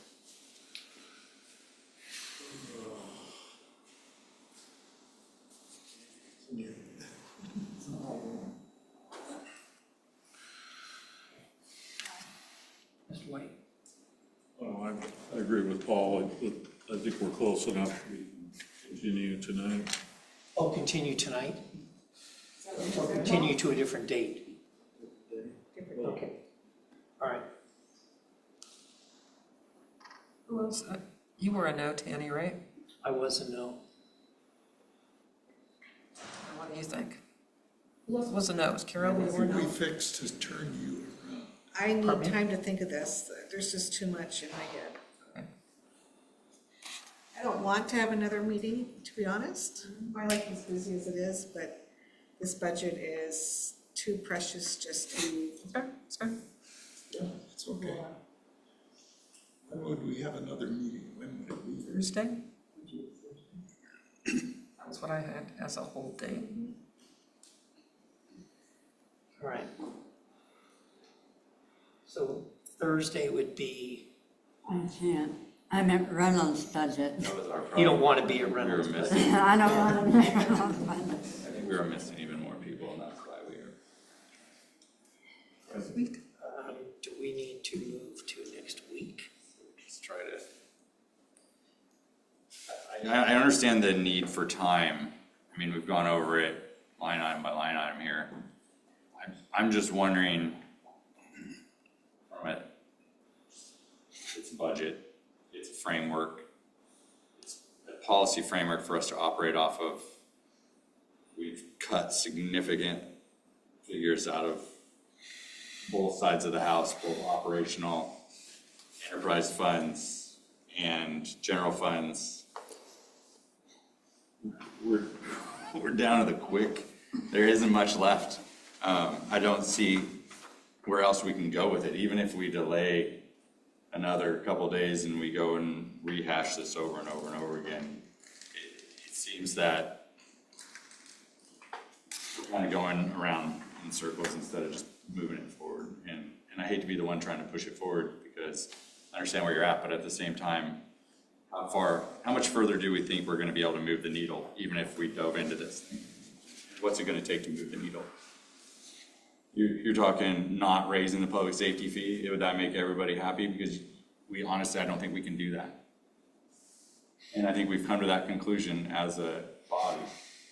And so if that's your reason for voting no, I don't blame you for voting no at all. I get it. I know that you want to make a stance, but the city still needs a budget to operate off of. We need to be able to move forward and continue our business.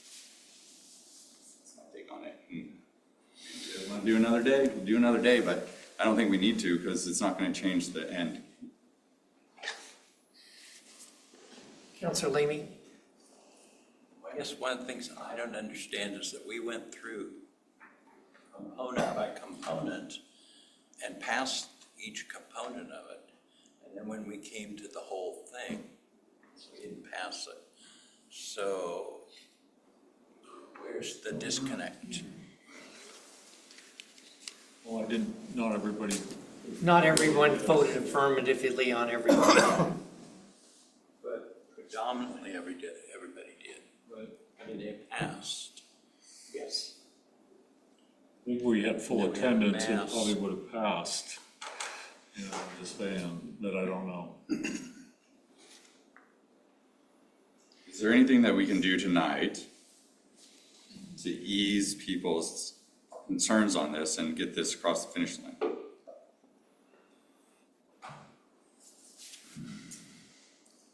Would break help, just to kind of walk away for a minute? That might. Actually, you know, sometimes going to the bathroom clears your head. So. Do you guys want to do that? Take a break or you want to quit? Okay, 5 minutes.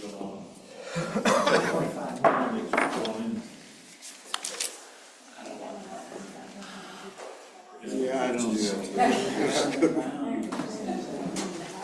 Yeah, thank you, yeah, I thought, Where's Zach? That is thing. So when's he back? I gotta guess. He might.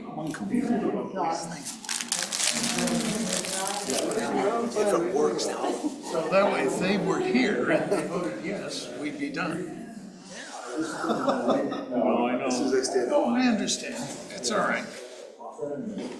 I There understand. are citizens, especially our businesses. The trouble is your fix is worse than. Our idea is about, well, maybe this year, we get charged for firing the ramp. All right, I'll help with it. But that isn't gonna help with this budget. I realize that. I agree with that, but. All right, so if Zach and Kevin were here, Kevin couldn't be here because of. Yeah. Thursday. 10 to 12. Zach, 10 or 12. I'm not convinced. That way you'd still be on record as your Services. and we don't raise the fee here. We raise Paying a similar cost. well, there's still time for argument. But, My main What does crime look like? Does it take? At least I have a reason.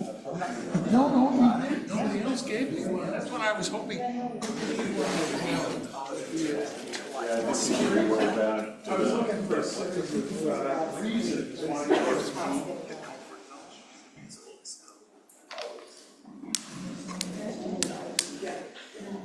thought I was gonna be doing that. 673. Well, I was kind of surprised. I think we like 3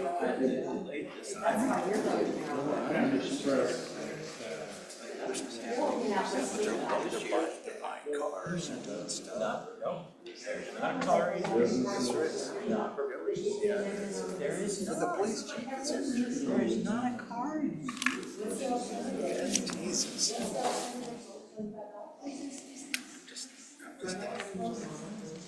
When I see it start working, I'll feel different. But if it don't work, I've been through this already. You know, I've been doing this for 12 years. I've done this thing.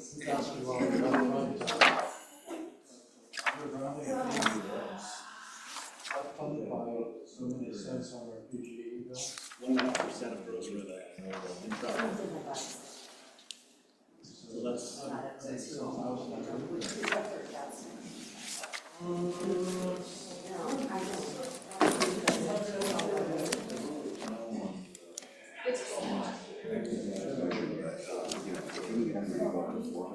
Imagination Station, go for it, man. Like, yeah, this, you know, but I'll take 2. So, it's the balance. That's the balance of what I feel like could possibly reasonably get passed through here and what we can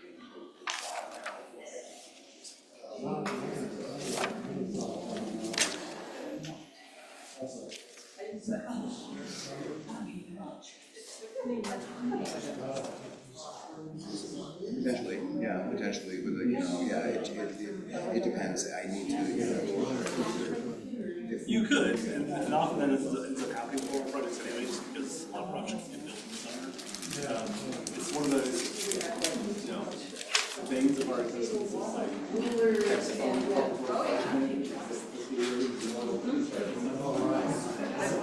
So it's always like trying to figure out how much am I gonna get done this year versus next year. But to your question, it's actually around 300 grand.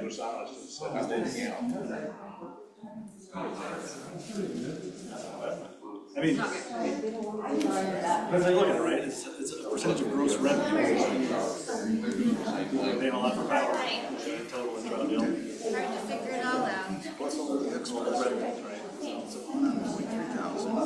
Unfortunately, I mean, I don't want to look at my power bill tonight.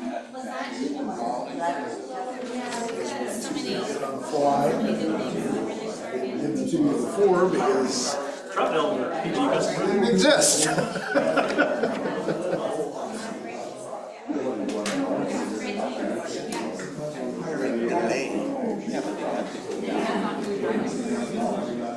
Hard choices to make, I know. He's in here for a lieutenant, 138,000. They're just gonna, it's gonna be 50 just because they're not hiring a lady. What's it gonna take?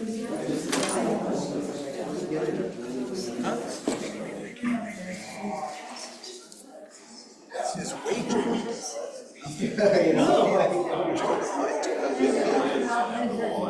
Oh, that's a good question. I bet they did, but did the Blaze win? This is just, I doubt it. It's just us and getting all of our notifications out. Cycle back out and go out the other way. Vicious circle until you have it. There's lost. Oh, I'm surprised. Yeah. Are they done or is it 3 months? They're done. 95. Yes. But the Mariners did win, so that's good. Yeah.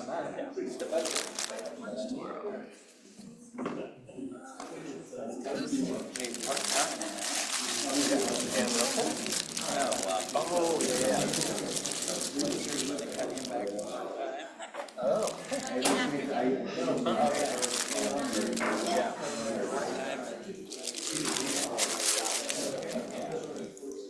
Just text me his Ready? All right. All right, we're back in session.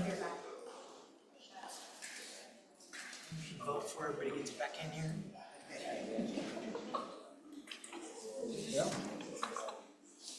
Dave. He's in the restroom. And Mrs.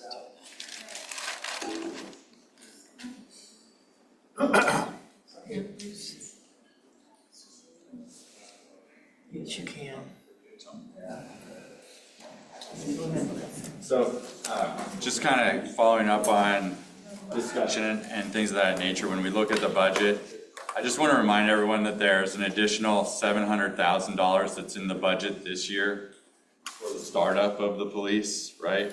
And so, in a sense, it's like we're almost taking a hit this year, unfortunately, so that next year we can save 1.4 million, right? So this year we're taking a $700,000 hit, but next year, hopefully we save close to 1.4 million out of the Multnomah County Sheriff's contract, right? So I just want to reiterate that this is kind of, I know it's painful. I know it's a difficult decision, but it is kind of like a one-time hit to get to a better spot in the future. So that's my 2 cents that I just want to reiterate out there for this particular budget. Maybe it sways some votes, maybe it doesn't. We have, I guess I would say, we have the 600 that's additional. Do we not think that our costs are going to go up by more than 600 next year?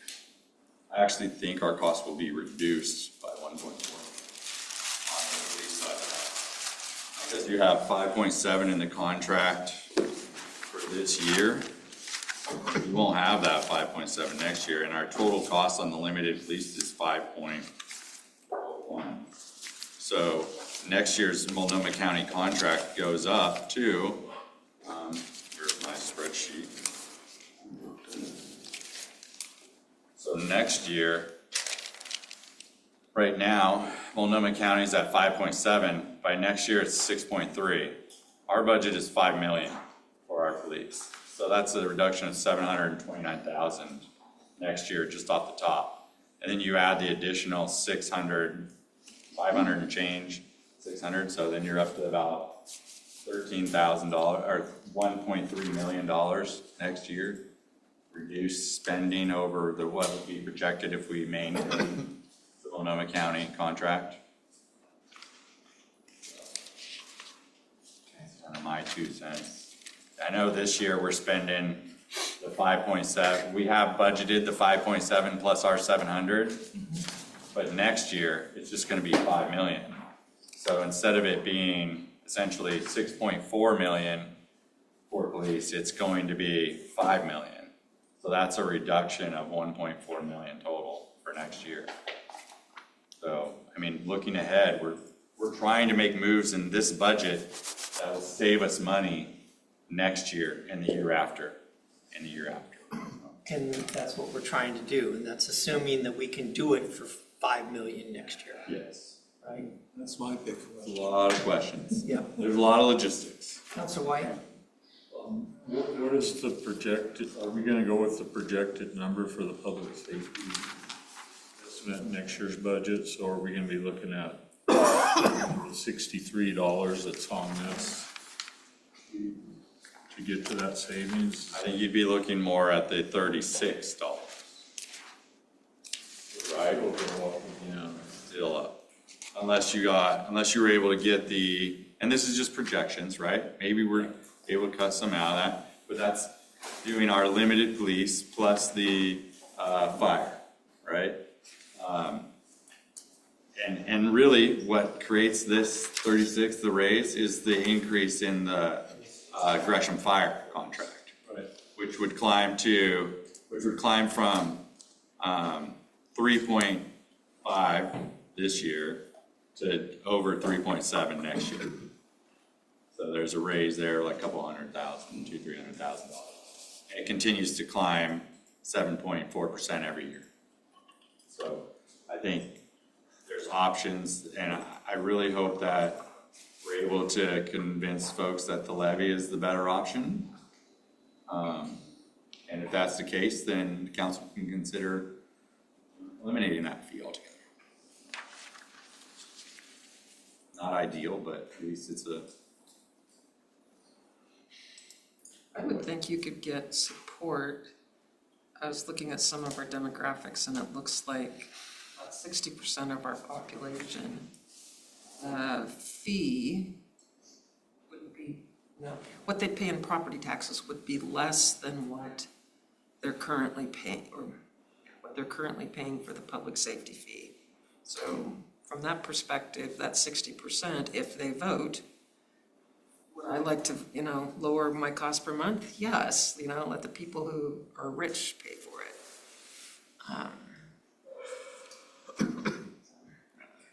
And I was close to saying no, but went for yes because I felt like we had gone through, I went through line by line, anything I questioned, we brought up and was discussed.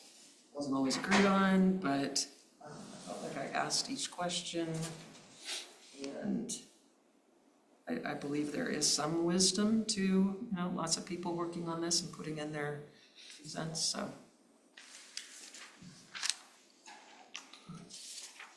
Anybody else?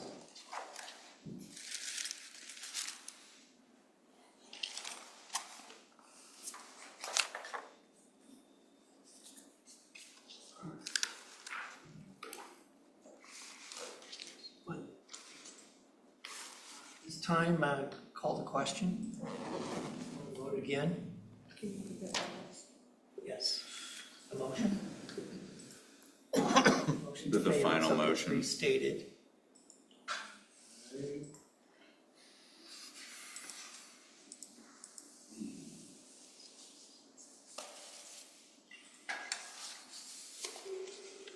There you go. That was what you're looking for? Yes.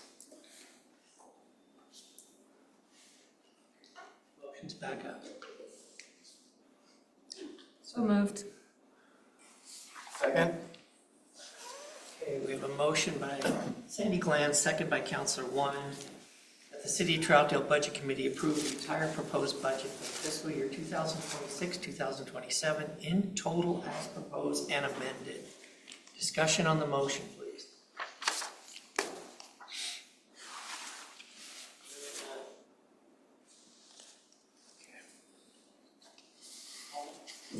Counselor White, No. Victoria Rizzo, Yes.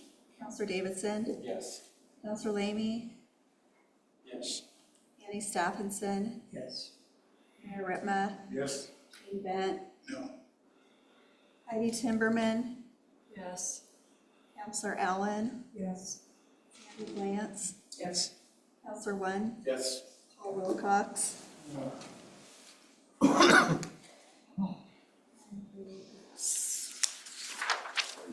Okay, 93. Okay, we have one other piece of business, even though I really don't want to do it, but we have to make a decision on the 50-20-30 split.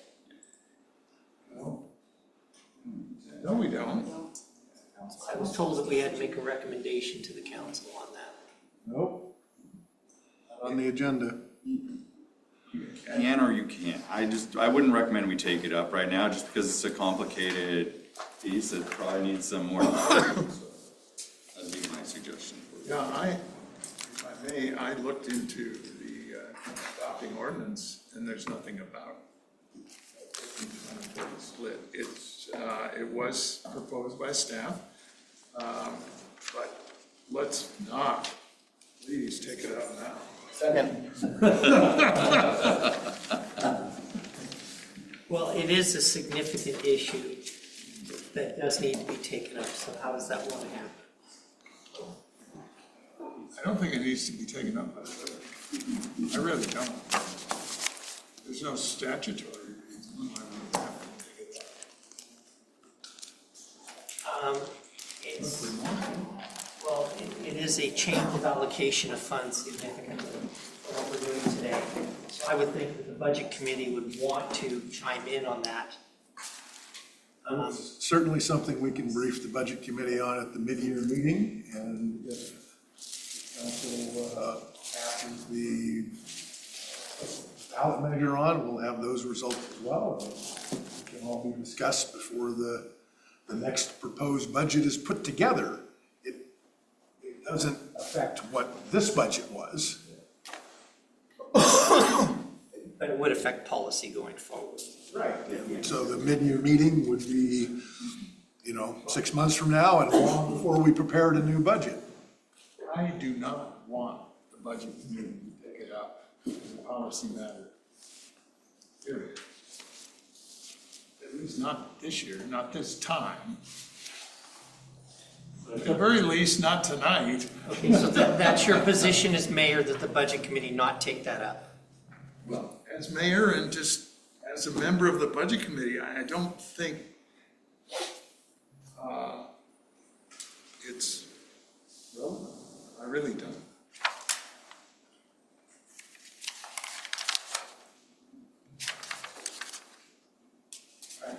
But my personal opinion is the 50-20-30 split isn't a good idea. It just isn't. It's so complicated that I don't want to get into it. I guess that would be That's my handling opinion. it. That's one vote anyway. So then how does that affect, even if we wait to the December meeting, how does that affect us going on now? So it doesn't. The framework policy that the staff was considering presenting to the budget committee is a concept, an idea, a framework that we could use to base future budgets off of, on how those property tax revenues are allocated. But if that's something that we don't want to take up, then it doesn't change the bottom line on it. It's still the same. Still have the same amount of property tax. We still have the same amount of allocations and requirements requirements that we have to essentially address. It's just, what bucket do we pull? And do we want a bucket? Do we want a silo? Or do we want to just commingle everything and throw it all in one bucket? That was the basis of the question. But it's not something that we need to take up. It's not, I think it's a much larger discussion for better at an earlier time frame. So then, can I propose that we discuss that in the December meeting? We can definitely bring it back up and have a discussion on it.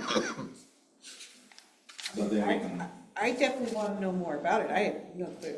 yeah, it's something we can talk about in PSWAG too, when we talk about how we want to fund our own police or how we want to deal with public safety in general, police, fire, and everything in between. It's something we can definitely discuss more.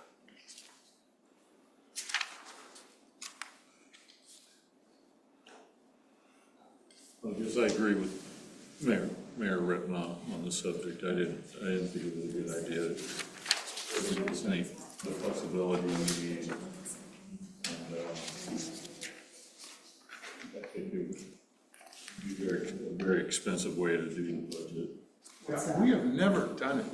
We have never used a 50-20-30 split. I've never heard of a city that does. Maybe Mike has, he might have experience with that, but I don't think we need it. I don't even think we need to discuss it in December.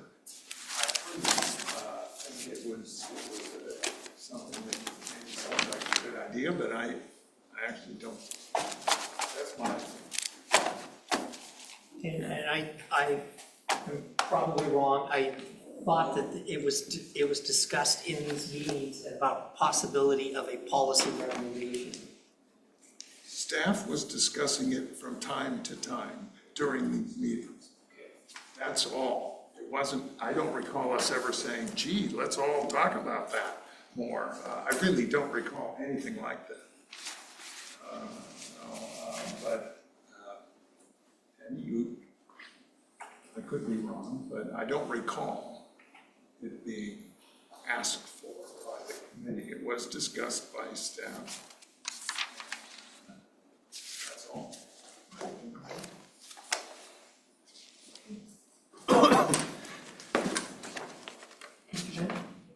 I agree with the mayor and Mr. White. I don't like the 50-30 split. Opens up Pandora's box. Categorizing things. Just look at the needs based on priorities. Money you have in the pot, look at priorities, go accordingly. Are